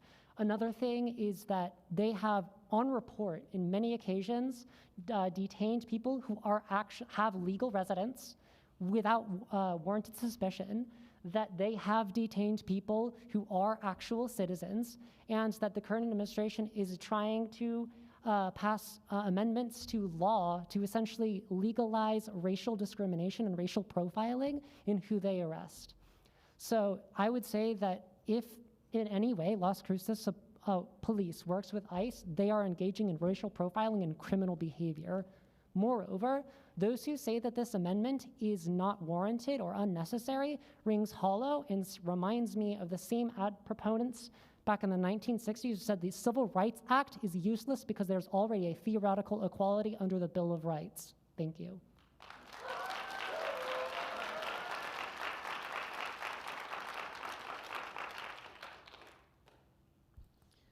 Good afternoon. My name is Shauna Pfeiffer. I am not an immigrant, so the words that I say don't carry as much weight because I don't have those lived experiences that bring people to our country to seek a better life. I can't imagine the courage and strength it takes to leave everything behind for nothing more than hope. The work that it takes to learn a new language in an unfamiliar culture, the conviction to grow into a country where you are made to feel, at times, unwelcome. That is the life of a legal immigrant to this country. I have many friends who were not born in America, or their parents were not. All of them are hard workers, seeking to better themselves and grateful every day for the chance to become an American citizen. But they are often painted with the same brush as those who come here illegally to take advantage of this country's resources and hospitality, just as this resolution seeks to do. You are lumping the bad in with the good, demeaning the courage of those who sought to come here legally, scaring them to feel unsafe in a country that has otherwise welcomed them. Criminals are not immigrants, and immigrants are not criminals. Illegal immigrants, however, are criminals, and I urge you to recognize the distinction. This resolution also seeks to malign our police department, your colleagues, those who have chosen the most honorable and arguably the most difficult profession. This resolution says that you feel our Las Cruces Police Department officers have either already or will absolutely help federal ICE agents in what you have deemed to be nefarious work. I have heard Chief Story tell you at least twice in council chambers that they do not participate in federal immigration affairs and do not even have access to immigration status information of the people they engage with. Why don't you trust him?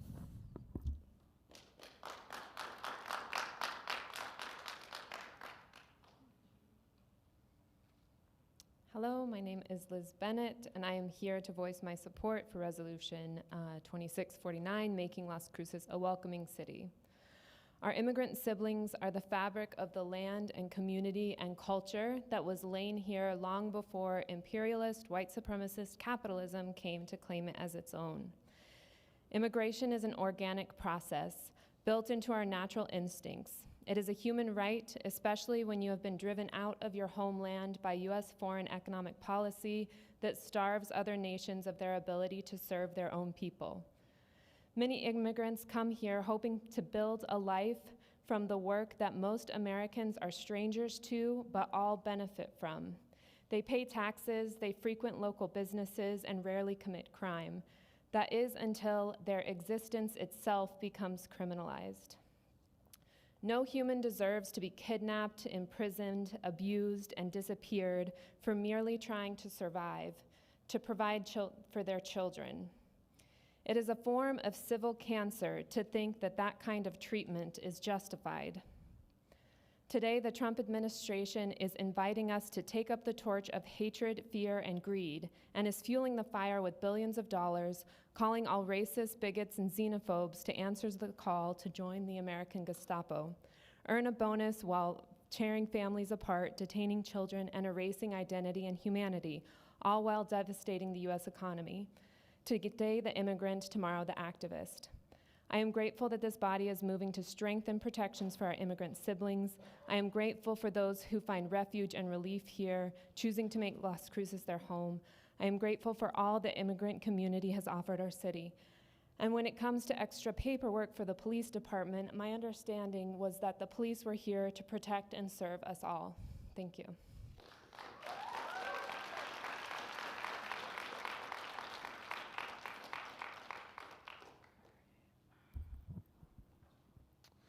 Hello, I'm Rose. I live in District 2, and I am here to also talk in support of the Welcoming City resolution. I think it's the best foot forward in protecting our immigrant communities, especially with ICE being actively present already in Las Cruces and neighboring towns.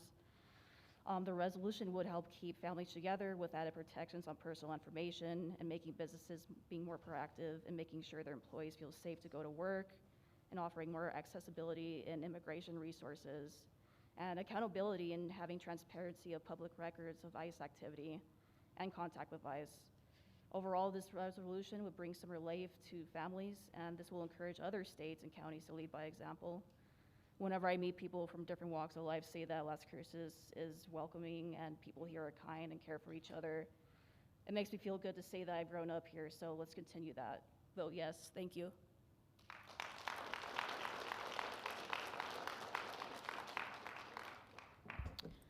Good afternoon, Mayor and City Council. My name is Tatiana Prieto. I'm a policy advocate with the American Civil Liberties Union of New Mexico, and I'm also a proud descendant of strong Mexican immigrants and a Las Cruces native. I'm a resident of District 1.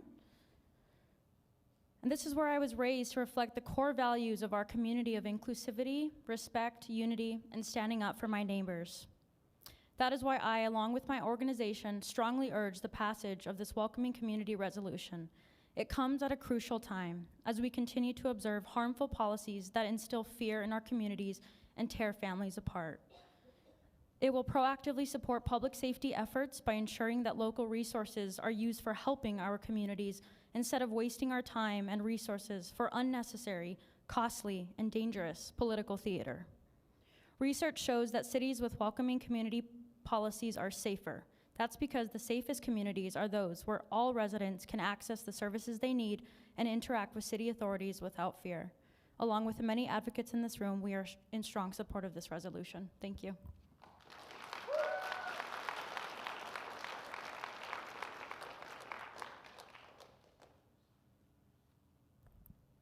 Hello, everyone. Lindley Hornsby, she, her, resident of District 4. Just wanted to uplift some of the things that I'm hearing from community and also what I'm hearing from the council. I'm hearing from community that there are safety concerns in Las Cruces, and I just want to sit with the idea that the safety of immigrant communities is tied to the safety of U.S. citizens. So if our community isn't safe for immigrants, our community is not safe for citizens either.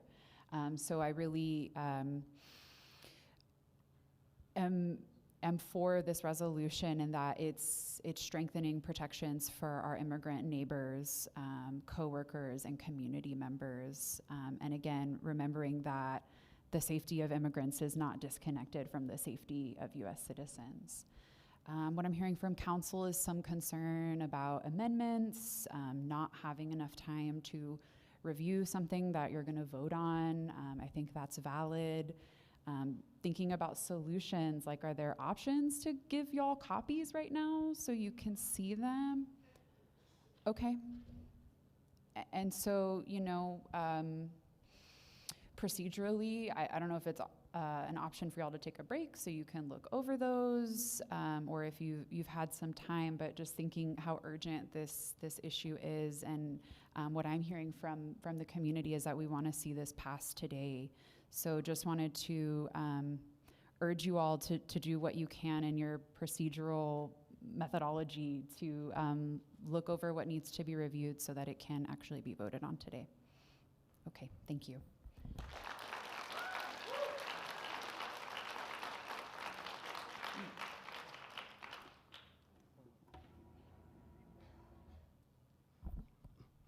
Hello, Council. My name is Ivan Aragon. I am strongly in favor of this resolution. In the past year, I have seen, the nation has seen, that the U.S. government, including agencies such as ICE, radically push the limits of their own power and authority, and with that, further abandon ethics. Through the power of the independent reporting that has gone on through social media, we directly see the way that particularly ICE are conducting themselves, which is in a very cruel way. Stalking people down and arresting them at their immigration hearings, going directly to work sites and detaining people. These agents forcing themselves into people's homes without warrants, etc. Protecting our community from our federal government is key at the moment because the approach our government is taking to immigration detention right now is not a technical approach. That is clearly shown by the fact that the federal government declared immigration enforcement has the right to question those of their citizenship on the basis of language and, to be frank, non-white appearance. The fact that even in alligator Alcatraz, gray jumpsuits were to distinguish those who had no criminal record despite still being sent to that prison. In a time where many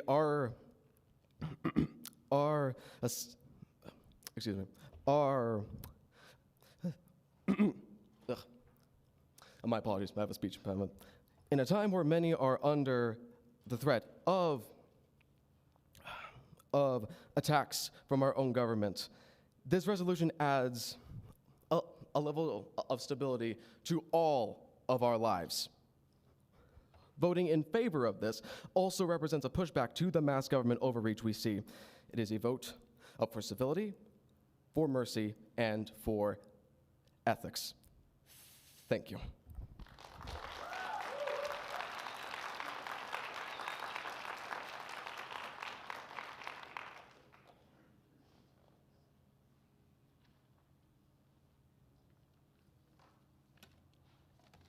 Good afternoon, City Council. Mr. Mayor, it's been a while since I've talked to you guys, so I'm up here to talk about this issue. You know, I don't have any issues with legal immigration. Could you state your name for the Veteran record? Chavez, legal immigration, and these people being properly vetted. As a veteran, and a lot of these folks who are speaking, they probably don't remember 9/11. And we had a terrorist attack in New York City where innocent Americans lost their lives. For what? For nothing.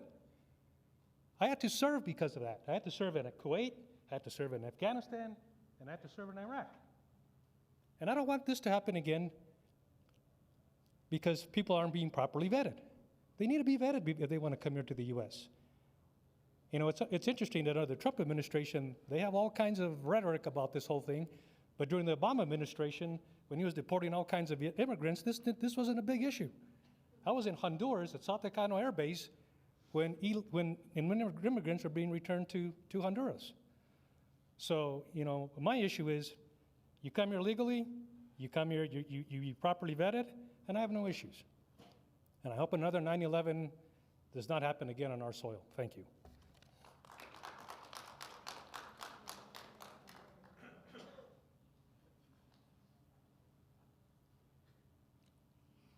Jeffrey Field.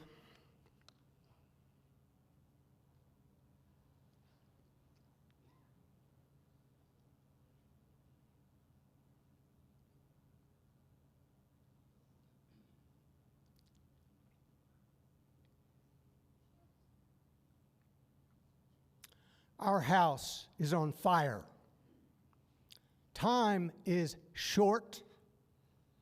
Damn the torpedoes. Just do it. Thank you.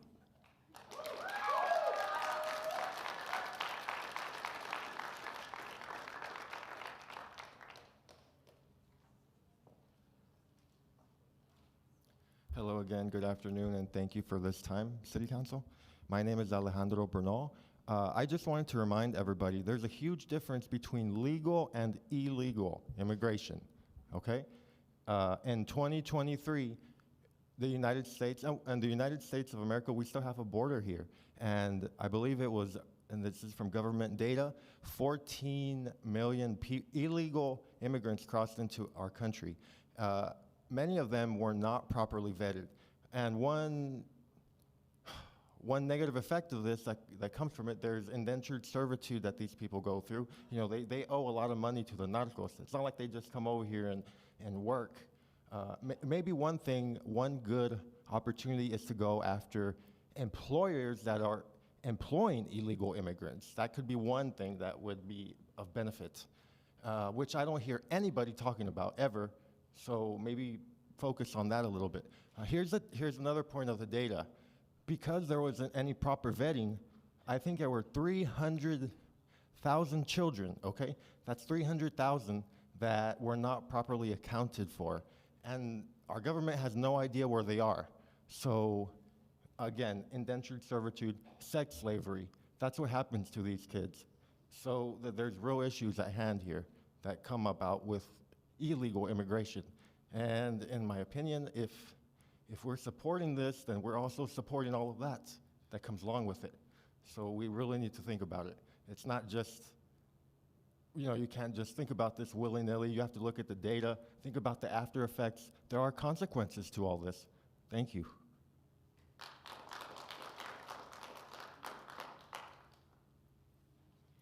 Mayor, Council, my name is Donna Stryker. I find it interesting that when Project Jupiter was shoved down your throat, you didn't have any problem with that, did you? But because they want to shove this down Councilor Flores' throat and she's objecting to it, you make fun of her and you belittle her. Grow up. She asked a very, very good question. In 2 weeks, do you really think they're going to come down on us? 2 weeks, that's all she asked for. She's a bright woman. And you make fun of her and put her down. I was going to say something completely different, but I'm appalled at how you're treating a counselor. I don't agree with everything Councilor Flores has ever said, but she deserves our respect today, as do every person in this group. The fact that you are disrespecting her because she asked a reasonable question. I didn't see those amendments. I would like to see them, and I'm pretty smart for a white girl, but I'd like to see them too. And the way you've behaved today is irresponsible. I do not believe this resolution is going to change anything overnight or in the next 2 weeks. In fact, since 2017, I would like to see the statistics of all the people that were harmed and not welcomed. As a result of the Welcoming City resolution in 2017, we have continued to be a welcoming city. Until today, when I see disrespect towards one of our counselors. I'm very sorry, Councilor Flores. I am sincerely sorry that they were so abusive to you. You did not deserve that when you asked a reasonable request. May we table this for 2 weeks while I have the time to read it? I think that was a very reasonable request. Thank you for coming up with that, and thank you for this time.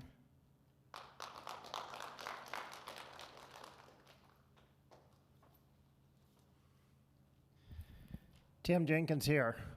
The only way we can truly move forward in a positive direction as a community is when we speak the truth in our hearts and to one another. So let's be in the truth here. This resolution is not about bringing our community together or helping the underprivileged or protecting the city from a federal threat. It's only about your political agenda that has pushed past the boundary of truth. And it's only about a self-serving affirmation for your own political bias agenda and not at all about serving or protecting our community. This resolution just screams loud and clear that you refuse to comply with federal agents and are more willing to, again, tie the hands of law enforcement and prevent them from protecting the very community that they swore an oath to protect. There is not a single soul that I have spoken with that has any issue with immigrants whatsoever. What we do have a problem with is illegals and criminals. And we all know and understand that no matter what we get up here and say will ever change your minds that you've already made up before you ever hear what we the people say. But I have heard here time and time again in council chambers the chief of police say loud and clear that their department does not interfere with ICE agents, nor do they participate in immigration affairs, nor do they have access to immigration information.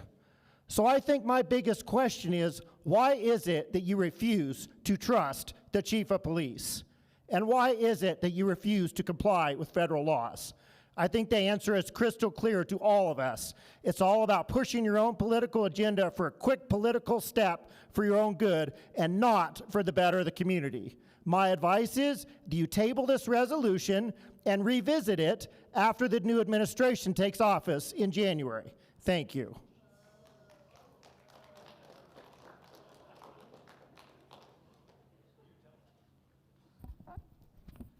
My name is Ronald DiPiazza.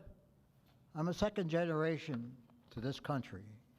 My wife and I moved to Las Cruces 25 years ago, and we were brought up by our parents and our grandparents, and they told us, obey the laws, know what is legal and what is not legal. I asked this council to open up their dictionaries or go to their iPads that you use now today and look up the definition of what legal and illegal is. When we first came here, my wife and I were able to go to church, and on our way home from church, we could stop at a corner and buy a newspaper. Today, there's on that corner somebody asking for money that has a golf cart or a cart from a grocery store that they stole, and you people let that go, but you paid homage, but you did not pay homage to those citizens of Las Cruces who were selling that paper that day. So look up that definition of legal and illegal. I want to leave you with a couple quotes. One was from John F. Kennedy. He said, I ask you, what can this country do for you? But I also ask you, what can you do for this country? That is why you became politicians, ran for the office, and you represented the city of Las Cruces, New York. The other one is from President Ronald Reagan. He said,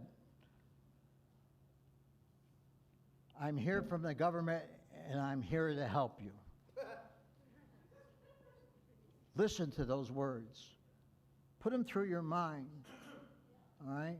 And understand, all right, what legal is and what illegal is.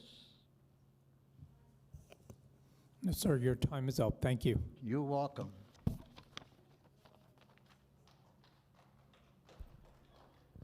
Hello. Hello, City Council, Mayor. My name is Abigail Salugsagan, and I have lived in District 1 since I migrated to America. Thank you for welcoming me, my mom, and my brothers. Parks and Recreation welcomed me when it was summertime, and I didn't have much to do. I didn't have that many friends, and I was still learning English. I wanted to come up and talk about my appreciation in considering these crucial and very urgent updates in the welcoming community resolution, and I am in full support of this resolution. I have already seen it firsthand in our community, the kidnapping of our neighbors. Our community, I have already seen it firsthand when children came home without their family. I have already seen it firsthand, children in zip ties. Those are our neighbors, and we need to stand up with them so that families are able to live in this community without fear, so that children are able to grab some food at our Parks and Rec with dignity. Please vote yes today on Resolution 26-049. Thank you.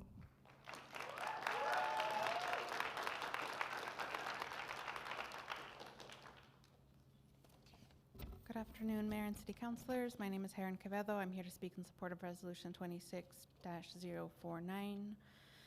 This resolution simply reaffirms the City of Las Cruces' commitment to creating a quality place to live and work through non-discrimination in all areas of city government, and declares the city a welcoming community. Wonderful. So simple. Common sense. No government should be unleashing armed agents of the state to terrorize or kidnap anyone at all, including our immigrant friends, relatives, and neighbors. I support this resolution because it reinforces the human rights ordinance that Las Cruces adopted as part of its municipal code in 1997, and again, just codifies the city's commitment of non-discrimination in all areas of government. We should all be supporting this. This is a very simple thing, and as it's already been said, this makes everyone safer. This supports us all. This is a vital change and update to the existing Welcoming City resolution, given the current terror being rained down from DC on immigrant communities.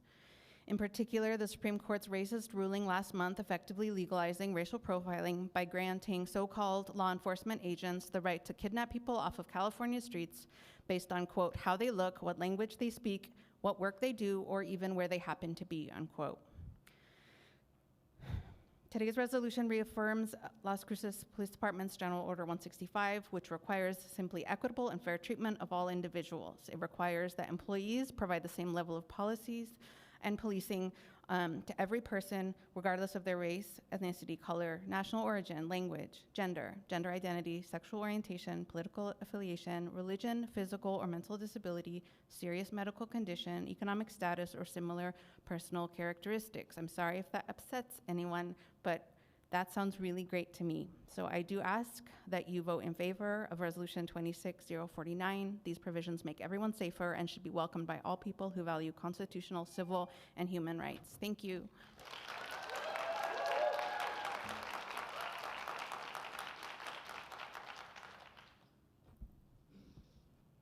Hello, my name is Elise Whitaker, and I am a faith-based organizer for Cafe here in Las Cruces. I was raised in an open, loving, and affirming Christian household. I grew up helping immigrant neighbors from all over the country back in Texas.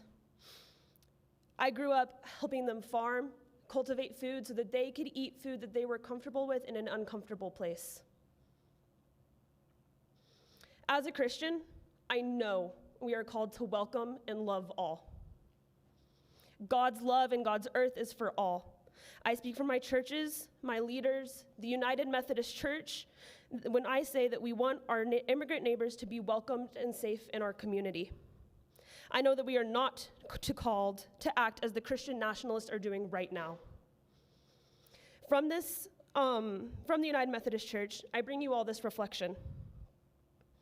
For those who have come fleeing oppression and persecution, God help us welcome those who come to dwell among us. For those who have come fleeing hunger and hardship, God help us welcome those who have come to dwell among us. For those who have come seeking freedom and opportunity, God help us to welcome and love those to dwell among us. Let us remember the words of Christ who said, I was hungry and you gave me food. I was thirsty and you gave me a drink. I was a stranger and you welcomed me. When, Lord, were you a stranger that we welcomed among us? Truly as you did it to one of those of the least, you did it to me. We welcome the stranger who is us. We welcome the stranger who is you. I urge you to pass this resolution. Amen.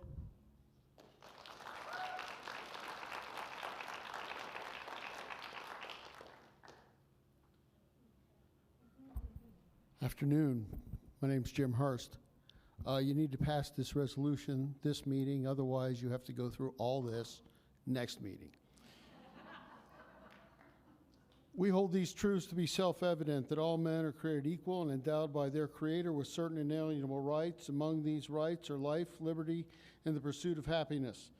These words define us. These words not only originate with America, but they make America original. Consider the right to pursue happiness. This right means, among other things, the right to migrate, where one has the best prospects for prosperity. Migrants come to America for centuries, seeking a better life, and generally speaking, they found it. That's how we became great. The Declaration of Independence asserts that governments exist to protect human rights. There were humans before there were Americans. We are Americans because we're humans. If we lose our humanity, we lose everything it is to be an American. The right to migrate is a basic human right. The right to seek asylum in America is both an American right and an international right. When there's no practical legal way to migrate, then there's no such thing as illegal immigration. Thank you.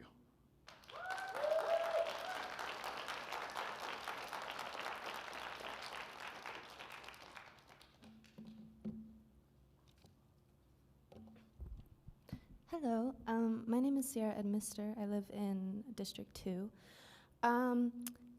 By the show of claps, I think I would be wasting my time to make an argument that immigrants, legal or not, are humans that deserve rights. So about this specific resolution, I think, especially right now, it is so important to do anything that can show solidarity, especially for this community and the people that make it up. And it's been brought up multiple times about our immigrant population being the backbone. So I just urge you to understand the weight of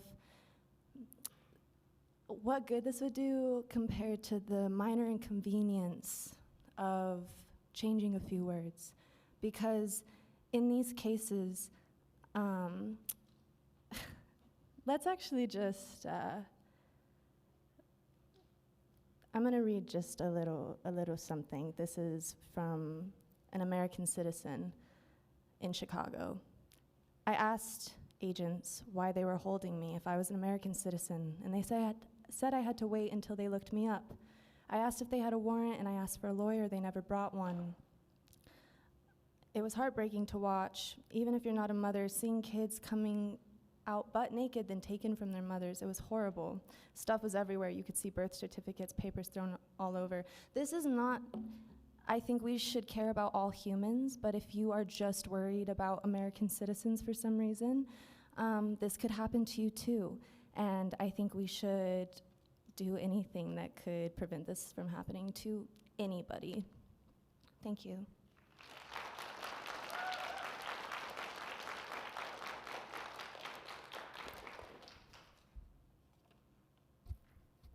Good afternoon. My name is Kim Sarnson, and I am speaking today on behalf of the League of Women Voters of Southern New Mexico. The League believes that all persons, regardless of immigration status, should receive due process and fair treatment under the law, including humane treatment in immigration administration and enforcement.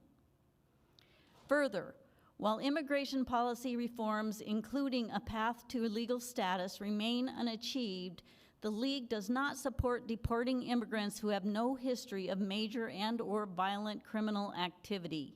nor does the League consider illegal re-entry a serious crime. In light of our position on immigration, the League supports the Las Cruces Welcoming Resolution. The city's welcoming resolution is consistent with state law that protects government from sharing sensitive personal information for the purposes of enforcing federal immigration law. Additionally, the League supports the right of the city to direct local law enforcement personnel to perform their duties without the burden of enforcing federal immigration policy.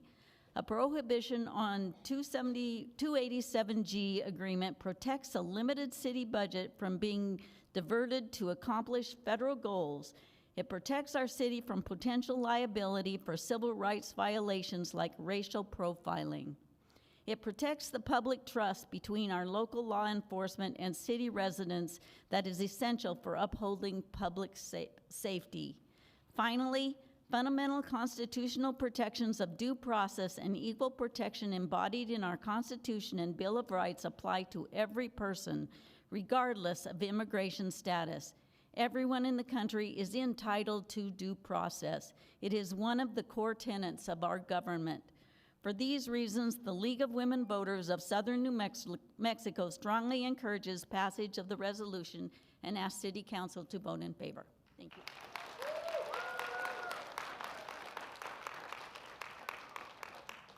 Good afternoon. I'm Catherine Walkinshaw, and I'm here as a business owner in the hospitality industry, and I strongly urge you to pass this resolution as amended. I support the amendments, and I understood them as they were read earlier.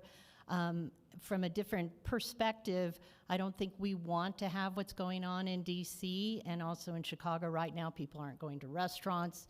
They're not going to patronize my business. We're losing workers. And I do believe that it needs to be further strengthened, as this resolution does, because the rhetoric and the practice of immigration crackdown has ramped up significantly since 2017. They've shown that they do not follow due process. They arrest first. People disappear without any information to family members for days at a time. And if they're citizens, okay, yeah, we're sorry. So they arrest first, ask questions later. So we need this, and please pass it. Thank you.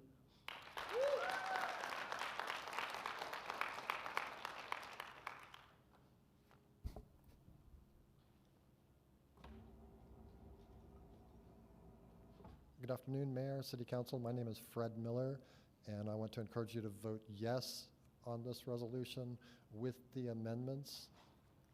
The primary effect of this resolution is just to tell the police officers, local law enforcement, to just do their own job and not try to do somebody else's job, and to leave them free from worrying about whether trying to help someone else interferes with their job. They can just leave that other job aside and just stick to their own job. And then with regard to the three amendments, it seems like city's legal representative has spotted some minor problems. He's caught them.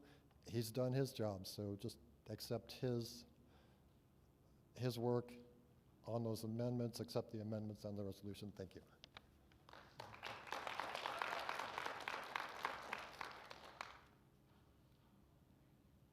Hi, my name is Belinda Robertson. I am agree with the resolution.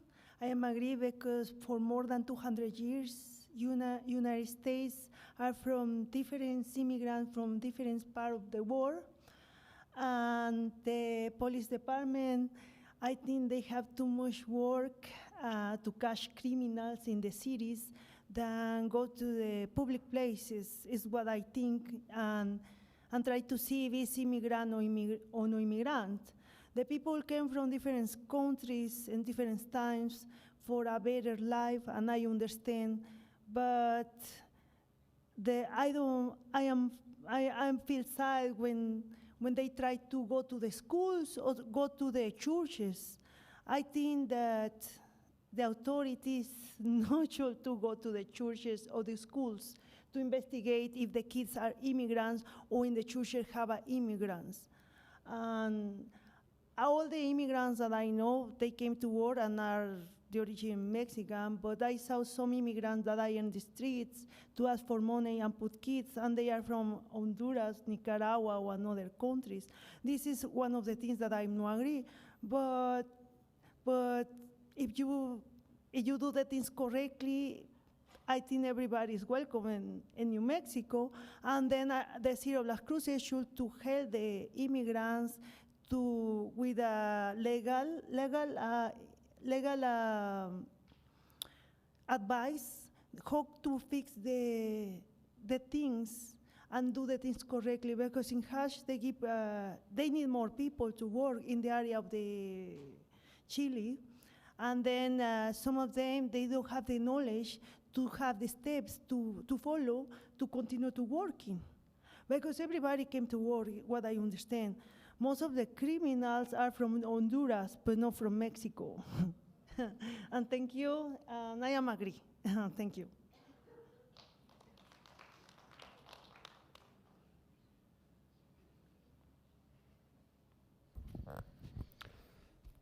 My name is Fred Huff. Lately, I've been hearing that Native Americans are claiming that we stole their land. There's no dispute that lands have been stolen or conquered throughout history. Most wars have been fought over the issue of one nation wanting another nation's land or resources. Yes, the Pilgrims and other settlers were able to conquer and develop the United States into one of the greatest nations on earth. Why was it so easy for a few invaders who came across the ocean in tiny ships to conquer a land that was inhabited by tens of thousands of native people? That is an easy answer. They were not united. The United States was born with the idea of one people united in one cause and purpose. A culture was developed around this unity, and any newcomers were invited to embrace this culture and work to make America even better.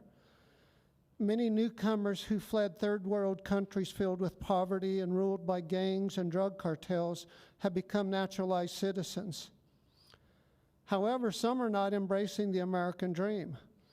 Instead, they are demanding that Americans embrace a culture they left.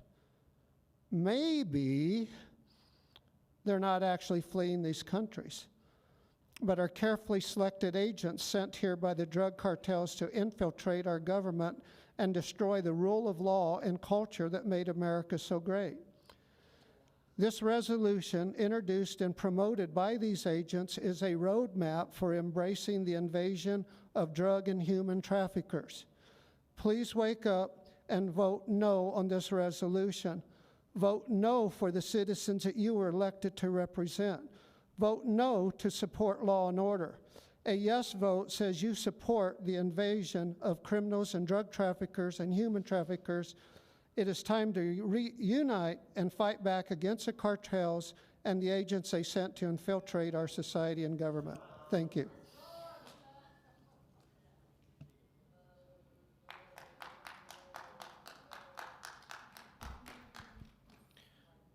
Good afternoon, City Council, Mayor. My name is Lucas Hernan. I'm a resident of District 2. Here we are again. I was here in this room December 2017. Councilor Flores, you were the only member on the council who was there who took a vote on the original one. And Councilor Bencomo, Mayor Pro Tem Bencomo, we were both here in support of it. And I am proud to stand here today, once again, in the majority of people of Las Cruces who support this. We don't need policy to make Las Cruces a welcoming place. Las Cruces is a welcoming place. We need policy because it is clear that there are people in this community who are working very hard to convince us that we should be afraid of each other. Last night, we held vigil on the plaza. We held vigil for almost 2 years of genocide as tens of thousands of Palestinians have been killed systematically by the state of Israel. And we held vigil because we have so much hurt in our hearts for that happening. But we did it in community with each other. People who have spoken today, people who are from this country, people who have moved to this country, people who were brought here by their parents to this country, we held vigil together. And you know what? While we were on the plaza, there was another group of people utilizing the stage to learn a cumbia for their family's quinceañera. And it was beautiful. And their kids rode their bikes, and they laughed, and they made faces at us, and we laughed, and we made faces back at them. And across the street were people who maybe didn't have homes. It's hard to tell. You might try to make that assumption about them, but they looked hungry, so we shared our food with them. And they looked thirsty, and we shared our water with them. And then the dancers were out of water, so we shared our water with them too, because they were thirsty. Because this is what we do in Las Cruces. It's what we've always done. You will do the right thing today. I know you will. The details can be worked out. Vote yes. Thank you.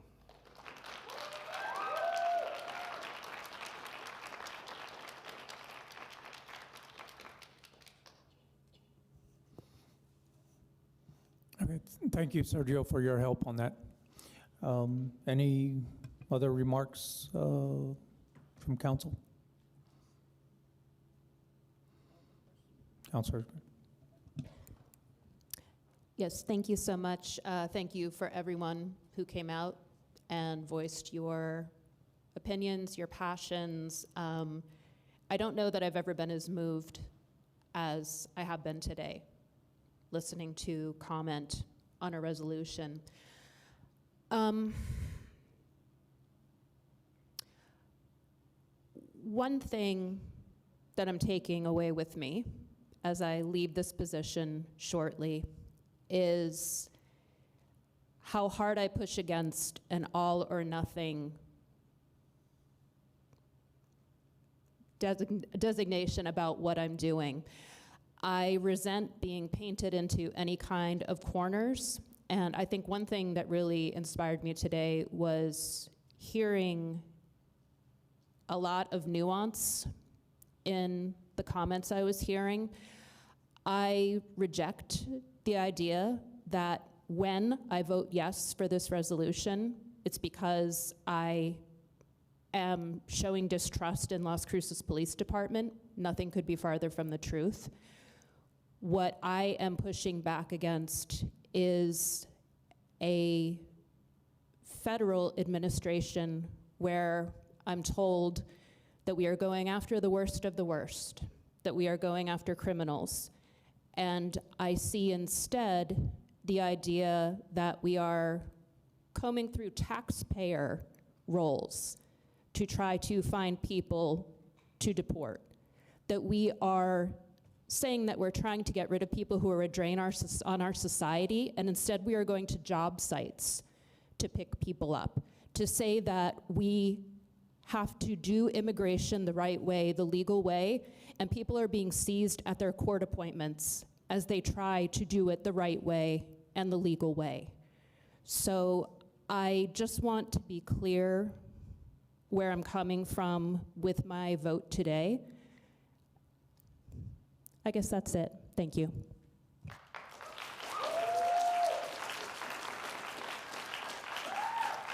Councilor Correa. I thank you for all of you for coming out and speaking today. I really appreciate the thoughtfulness that you have brought. So I couldn't say any of the things better than you can. Nor do I feel like you should doubt where my radical form of hospitality that many people suggest is questionable judgment comes from. That is that I have the fundamental value that we should treat all people with a deep respect and understanding and welcome them into our lives and into our houses, even if you guys want me to get a security camera.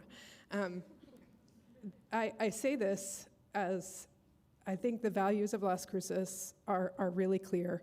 We welcome families, we love our neighbors, and we care for each other when the going gets rough. And what I would say right now is the going is rough. People say to me, what can you do? You're an elected leader in our community. The federal government is here to harm us, our people. And the reality is not a lot, right? We're in charge of the budget. We're in charge of the ordinances that exist in our city. And so this is one place where we can say, This ordinance has been well-researched, supported by the community, gone through with a fine-tooth comb through the legal office, and I appreciate you all's participation in this conversation. This is a place where we can do something. We can fight back against cruelty.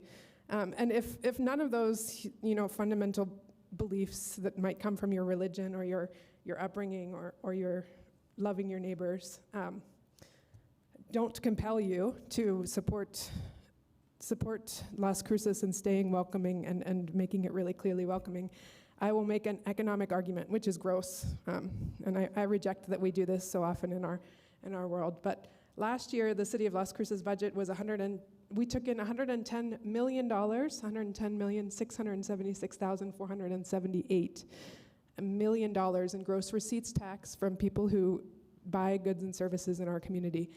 It's estimated that 1 in 4 people are living in mixed status homes. That means $27,669,119 of those dollars came from the very people that we're telling are welcome here.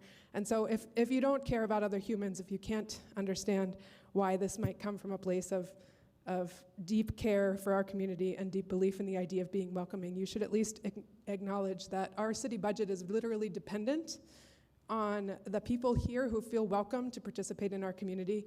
And they invest in us. We have to invest in our community and pass resolutions that fight the cruelty that is so large and so unbelievable that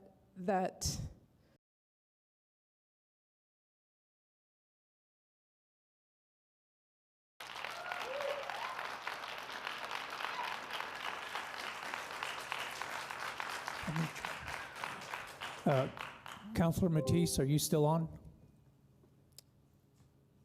Yes, I am. Did you want to speak? Well, again, I'm just going by what I believe to be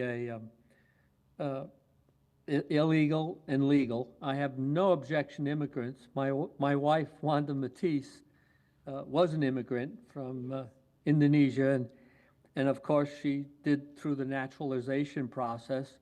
And that's my particular philosophy, is that if they're here legally and they're immigrants, then I am totally in support of assistance and help and housing and taking care of my neighbor. But if they are here illegal, then it's not the rule of law. We are actually violating the rule of law. And that's what I'm strong on, and that's where I'll stay.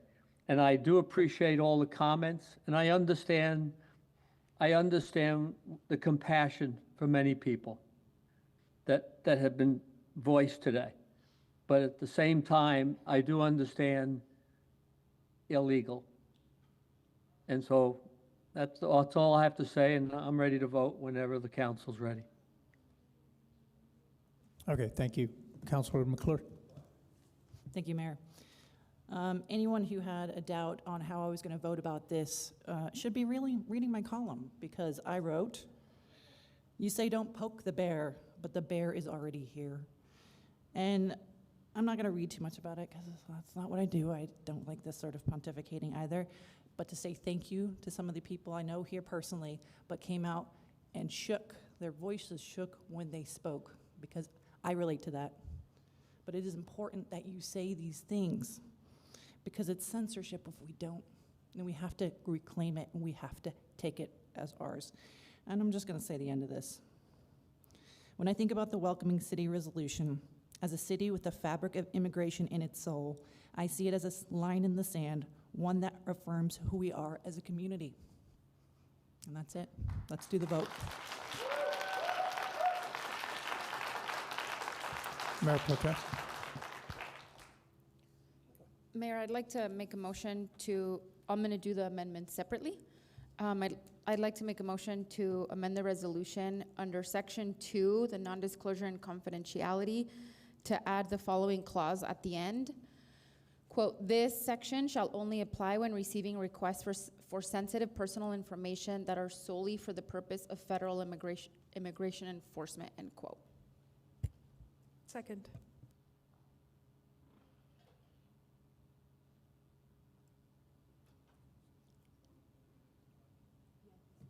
Yes, one at a time. Yes. Okay, this is on the motion to amend Resolution 26049 with the clause, this section shall only apply when receiving requests for sensitive personal information that are solely for the purpose of federal immigration enforcement. Counselor McClure. Yes. Counselor Matisse. No. Counselor Graham. Yes. Counselor Cran. Yes. Counselor Flores. Yes. Counselor Bencomo. Yes. Mayor. No. Motion passes. I'd like to make another motion to amend this resolution under Section 5, sensitive locations, that the clause, quote, law enforcement including, end quote, should be deleted. Second, Graham.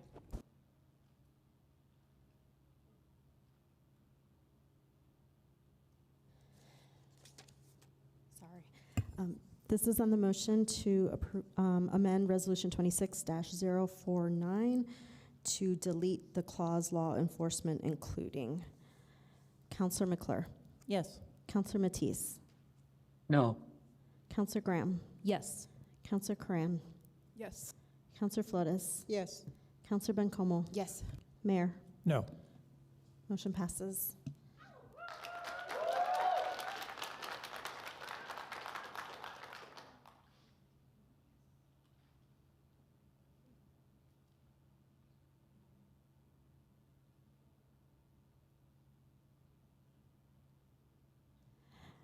This is on the motion to approve Resolution 26-049 as amended.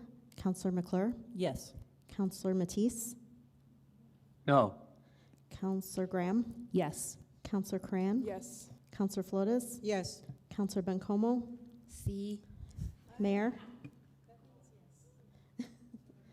Oh, yes. No. Motion passes.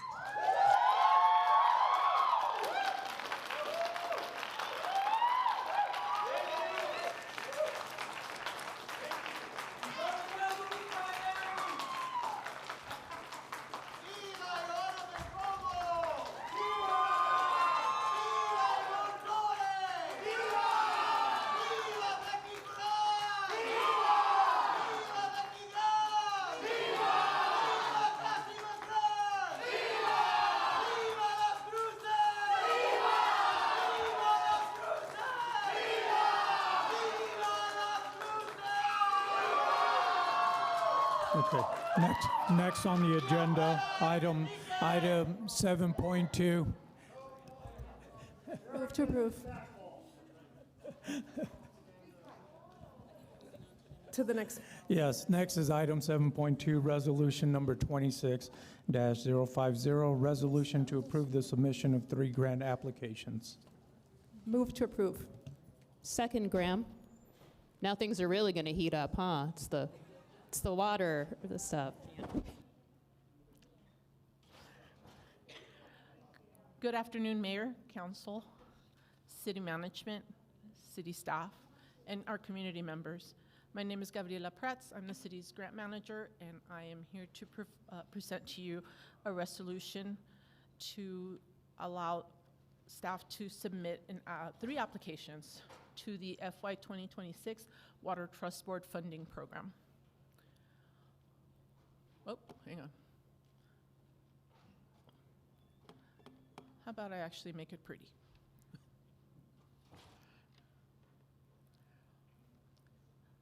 The first application is for the SCADA upgrade, West Mesa. The utilities, Las Cruces Utilities is requesting $427,420 to design, construct, and commission the replacement of obsolete remote terminal units at 7 sites. Those are the units that allow the system to communicate and alarms set off when there's something going wrong. When you will see on all 3 of these applications is a range for the match. The Water Trust Board does not designate what the match required will be until the application is awarded. So it can be as little as 10% or as much as 40%. And we don't know that until we bring back to you the resolution to accept the grants with those amounts. So on this particular one, the match could be anything between about $43,000 up to about $171,000. The second application is for $2,558,800 for well 66 improvements and pipeline. The match for this one would be somewhere between $256,000 and a little bit over $1 million. And this is to equip well 66 with a vertical turbine pump, a well house, natural gas engine, all appurtenances to that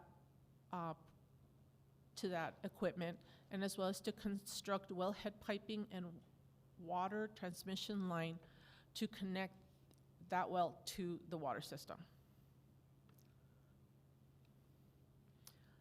The third application is for $1,526,600 with a match between about $153,000 and $611,000. This application for Highway 292 wastewater force main will replace approximately 5,700 linear feet of existing ductile iron pipe with 18-inch PVC pipe along Calle del Paso, Highway 292, from Calle Pacana to Motel Boulevard.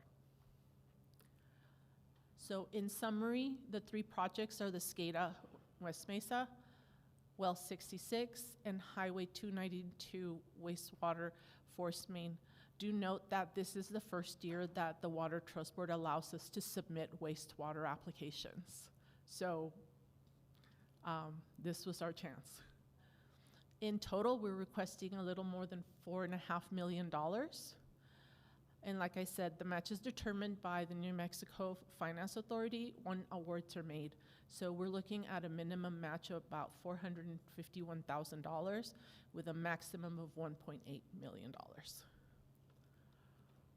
And here are your council options, and I stand for questions. We also have Utilities Director Adrian Widmer and Dominique Rodriguez, Assistant Director of Utilities, to answer any questions you may have on the projects. Any question? Councilor Graham? Hi, yeah, thanks for the presentation. This is the first time I'm seeing a sliding scale on matching. How do they determine it once we get to that point, if we get to that point?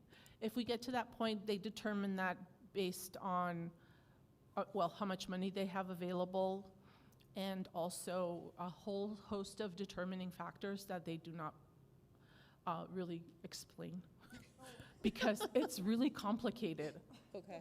I mean, we've never been able to figure out why we always end up on the lower range, but we have to plan for the fact that one day we may end up on the other end. Okay, and just to clarify, this will be brought back to council with the amount firmed up. So when we're saying, we're not voting now for some amorphous amount that we don't know. So No. just making sure that that's clear. Right, the process requires that we submit a resolution from City Council to allow us to apply. To even get to the application Yes, stage. and Thank you then- so much. Oh, no, you'll see this like 3 times. I look forward to it. Thank you. Thank you, Mayor. Anyone else? Christine? This is on Wait, the wait, motion. wait, Christine, did you? Okay. Anyone else from the public that's still here? Yeah, okay. Okay, go ahead. This is on the motion to approve Resolution 26-050. Councilor McClure? Yes. Councilor Matisse? Okay, so absent. Councilor Graham? Yes. Councilor Coran? Yes. Councilor Flores? Yes. Councilor Bencomo? Yes. Mayor? Yes.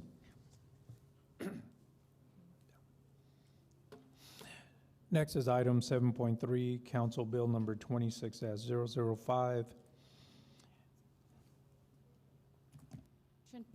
To approve. Second.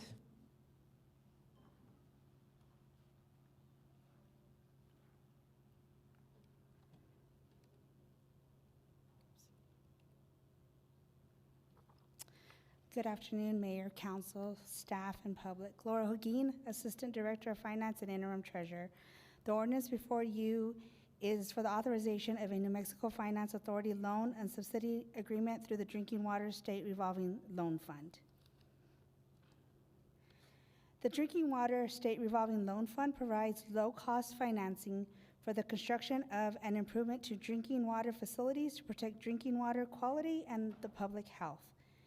Resolution 25-06 authorized the city to submit an application for financial assistance. The anticipated closing date of the loan agreement is November 14th, 2025.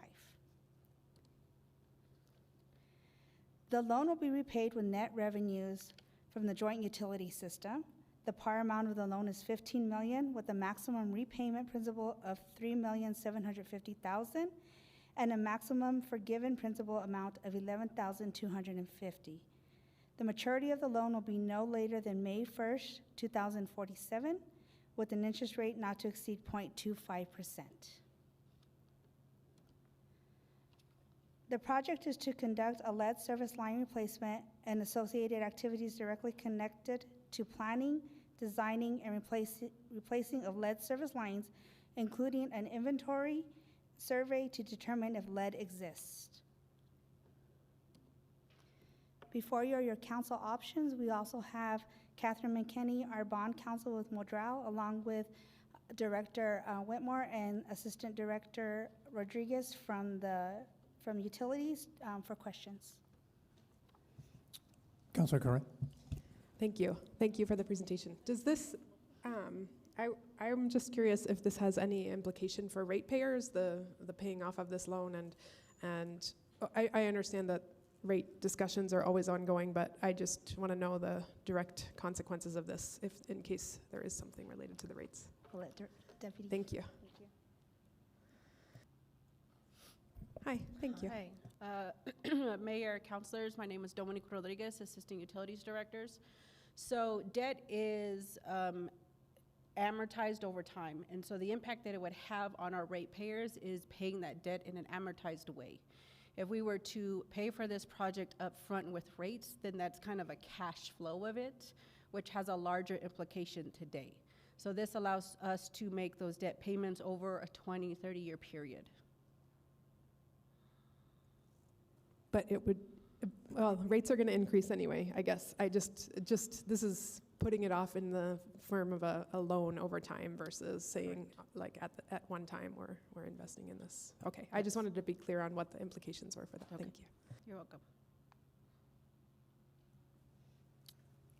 Anyone else? No. Members of the public?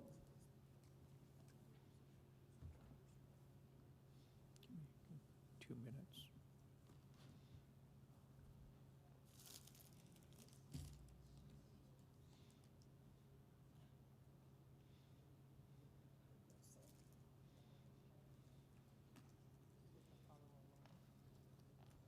We'll give you 2 minutes.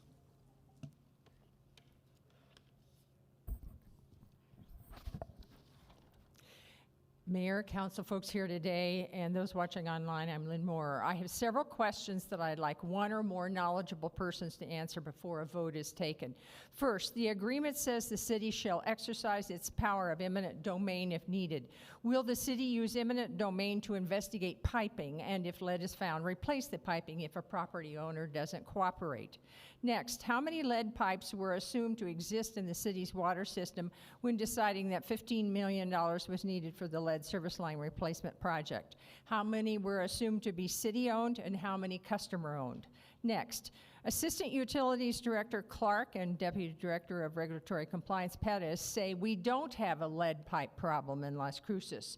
Moreover, Las Cruces Utilities is not using an investigation technique that's highly accurate. I'm not confident that when lead pipes are present that the city will find or acknowledge them. What happens to the money when Las Cruces Utilities decides there are no lead pipes in the city's water system?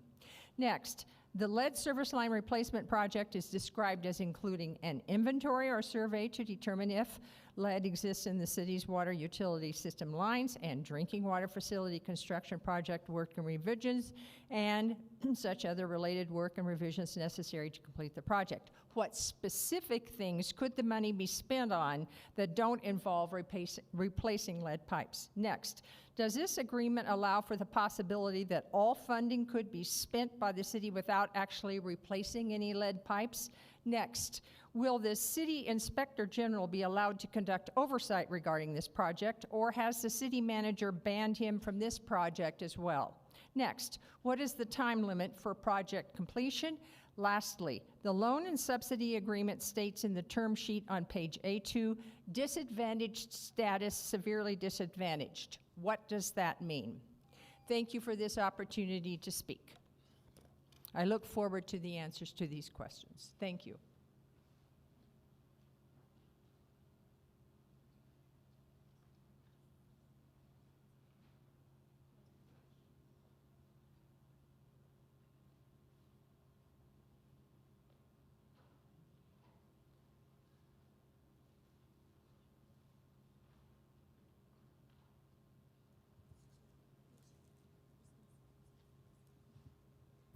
Mayor, City Council, Catherine McKinney, our bond counsel with Modrell, said that she can answer some of these questions related to the loan. Okay, that'll be fine. Thank you, Mayor and Council. I'm Catherine McKinney with Modrell Sperling, your bond counsel. There was a question related to, is there the potential that all of the funds could be spent on the investigation of the pipes? Potentially. I don't know the details, I don't know the budget, and I don't know, it would be within the project scope, and so potentially. I don't know the full details of the budget or how the Finance Authority would look at that.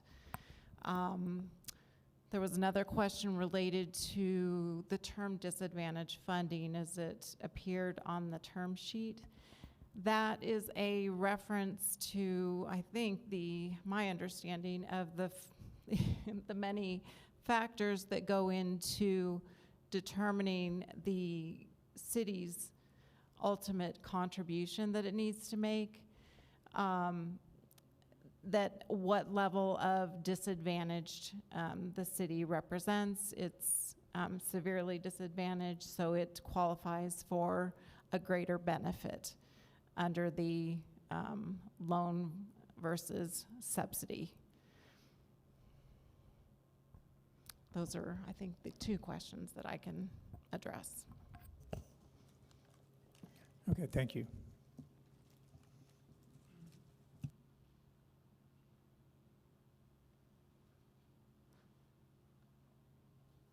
Mayor, Council, Adrienne Whitmer, Utilities Director. In looking through there on the eminent domain, that will definitely be up to City Council.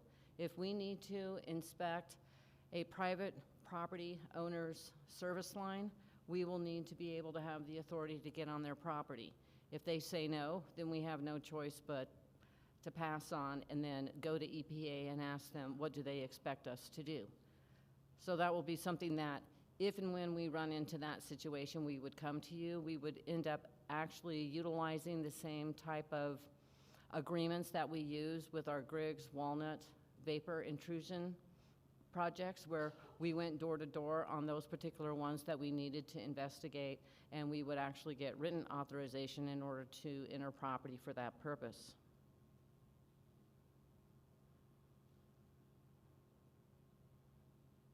I believe the lead pipes that were assumed to exist in the city's water system when asking for the 15 million, staff decided to look on the worst case scenario, because if we don't use the money, then we don't have to spend the money, which then means we don't have to pay back the money.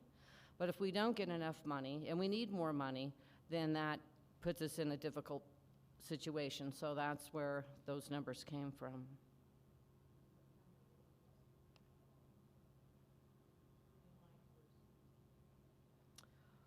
A question was, what specific things could the money be spent on that don't involve replacing lead pipes? An inventory or the survey money would be spent for that. Any kind of construction work on either our side or on the private side for replacement of lines, and the other related work associated with it, which would include the planning and updating maps, getting that stuff turned in to make sure that we pass regulatory requirements. It says, does this agreement allow for the possibility of all funding could be spent by the city without actually replacing any lead pipes?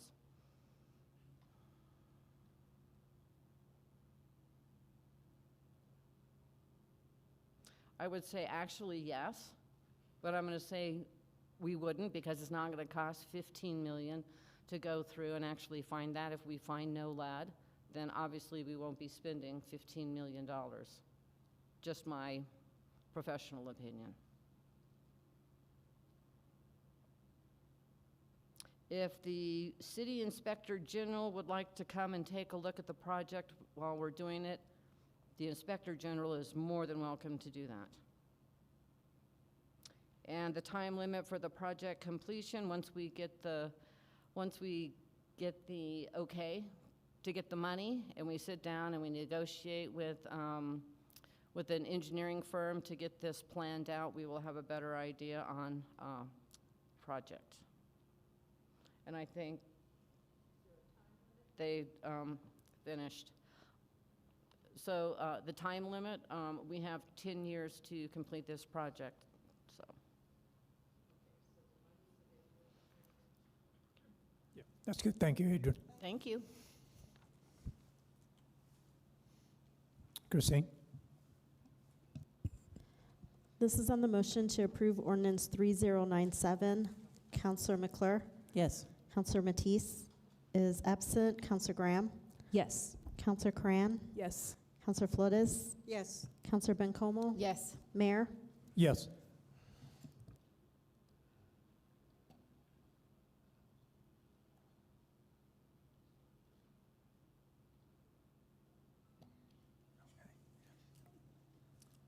Next is item 7.4, Council Bill number 26-006, ordinance number 3098. Move to approve. Second, Graham.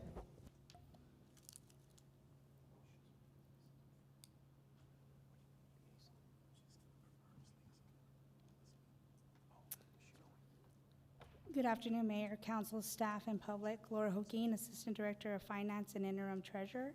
The ordinance before you is for the authorization of a New Mexico Finance Authority grant and loan agreement through the Water Project Fund administered by the Water Trust Board. The Water Project Fund administered by the Water Trust Board provides a combination of grants and loans for a variety of water projects based upon financial capacity of the applicants. Resolution 24-029 authorized the city to submit an application for financial assistance. The anticipated closing date for the grant loan agreement is November 14th, 2025. The loan will be repaid from net revenues of the joint utility system. The maximum repayment principal amount is $300,000 with the maturity date of May 1st, 2047. The loan is principal payment only with 0% interest and an administrative fee rate of 0.25%.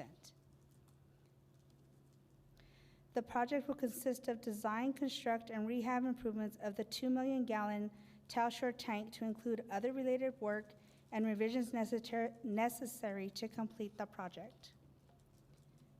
Before you are your council options, and again, we have Catherine McKinney, our bond counsel with Modrell, along with staff from the joint utilities.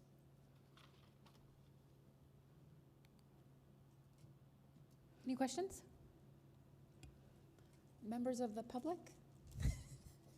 Okay, Christine. This is on the motion to approve ordinance 3098. Councilor McClure? Yes. Councilor Matisse is absent. Councilor Graham? Yes. Councilor Cran? Yes. Councilor Flores? Yes. Councilor Bencomo? Yes. And Mayor is absent. Oh my God, give me a second. I wasn't prepared to, I usually have to mentally prepare myself to run a meeting. Oh, here we go. Perfect timing.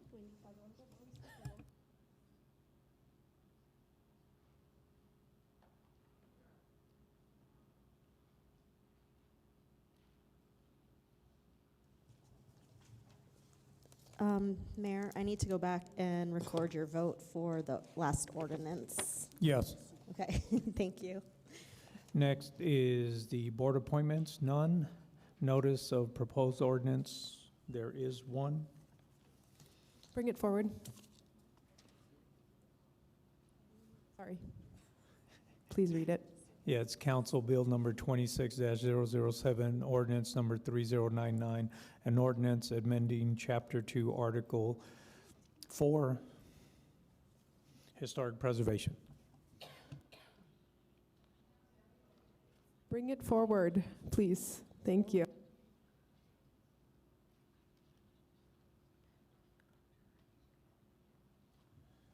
City Council member board reports and comments.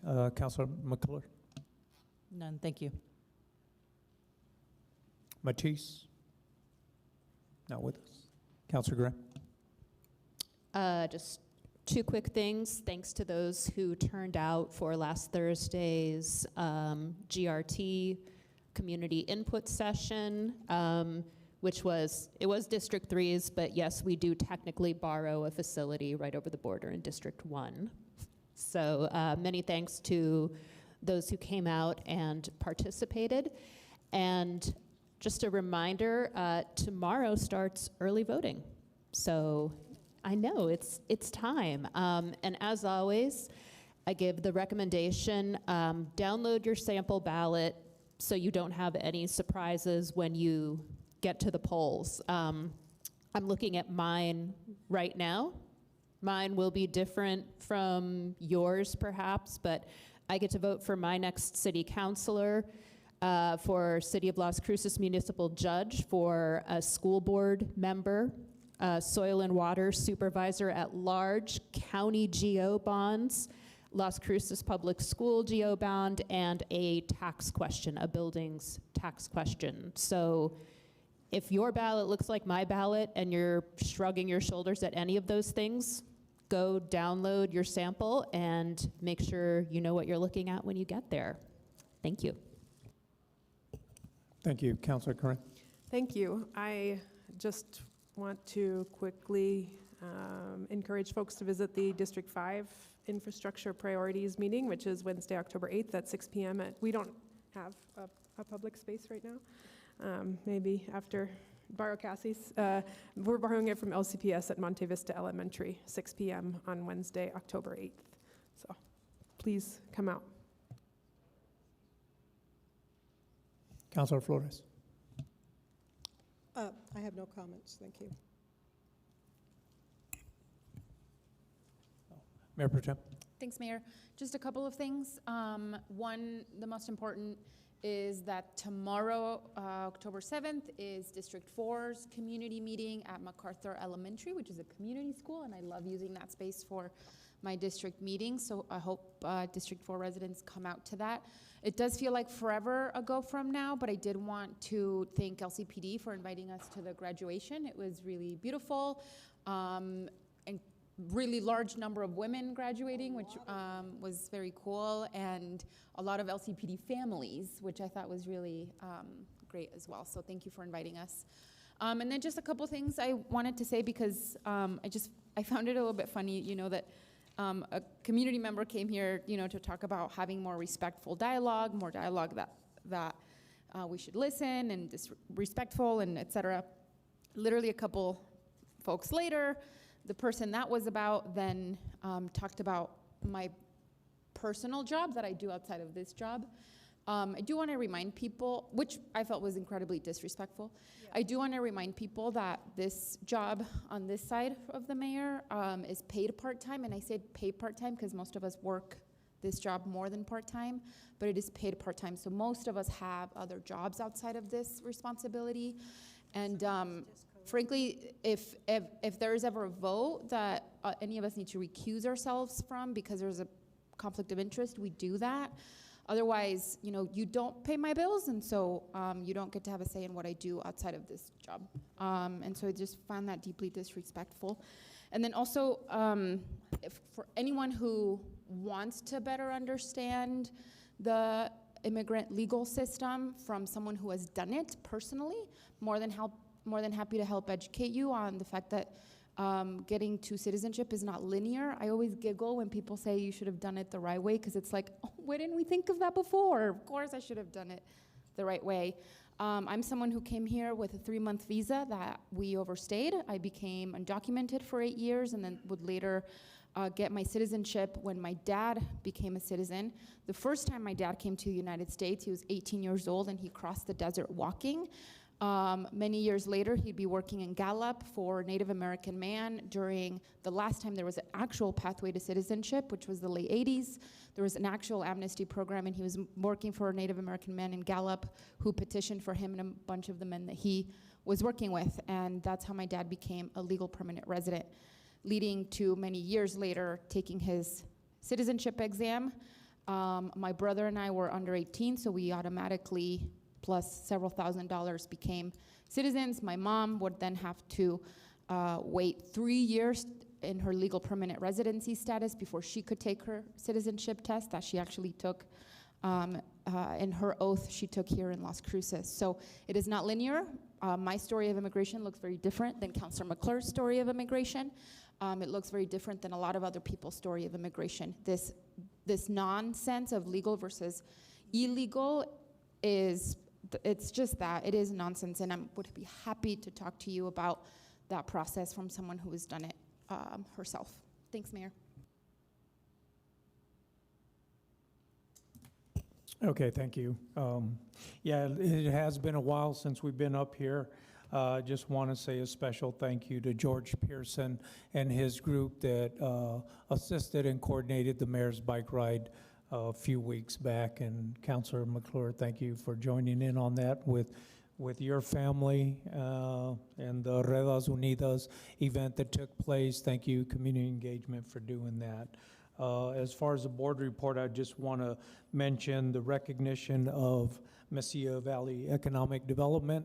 They received a prestigious award in the partnership. They were with the City of Las Cruces Economic Development, which was the Blueprint for Growth Award of 2025 at the New Mexico Governor's Economic Development Conference that just took place. So good job to Mavita and their award.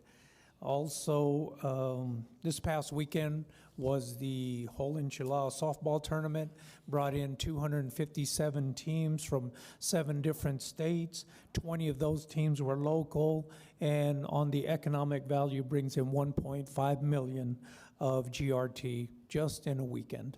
So kudos to Parks and Rec and everybody that participated in that. And with that, our city manager. Thank you, Mayor Enriquez, Mayor Pro Tem Como, and City Council. I know it's been a long day, and I will make it longer because I have a lot of announcements, but I'll do my best to read it quickly. I would be remiss if I didn't share, we have kudos. Obviously, we have one of the best housing departments, I would say, in the nation, and I would ask Natalie to come up, and they have been awarded the 2025 Developer of the Year, as you know, and there's a video she's going to play. Housing New Mexico has and honored, with that, the 2000. Please. Sorry, please. I got a little bit too excited. Yeah, so I'll just read this.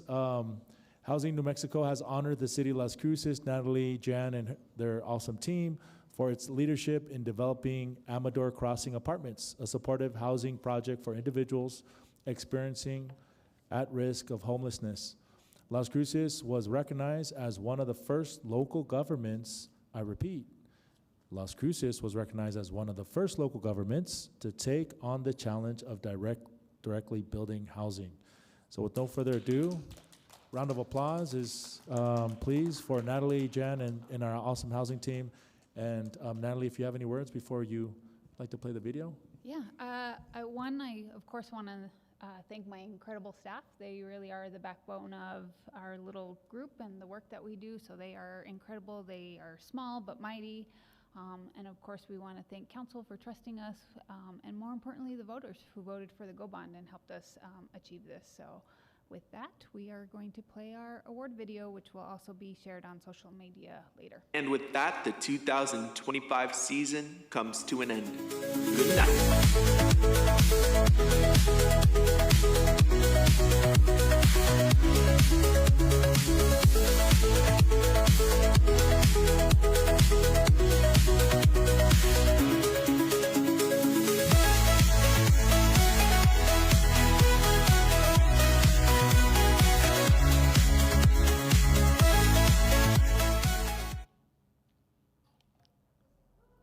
Short and sweet and fast, and it's not everything. We're not done with 2025. We already broke ground on Peachtree Canyon 2. We didn't do the big thing we normally do, but we're not done. We still have Skylark and a couple other projects that will come by the end of the year. So thank you, guys.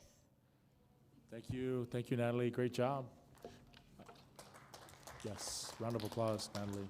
I think if we were to get all the successes, it'd be an hour long, a few hours of video and content. So thank you. A lot of great things happening. Would like to turn the time to fire, give them some recognition. Last week, the Las Cruces Fire Department received a grant to put up 17 people through paramedic class through the FEMA Assistance to Firefighters grant. This grant covers tuition, books, salaries, overtime, and backfill for our personnel to obtain this critical certification. The amount of the grant is close to $500,000. Well, thank you, Chief Daniels, for doing that, you and your crew. City Manager's Office, this is an update. I appreciate Sergio. Sergio is our policy analyst. He's there in the back, purple suit, looking great and dapper.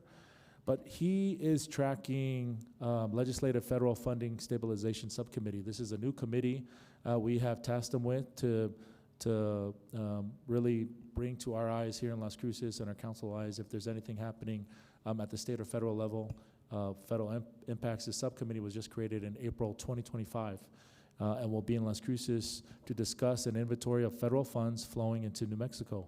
They will also be discussing the impacts to the state of New Mexico created by new federal funding initiatives, specifically H.R. 1, better known as the One Big Beautiful Bill. The subcommittee will be meeting on the following days at the following places. Monday, October 20th, NMSU Golf Course. Tuesday, October 21st, Santa Teresa War Eagles Air Museum. And Wednesday, October 22nd, NMSU Golf Course. A work plan of some of the discussion points is available on the legislative website.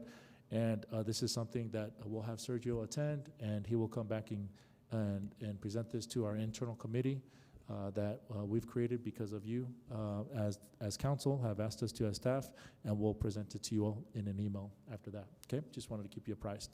Quality of life, senior programs, recreation staff are preparing for the annual Halloween dance scheduled for Saturday, October 18th from 4 to 7 p.m. at the Munson Center. Additionally, the Moonlight at the Museums event is scheduled for Friday, October 10th, starting at 5 p.m. Visitors will be able to see our new children's exhibit, pieces installed throughout the Museums of Nature and Science. And last from Quality of Life, the curators of the Lost Art Scavenger Hunt, sponsored by Public Art, is launched and ready for explorers. Go to the city's website for information on how to win prizes by solving lost art clues, and be eligible to win the Art Covenant Grand Prize by the end of October.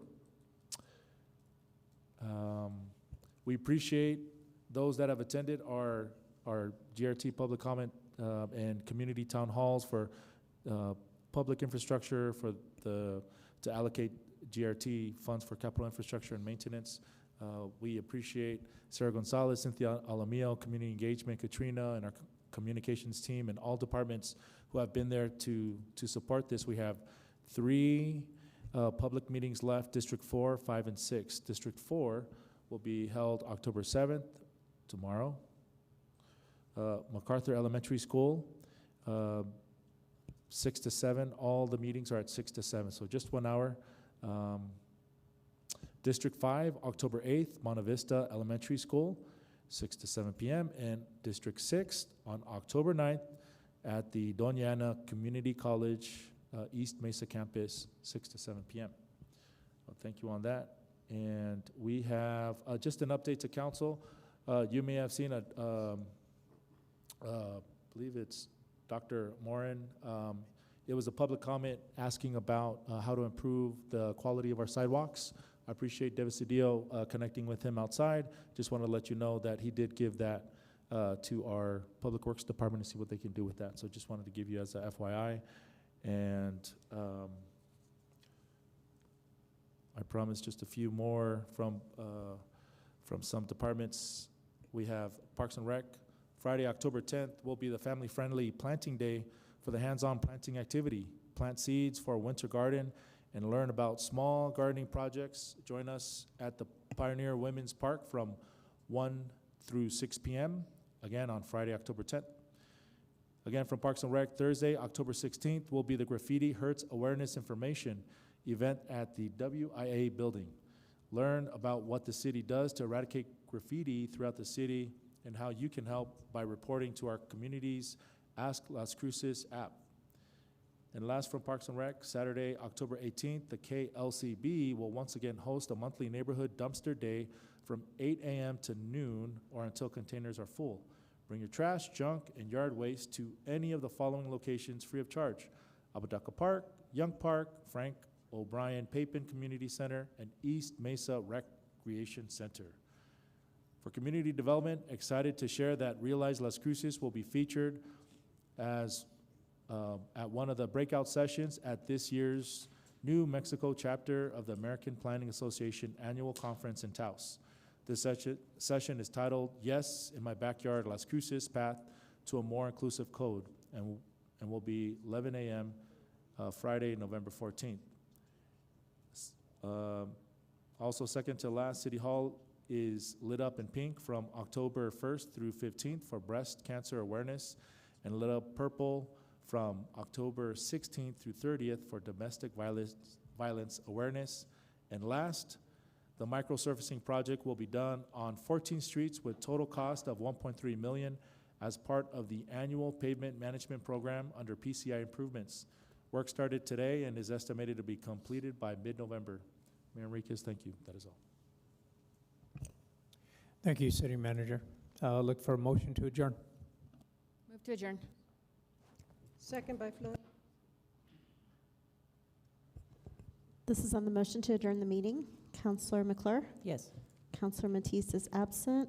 Councilor Graham? Yes. Councilor Coran? Yes. Councilor Flores? Yes. Councilor Bencomo? Yes. Mayor? Yes.